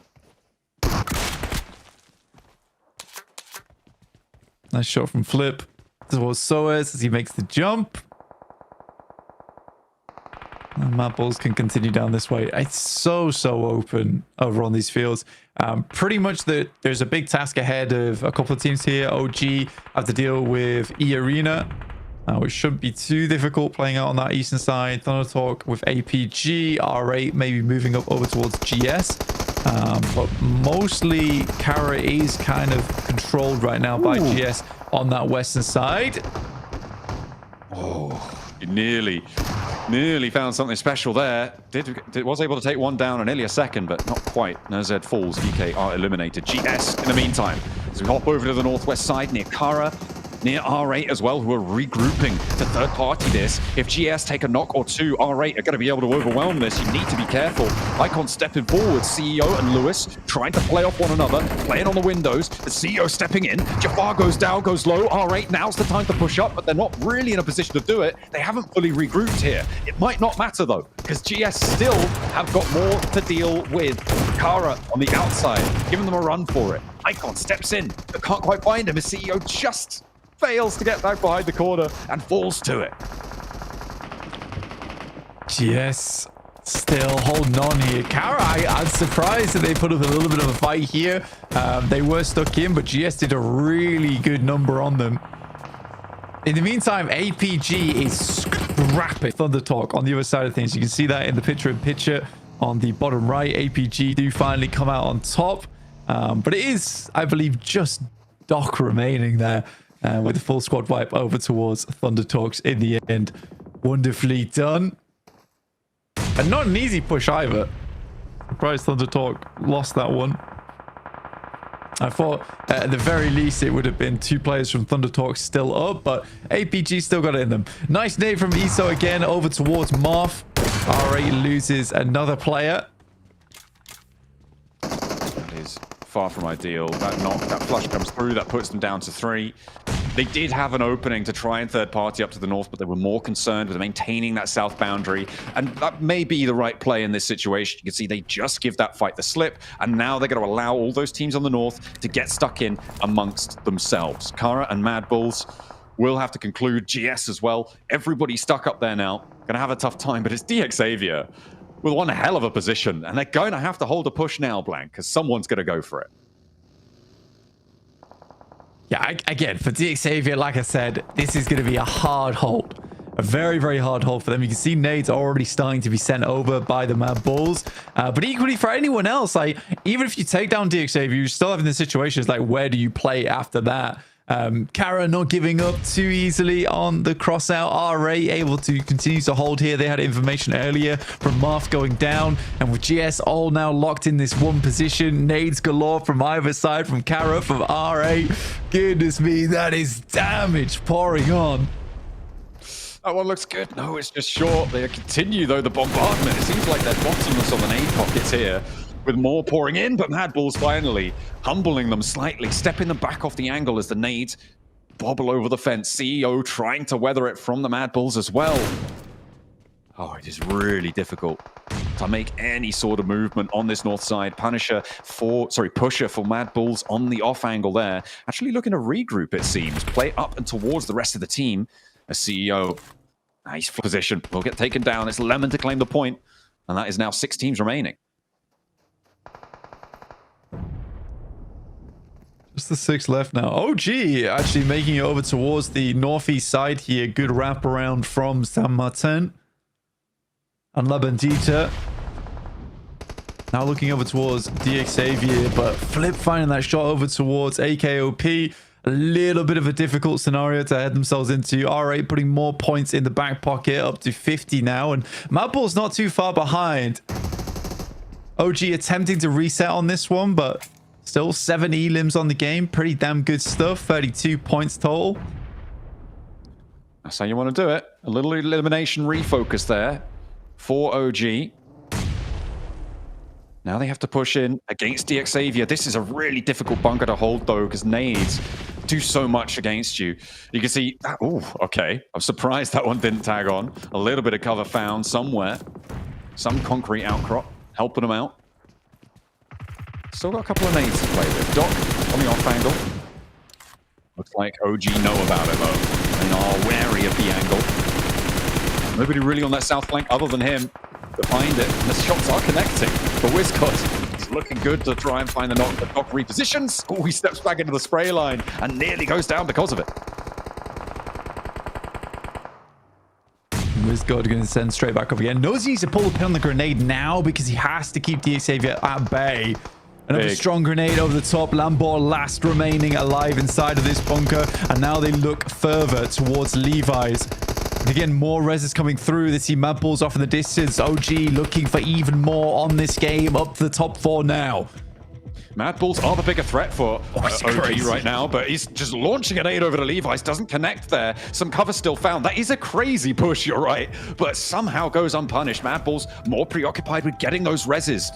There's 3 players still alive here. The Molotov sent to the sky for Aru. Trying to slow, and he pushes. The nades continue to roll over the top. That looks like it sits under him. No, it's not going to go off in time and won't be able to connect either. Somehow DXavier surviving these nades. Everything being put their way. They're stepping out. They're moving. They're just keep them at bay, though. This is the big thing right now for OG, is that as long as they can keep DXavier stuck inside these tunnels, it makes their end game a lot easier. They just need to control R8 on the sidelines, but you just hope they don't put too much attention here. If they get that done, now they know they need to move in. This is a good setup for vehicles from DXavier. There's a player behind, hidden away, looking for the flush. WizKod goes down now. AKOP needs to find Paragin, who's been holding a cheeky angle for so long, and Levi's will finish them off. Dear me, what an angle from Paragin underneath the vehicle. That is a sneaky maneuver. Oh, you just never expect it. That is so brutal for OG. Paragin makes it work, and now DXavier have time to... Nope, they're not going to get that 3rd player up. Okay, they didn't go for that res. The play zone was pushing. It is this last stage, and Mad Bulls now with an option to maybe take a chicken dinner here on our first Miramar. Levi's the last stand, and it will be the Mad Bulls to take it away. Disaster strikes for OG. Paragin under the bumpers was able to take him down, but DXavier weren't able to get out from underneath the vehicle either. And it is Mad Bulls who will be able to move on through. A brilliant close down to that game. Yeah, very, very good stuff coming through from the Mad Bulls. Honestly, really, really well done from them in terms of control recently. I think as an aggressive team, they've been playing it very well. For DXavier, coming out on top in that engagement was very astonishingly good. And I think it only really became apparent later on there with the way they set up the vehicles inside of that bunker, making it a little bit less prone to the nades being thrown over the top. I think OG's rotate up from Labandita was fairly strong, but difficult to make work there versus DXavier. Almost had it. If it wasn't for that spot that Paragin held, they would have easily transition from there. Light it up. Gotta do it.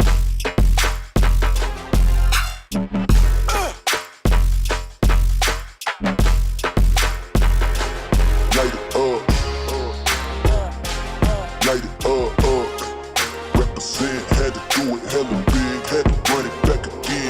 light it up. It worked out well. Yeah, and I think it is impressive to see that one happen. I was very, very pleased with the way that game panned out, because it was set after set of very, very difficult rotations coming through from teams to deal with, especially on that south side for Virtus Pro, for Wolves, for DRX. These are all tricky rotations to figure out. Even for OG, the way that they've navigated through La Bandita, that is not an easy position to play in, because they dealt with E-Arena shortly afterwards. But an international level like this, I'm expecting teams to be able to do that, but I didn't expect every single team to be able to navigate that position fairly well. So it was quite impressive and a fun game to watch. And also, it's one of the first times in quite a while I've seen someone effectively play out that bunker where DXavier were playing jump. I mean, normally you just see those nades land straight on top of you and you're straight on down, but that vehicle position, that was that's just pretty crazy. It really was. And I think this is, oh dear me. I don't think this is the final blow, but it was definitely the final blow for OG. That's for sure. Really, really tough stuff. I mean, to be fair, OG plucked up the courage to actually push in towards the bunker, which they needed to do. But yeah, that's a rude angle. Absolutely a rude angle to play. Yeah, it needs like a perfect approach on the vehicle as well. It's very inconsistent to be able to get that set up, as we've highlighted before.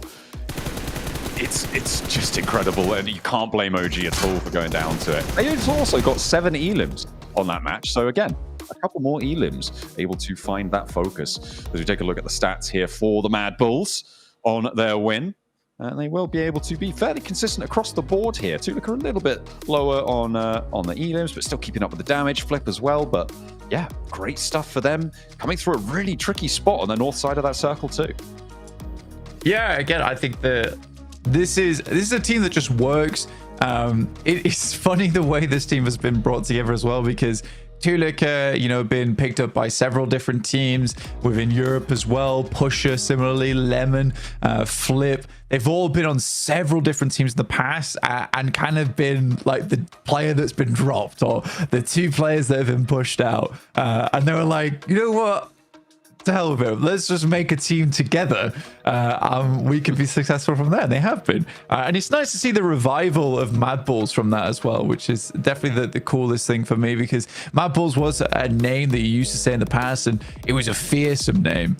Let's take a look at some of those highlights from that last game, because there were definitely quite a few, but there was also quite a few moments where they were out in the open, and it's a tough position to play. But these initial shots from E-Arena, from GK, taking shots over towards them, holding them position. It is surprising watching that earlier on, John, from Truck Stop, and then seeing where E-Arena actually ended up. It's interesting we're seeing Regnum Kaya on here as well. It feels like they have really been dropping the ball today. And they are not having a good time of things. Maybe they'll be able to resurge. But at the moment, it's not looking good for their 7th place chances. They did come into conflict with plenty of teams out for blood. You see the frustration on Silas's face there. Very disappointed with his performance and the performances of his team as well, you'd imagine. Look at some of the oversight that OG had onto all of these scraps around the La Bandita crater. That south side setup rotates was really quite wild, I think, with Virtus Pro, with DRX, with the Arena, all making, with Wolves, making some really interesting choices. Yeah, it's a tough game to play in, honestly. And especially with all that open area towards the end, it was really a case you had to clear out a lot of teams. And we kind of predicted it quite well that DXavier were going to be one of the last teams to fall as well, just because that spot, although tremendously treacherous to play in, does give you a nice spot to work with going into the future. At least secure yourself a high placing off the back of it. That's always important to get up into those top spots. As the Mad Bulls celebrating their chicken dinner there, rightly so. Very nice stuff coming on through. So we take a look at our match rankings as well here. 22 points total for the game. 12 elims found. A really nice result for the Mad Bulls. That north side paying out dividends for them on their position. But in second place there, 14 points for OG. Yeah, really wonderful stuff. And I mean, only getting 5 placement points as well. I mean, they get 3rd place. They don't quite pick up the 2nd there because of Xavier, but still a really strong game. 9 elims off the back of it, 14 points total. I kind of liked what we heard about in the interview between Seven as well as AKOP, where they were talking about that realistically what they were doing in those first few games was, and it makes a lot more sense to me now as well, where they're trying to figure out the rotations. They're trying to figure out these teams because they, unlike a lot of our other teams here, haven't had the chance to play in a lot of these other international tournaments, figure out how different teams play from several different regions. So for them, this is quite an overwhelming experience, I imagine. But to kind of get a grasp of it and then move into a much more what feels like a comfortable flow state come match 5, that's definitely a nice thing to see. As our MVP for that match was Lemon from Mad Bulls, doing the most healing and surviving the longest, obviously, in the winning team. But yeah, a big heal game coming on through for Lemon as they able to pump out plenty of damage as well. Nice stuff coming on through. Indeed. He had the most healing, apparently, out of anyone in the world, somehow. Player data there at 332. That's the highest that has been occurred. 673 damage total. 1,000 damage for AKOP, actually gaining the old Kalaris accolade of respect, getting over the 1,000 damage mark. With only 3 elims is wild, by the way. So he was just taking cracks at everyone inside the lobby. Not quite finding the elim, but certainly giving out a fair few bruises and cuts in the process. Lambor, the face does not match the punch right now. He looks afraid to go to bat with me. But, you know, he still did 611 damage, so he's a fearsome boxer nonetheless. Absolutely. Don't want to come across him on the dunes of Miramar. I mean, for OG, right, their position on the north side of the Labadita crater, they were holding out Wolves, they were holding out E-Arena, they were holding out all those teams to the south, taking pot shots as well. We saw them flexing out, doing a lot of work. Not necessarily getting the most in response, but probably a lot of those elims were taken away by maybe other members of his team, right? There were 4 other elims on his team. It'd be interesting to see what the general stats for OG were, but yeah, a great result. And he's living up to the interview talk, which often doesn't happen. You know, a player will say, "Oh yeah, you know, we'll get better. We'll be more elimination focused." Yada yada yada. And you think, "Yeah, right, okay, pull the other one." But no, he's living up. It's good to see. Yeah, well, I mean, he didn't really. I think the cool thing was that when he was speaking, we hear a lot of generalizations during interviews as well, where it's case, oh, we'll do better, we'll get more elims, etc., etc. I don't think he did that too much. Quite clearly, like, identified where they were weak and what they needed to improve on, what they were doing quite well. And I think that's very important for a team, because those are things you definitely need to identify in future to improve. And I think I would have been a little bit more harsh if it was the case that they came into the rest of the day and they hadn't really improved on any of those things. But again, it's nice to see from what we saw earlier, which was, you know, still decent rotations, but a little bit more of a passive performance, to this, which is now quite aggressive at times. And also they look a lot more comfortable. So it's nice seeing the evolution from them. Similarly with Mad Bulls over the years, it's a very similar story. Yeah, that sort of reforming of that team, as you said, that coming back together of players who have dropped out of teams or been replaced on teams, having a good result in this game. And I think that, to be honest, certainly at the middle of this year, generally this standard quality of play was not the best, I think, overall in the PUBG Mobile scene. But it feels to be improving here. I'm feeling a little bit bigger of a breath of life being sent back into the old dog. It's good to see. Absolutely. But we're going to take a short break and we'll be back when the match is ready. Don't go anywhere. We'll see you soon.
And welcome back to the stage. We're here once again at PMGC, waiting for the final game to start. We have some technical issues on our side, which are being fixed as fast as we possibly can get them fixed. So we'll be waiting just a short time longer. I think John's still here, I believe. Yeah, I'm here. Yeah. I'm all here. Yeah, he's all here. Oh, He's still chilling. Yeah. I'm feeling like Scarface 2 right now. Yeah. I'm not actually sat like that. This is a posture check time, if ever I saw. Hydration and posture check before the last match of the game. It's always important when you go into the desert, staying hydrated. You can really get away from it. Yeah, very important. Alpha 7. Sorry, Alpha 7 Virtus Pro. The orange gave me the slip. No. maybe I'm not all here. Goodness me. Yeah, Virtus Pro. Definitely not Alpha 7. And definitely, currently, kind of neck and neck with these two teams. In terms of their performance today. I mean, the early Alpha 7 today, maybe not. Yeah, there's... Honestly, today, Virtus Pro's been playing fairly well. I think there's been moments where I have been slightly questioning some of Virtus Pro's positioning. I think that there's multiple times where I'll see Virtus Pro make a rotate, and although it's fairly decent, some of the execution at times is slightly lacking. I think when you watch a team like Alpha 7, when they have a plan in mind, they're able to usually execute on it fairly well. I think Virtus Pro, despite them being so damn good mechanically, there is times where I'm somewhat unimpressed by positioning. I think that's the best way I can put it. And it's difficult for me to talk like this because it's like, well, Virtus Pro is doing very well. It's very well in their region as well. So I think it's more a case that I'm just expecting more for them. I haven't quite seen that yet. It's not been as loud as other teams, no. But there are those little glimmers every now and again. Yeah, I mean, they've been at least consistent, they're impressing right? across the board. Yeah, they've been consistent, which is the thing you want to see from a team. And I think that less can be said about Alpha 7 in that circumstance. I think when we have seen Alpha 7 play at like a high height, it's like, wow, that's impressive. I know why they made that movement. I know why they made that rotate. I know why they sent that off angle. Virtus Pro, it feels slightly messy, but I don't know. Sometimes they're thriving in that chaos a little bit. But it looks like we are going to be heading in towards our final game of the day, and it will be Miramar. Indeed, it will once more into the desert for the end of the day. Match number 6 of the Gauntlet stage. We're heading in our plane on the south side over towards Puerto Paraíso. Let's see where our teams get stuck in. Are they going to be able to make it all the way? Are they going to get a vehicle wedged on a tiny little box and be able to find a little cubby hole in the final circles? Well, only time will tell. Let's see what's in store. It's a very southern-leaning plane map here. Kind of difficult to work with, especially around Chumacera. I mean, a lot of teams are going to want to send north off the back of this one. Monte Nuevo, El Porto, La Copperia. I don't think we'll see any teams picking up Ruins. It's a pretty trash drop. Virtus Pro will head down towards Valle de Mar. And maybe even a Venus del Sur split. We'll see. But Puerto Paraíso is where this plane path will end. This is actually one of the hardest plane paths to deal with in the entirety of Miramar. If it goes even further south than this, it's just hell to play around because you have to cover so much space over towards the north side that a lot of times you're struggling for vehicles where those spawns, those drops are taken by other teams. Suddenly your initial rotation is kind of blended up a little bit. Yeah, it's easy to get caught up in the thrill of it all. That Impala drop's looking a bit dangerous though. I think Tulica might think better of it. Go back with the rest of your team, mate. You've got Puerto Paraíso to go to. But no, he wants to get stuck in. In the meantime, Orangutan scrapping it out over in Chumacera. At the moment, they found Reefus. I think that's the only player in that location as well. Going to be difficult to get this one back up for Alpha Gaming. And a nice little pickup. Keep that ball rolling for OG. They are currently in 4th place. And they're going to add that extra point to the tally, make that 40. Nice, clean round number. And that's where we said we wanted to see teams at the end of a single day, right, over that 40-point threshold to look safer to going towards that 7th place. Yeah, Thunder Talk's in a really good position right now at 57. OG just breaking that barrier of 40 is perfect for them going into tomorrow. They just need to keep up this kind of pace. I think for OG, coming into the first day and getting 40 points is a really, really big deal, especially for India in general, because typically what has happened a lot of times is that when we've seen India in international tournaments, a lot of times they play catch-up second day, just because they haven't had enough international experience by that point. So OG actually picking up 40 points here is a massive change within the scene for them, and will be very beneficial for them going into tomorrow. Our rate similarly at 55 points. I don't think many teams saw that one coming, but that's extremely potent. If Mad Bulls can get another strong Miramar finish now, it's all but settled that they'll pick up that top 7. Yeah, it's got to be fairly. We're looking more and more likely as time goes on. We'll put it that way. As we said, towards the middle of the day somewhere. Can't remember exactly where. I'm expecting that bubble on 7th place to be around 110 points. Could be a little bit more, a little bit less. So getting up to 40 points will give you 120 points on average. And that's when you're going to start to see yourself nice and safe. So the further you go over that metric, the better. But at the moment, Alpha Gaming, they want to get off of last place, I think is really the name of the game for them right now. Because it is not where they want to be. And losing a player early is not how you start that one out. Bad news bears for Alpha Gaming. It's so hard to talk about this team in general, just because they change so often. I mean, overall, today's gameplay has been pretty poor. Let's be honest, right? I think everyone can agree that Alpha Gaming hasn't played fantastically well today. And I think that it's a sad. Wow, that is a very nice shot. What the? Okay. With the scar as well. I mean, it's really impressive. Actually insanely impressive at that distance. Yeah, I think everyone can agree today that Alpha Gaming has not been playing very well. But they chop and they change so frequently in terms of their performance metrics that it's very hard to talk about them in a bad light without going tomorrow and then a lot of Mongolian fans getting angry at me because suddenly they have 80 points. Because that could easily happen. Yeah, that's true. But at the moment, they're definitely not getting 80 points. They're down to 2 players now, Top and Ziol, isolated from one another. And it looks like OG are sort of aware of where these players start and where they drop. Spots Ziol on the ridgeline. Wizgod, no, he doesn't want to take that fight. The rest of his team's got it under control. Tanky, ooh, not so strong this time on the flick. Ziol may actually get the flush there, but is actually going to be able to pick up a buggy because of it. This is going to be a get out of jail card for him. Wizgod decided just not to take the fight. Yeah, I mean, he actually delivered in the taxi. I think it's an annoying maneuver for OG right there. I think you have to assume that he's going to take the vehicle, though, once it bobs down the hill. I don't think he's going to take another fight. So I think for OG, the mistake there is just not pushing harder as soon as they lose the first player. But again, if you're down to 3, they want to be careful. They don't know where the off angle is as well.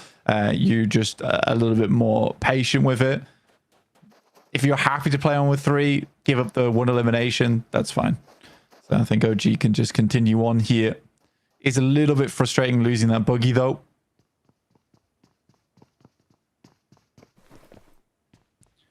And that is not an ideal turnaround for it. We have, I believe we have an interview coming up soon, which will be nice to hear from 7WG down on the stage. The guy has all the best info. I'm going to guess it's with the Mad Bulls. We'll see if I'm right as we head over to 7WG on the spot. Welcome back to a quick report with the 7WG. I'm here with the team that's hot. Mad Bulls, Tulika nonetheless. Great back-to-back performances. 2nd place finish and then a 1st place finish. How are you guys feeling? Ну, отличная битва. На 4-й карте 2-е место, 5-й карте 1-е место. Как ты себя чувствуешь? Как команда вообще чувствует? Отлично. Приятно играть глобальные турниры, когда у тебя хорошая команда. Very good when you have nicely teammates very good when you have nicely teammate to play global tournaments. That's great to hear. Now, with this momentum, what are you looking to do here in this last match? Сейчас какие планы на последний матч, шестой последний матч игрового дня? Каждую игру мы стараемся забирать топ-1, каждую игру играть как последнюю. So every match they will try to get, play for win. So 6 match plan is also play to win. All right, I like that. I like that confidence. Thank you so much, brother. Back to you. Hey, that's one of those, yeah, we got to play well answers. So there you go from Mad Bulls. Gotta give a 100%, 100%. Yeah. I'm going to give 110%. Give 100%. I'm getting loads of points. Yeah, just lock it down, lock it down. Pretty good teammates. Got to try really hard. Get those wins. That's what I'm talking about. Again, is the difference between OG's interview with AKOP and that interview with Tulika, which is the generalization game.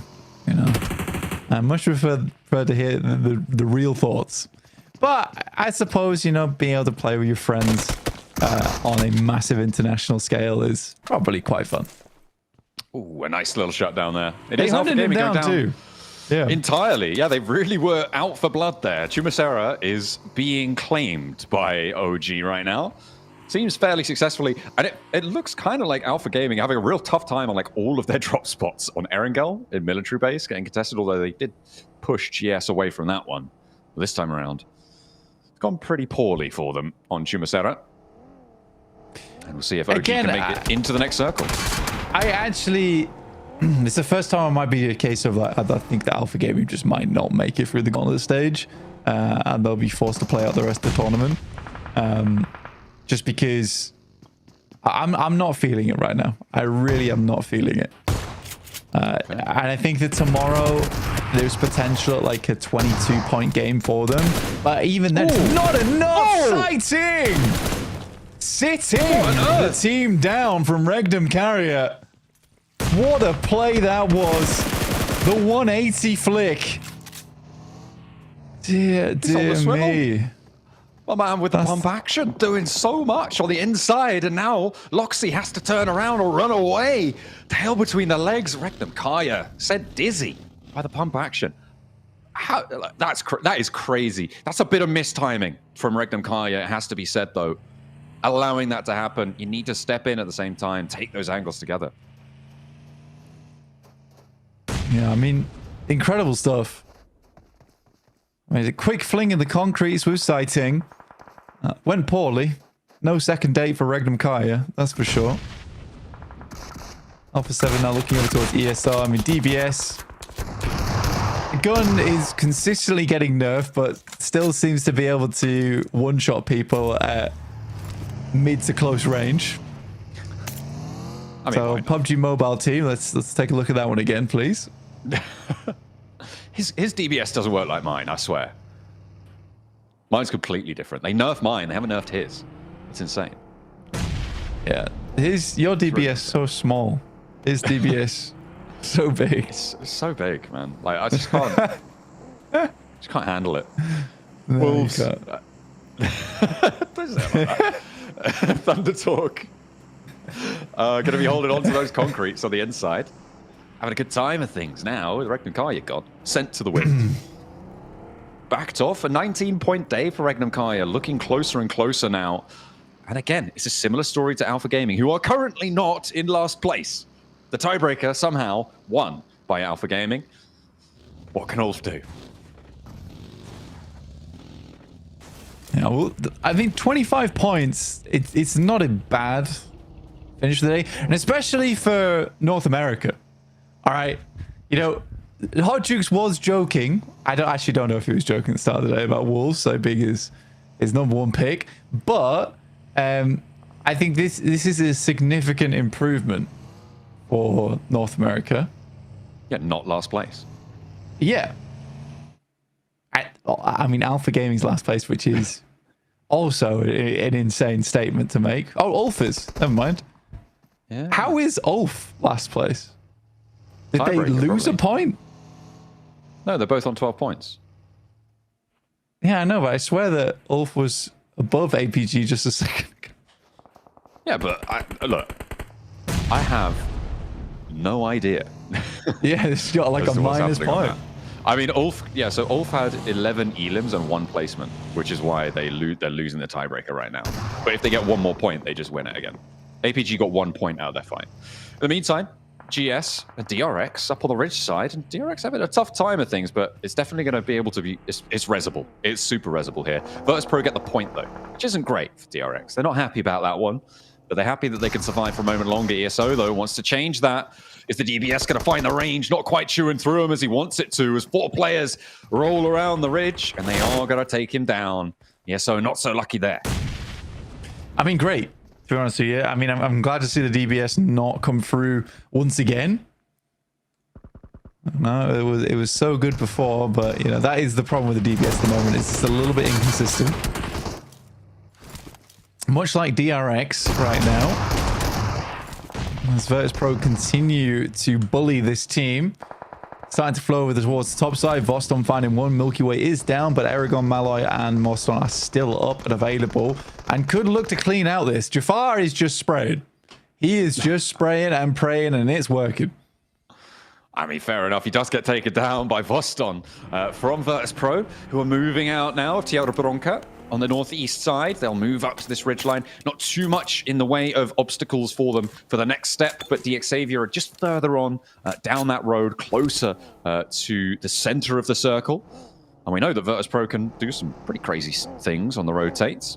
See what they'll get up to in the future. OG being very careful on these dunes, on these defilades. Wanted to get out of the blue zone, playing on the northwest side. They are playing as 3, though. So a bit diminished in terms of firepower this time around.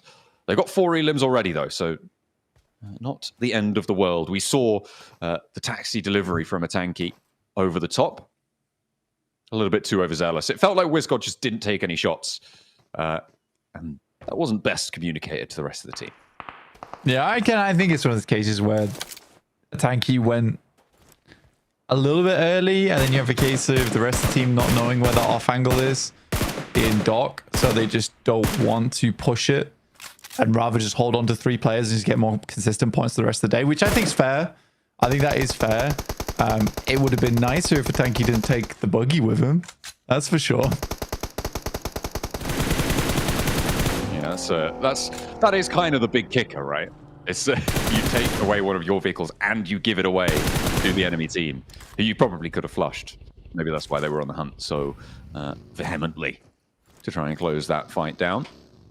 With Alpha 7 not making that 40-point mark on this day, with their game closing out on 38. That's not what they wanted to be, but it's still very solid. Oh, DXavier. They found a little caltrop in the middle there in the form of the remnants of Regnum Kaya, but they will stay alive. I don't think anyone's going to third-party this, so they'll be able to get the reses going. There are shots pinging out their way, but for now, it's fine.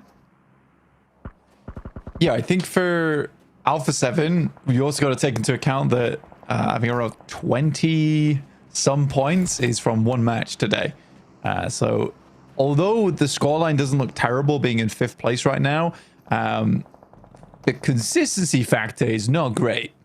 You know, that is the bad part of showing for Alpha 7.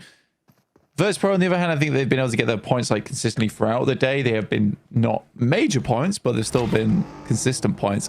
DXavier, similarly, they're going to pull the same old here. And it is nice that we get to talk about DXavier in a central position here on Miramar, because I think the Miramar is probably DXavier's favorite map.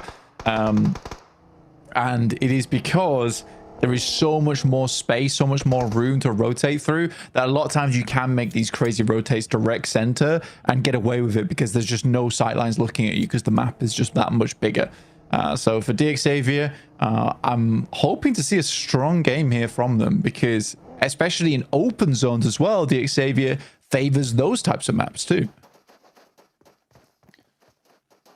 I don't think you can rely on Miramar, though. I don't think you can't rely on one specific map in that way, not in these shorter sets of tournaments. I mean, 18 matches, it does start to get towards average performance stages on 18 matches, but when you're looking especially towards the last chance, especially towards the very, very quick stages that could really get away from you, it starts to get difficult, man. Like, you just don't have as much opportunity to play consistently. You do need those big games wherever you can take them. So I do relying think on that, single maps is not viable.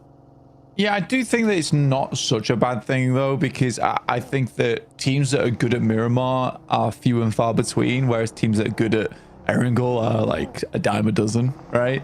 So I think if you're quite good at Miramar and are able to recreate that frequently, that's okay. That's going to get you a lot of points, because it's going to be the amount of teams that win like 3 times in a row on Erangel, it doesn't happen very often.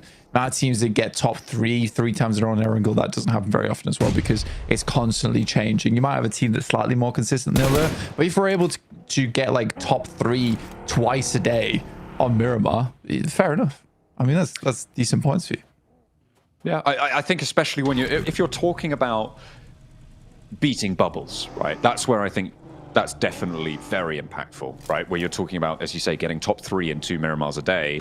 That may be enough to just get you to 7th place, kind of off the back of whatever you can get from the rest of the matches, even if you're sort of an average performer there. So yeah, absolutely. I think when it comes to talking about a top team, though, it is a big worry if you can't perform at that same level on all of your maps, because if you want to be a world champion, you do need to have that sort of credential in your back pocket. It's not about getting 7th, getting 4th anymore. It's about getting 1st. I mean, you say that, but Alpha 7 kind of won PMWC purely off Miramar. Okay, well, there's always exceptions. If you're getting 30 points every Miramar, sure. The arena Well, they seems to weren't be getting delivering 30 points, but yeah, anyway, we'll carry on. We'll have a discussion of another day. If you get 45 points in Miramar, then sure. Thunder Talk making it real difficult for the arena right now. They are down to 1. Maybe able to get a res and back up to 2. R8 suffering as well as the Mad Bulls want more. R8, they started very strong, and now they have that 1st place taken from them. That 2nd place now as well, and it looks like they're not going to have too much longer to defend that 3rd place either. Because OG, you know that they're going to want to try and chase that down. A bit of a gap there, but Tulika wants to start points back into the back of the buggy. Not going to find it though. Mori gets out of there for R8. Last player to stand. Yeah, Mori dipping off into the distance. I don't want to play with this one too much longer. We're already down to 10 teams, 34 players as well. Surprisingly. This is quite a quick game. 20 minutes though on the clock. And with such a open field around us, yeah, it sort of makes sense that we are going to have a pretty rough end game for a lot of teams. Amori spots over towards Tulika, who's currently using the buggy to get some high ground performance. Wolves getting ripped to pieces. Sorry, DXavier getting ripped to pieces by Scarface alongside with Ketch. DXavier down to the 3. Oh my god. Like they sent in the porcupine. They were just getting shredded. I mean, Ulf still have 2 players as well. They didn't send the backlines in. The first wave did damage. There's an opening there, but the healing's going to be coming through. I don't think Ulf are going to move, though. Kara, in a similar position on that western side, have got 4 players. Stop this. I mean, he's got literally no tires on the buggy. He's drifting like an ice skate. I don't know He gets behind some what. cover. Yeah, just shoot the grenade out the air. That's how you do it. He's got no meds. Yeah, I really wasn't entirely sure what the plan was there. Like, make the most noise possible in the slowest vehicle available. Is that what we were trying to accomplish there? Interesting.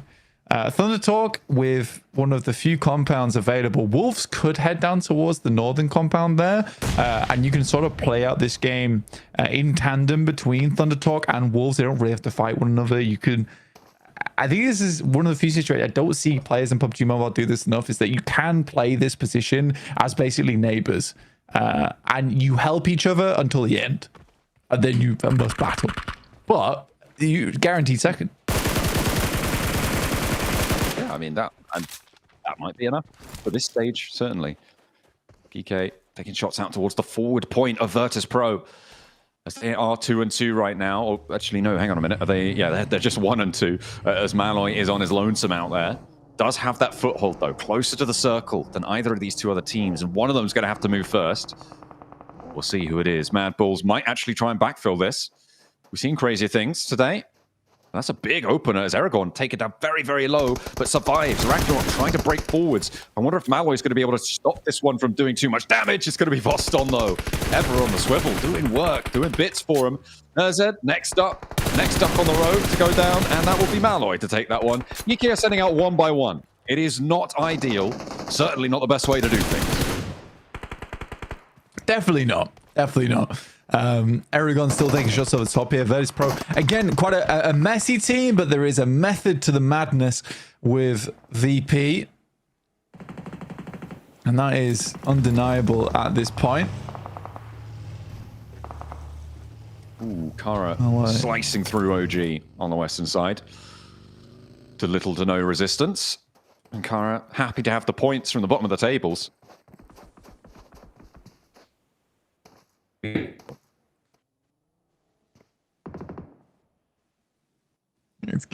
They'll do the trick for now. I mean, definitely need to get more points on the board, but I think if you're able to get like 20, 25 points, you're at least able to have tomorrow. Like, there's potential to bring that scoreline back up. Because although I say for Mad Bulls, you're able to end the day with 70 points all but settled, there is that outside chance that tomorrow and the day after, Mad Bulls get 0 points both days. So what I can do now, regardless of what position you're in, is only going to give you a little bit more for the next few days. So if this is hurrah for today for Kara, you know, you could even set yourself up with 30 plus points if you're able to get a chicken dinner here. Yeah. I mean, ball from Kara's position as well. It's going to be difficult though. Red Talk, who at the top of the tables, they've already got 6 elims, 4 players all alive, max HP. I mean, that's going to be a difficult challenge to take them down. The question is, will Thunder Talk have to leave? Because Kara have got the outside track, right? They've got that outside ground covered. The ridge lines that they hold, really nice for the run-out cover. You can see they have some man talk with that terrain to play around and vehicles, or as sparse they may be, to muck around with. Ulf, I think, taking shots up to the north, though. That's going to make it trickier, but Ulf have to move with that circle pop. Well, there you go. See, Koos is playing the building on the north side. It's like he was listening to the stream or something. I don't know. But yeah, that's a good spot to play. And then they're going to hold down towards VP, and anyone wants to rotate up towards the north. Yeah, I think they're going to regroup back on Koos now, though, which is the smart decision. Leave 2 players down below. Just take shots at Virtus Pro as they attempt to leave. But you're accelerating the game now massively with this circle shift.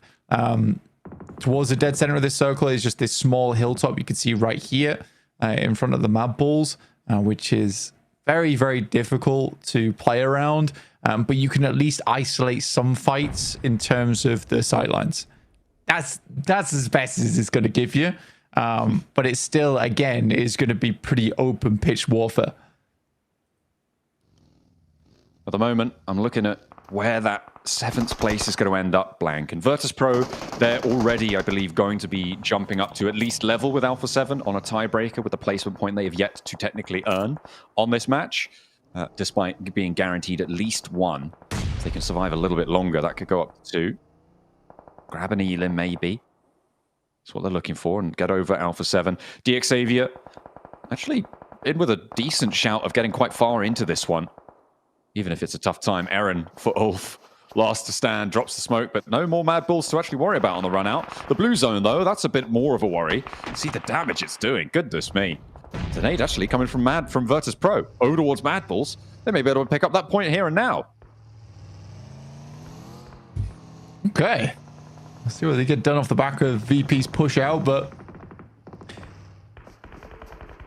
pretty good. Takes down Flip, at least. Well, Wolves are still getting more points off the back of this one, and teams are parting ways with their players. Left, right, and center. That's a nice nade. Little bit short on the pitch. Does get spotted. Not too sure who that's from, but I think it's the Wolves. There we go. Virtus Pro, you can see they will get locked in at 39 points now.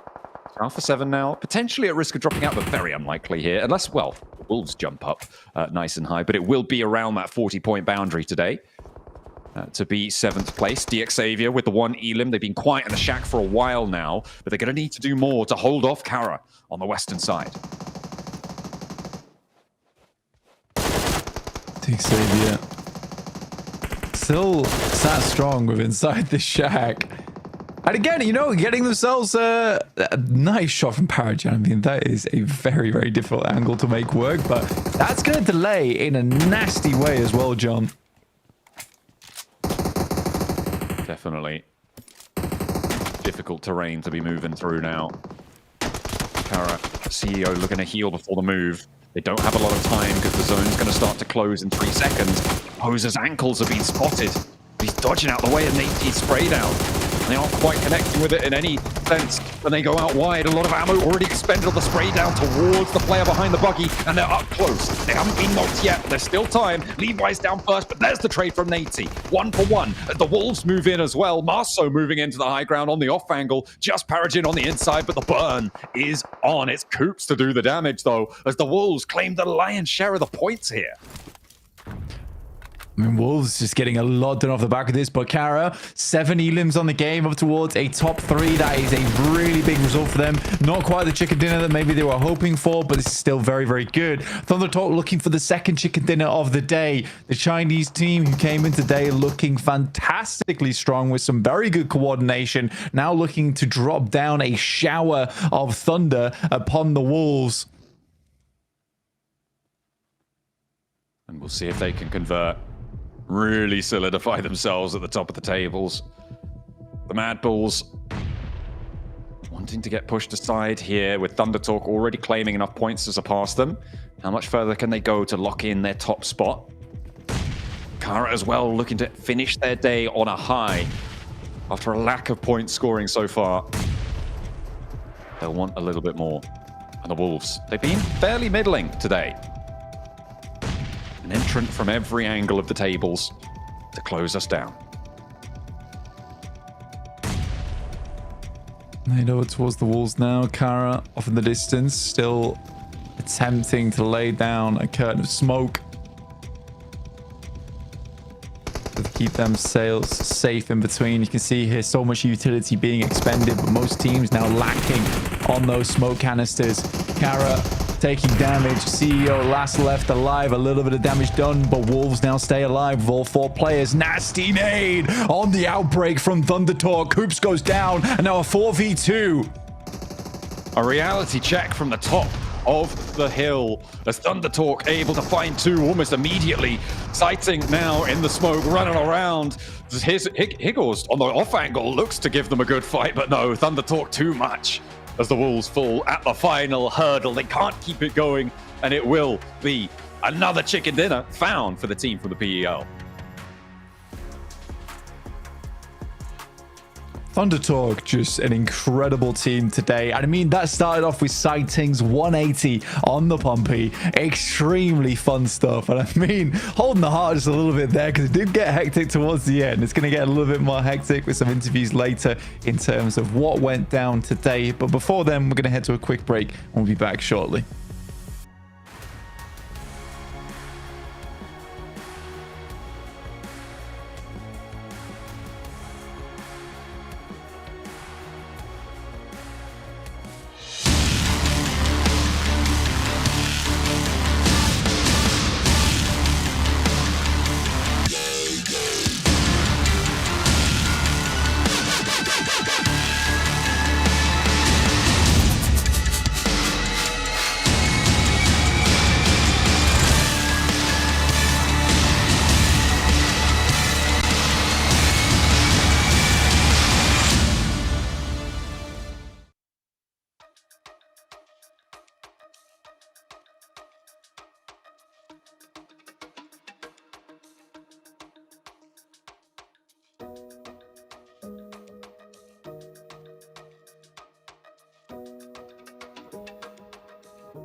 And there you go, the final blow. The Thunder Talk were able to stand tall at the end of the day. A nice even distribution on the damage, on the damage dealing across the board, on the elims as well. A really solid performance from Thunder Talk. Not the loudest, but certainly the most impactful today. Getting towards that position on the map is very, very good overall. I mean, being on the low ground as well is even better.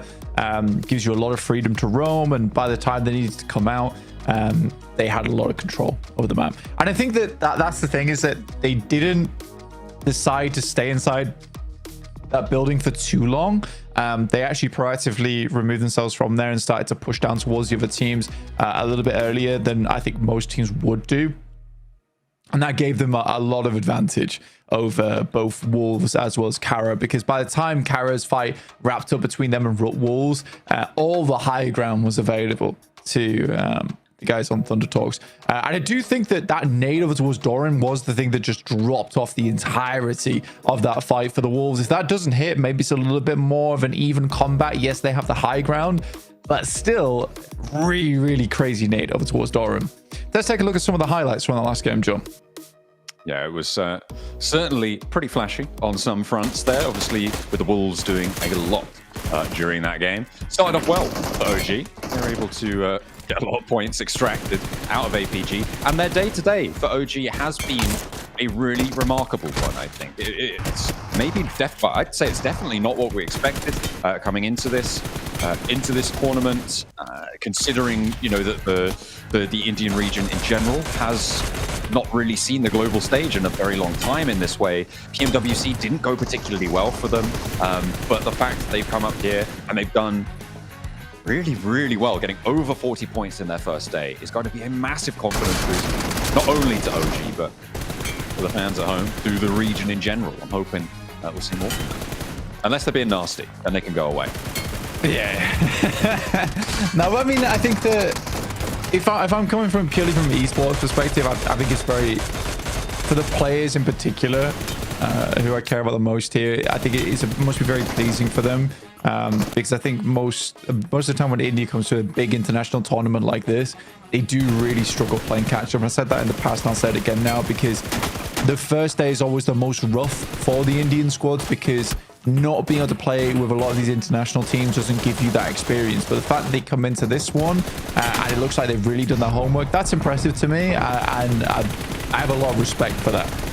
Similarly for Thunder Talk, they're another region that doesn't get a huge amount of this international experience, and they play on a slightly different realm, right? To come into this international tournament and still do extremely well is very, very, very good on the first day, and from there you can only develop on that, which is so cool. I'll tell you what else is really cool. I'm liking these graphics, right? This new addition is good. You could track where the teams rotated, where they stopped, where they were playing. It's Valdemar held for a long time down in the southwest for them as they're heading on in, and that rotate over towards the circles towards the end. I mean, all coming in from the west is interesting, that we had all of our teams rotating in on that west side. Yeah, I think that it's one of the things where you don't really want to come up through El Azhar anyway, because if you see here on the northwest side, that's where the majority of the cover is. You come up through El Azhar, you're having to push through roads. Like, no one really wants to do that. I mean, here potentially you have a team that plays down towards the south side, and that's where VertsPro set themselves up to go to. That doesn't work out. It goes over to the northwest. So you can clearly see like where things go wrong for teams and what decisions causes those things to go wrong. Again, there's that neighborly play style I talked about earlier. Wolves have to be the first to leave because Thunder close to the circle, and then they move out just as that fight takes place. So it was overall a very, very cool end game, and ends just usually how it does with that particular circle. I think we've seen that circle multiple times, and it's always the same ending, no matter what.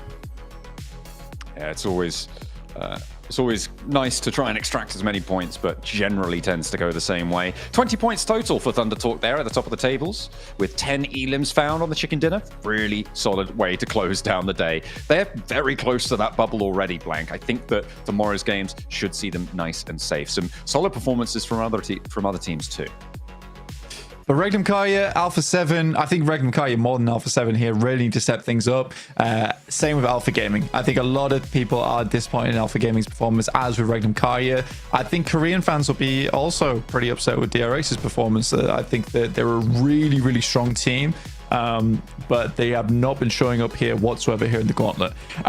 It is something to remember, though, is that the Gauntlet is exclusive to our most elite teams throughout the year, and I think that does need to be stressed, because you're almost looking at like almost a PMGC grand final lineup right now, right here in the Gauntlet, because even if these teams don't make it through, they'll still be playing out the rest of the tournament to try and make it back into the grand final. So let's say we ended it here, these 7 teams all made it in, you might see some of these teams face back up against our top 7 squads here at the top. So again, it's interesting the way this works, because we'll go back over towards groups where things might be a little bit less intense, but right now we're starting with a very, very intense portion of the tournament into a little bit more relaxed, then back into that intensity with the grand final right at the end there, John.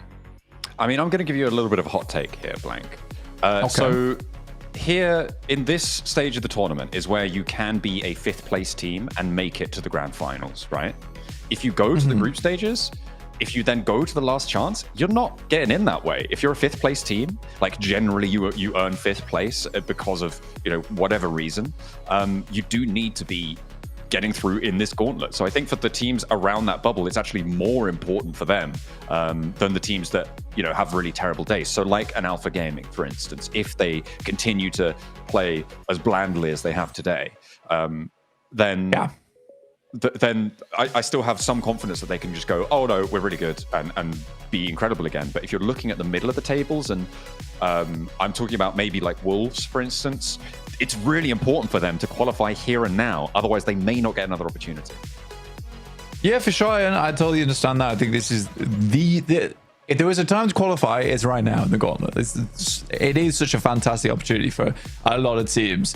But I think you're right with some of our teams towards the bottom of the tables as well. If they don't perform and they continue to not perform, and then we see them drop down time and time again, they go to last chance, it's likely they just don't make it through the last chance. But there are some teams like Regnum Karya, like Alpha 7, like Alpha Gaming, where, you can sort of excuse them on the fact that they might go to group stage and they're just absolutely dominating their group. Like that's certainly a possibility. Definitely is. MVP for the day, of course. It's exciting for Thunder Talk. We saw him do so much. Top elites, top damage, very nearly the top survival time. I'd be interested to see who was top survival time. It may well be another Thunder Talk player.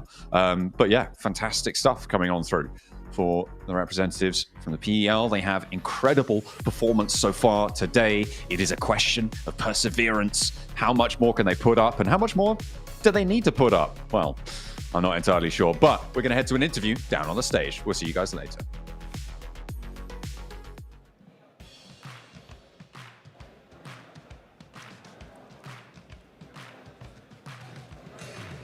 It's been such a long time since I've been able to say this. I have somebody from NA, USA to be specific, Wolves Esports, Doran. I mean, what a great way to finish. You guys did start off a little bit slow. What was the biggest struggle in day one? I think our biggest struggle was we didn't know how the teams are playing. We didn't know the lobby, but from tomorrow we'll adjust that and play our game. Which team was the biggest surprise out of day one?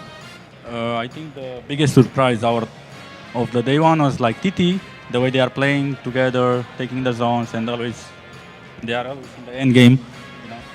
All right. Well, I mean, you guys were able to finish strong, as I said earlier. What have you been able to learn just throughout the day that you need to adjust going into day two? I think what we need to learn and do tomorrow is be more aggressive when we have opportunities in the games. I mean, you guys were able to do that. You were able to jump up all the way from 9th place to 5th place. I'm excited to see what you guys are going to be able to do in the second day of the Gauntlet.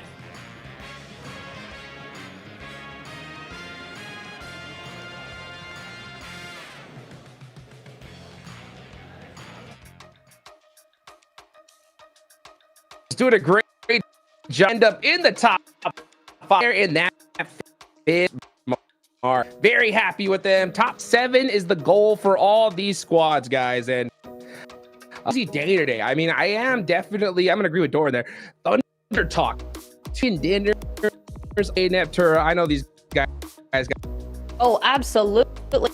So are everybody who has been a fan of them, supporting them today, because going into it historically, when they do very, very well, right, in their region, then they come to global, not so hot sometimes. But this is a completely different TT to who we're used to seeing, and it's so nice to see. I think we got to a point where in some ways, like we said, we are more of the team that everybody relies on to do well.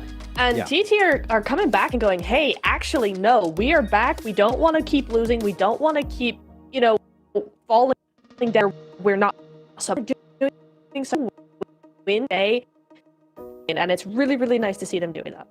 Yeah, I mean, the era of China was over after the back-to-back PMGC wins from Nova, but no, it's slowly coming back to that point, right?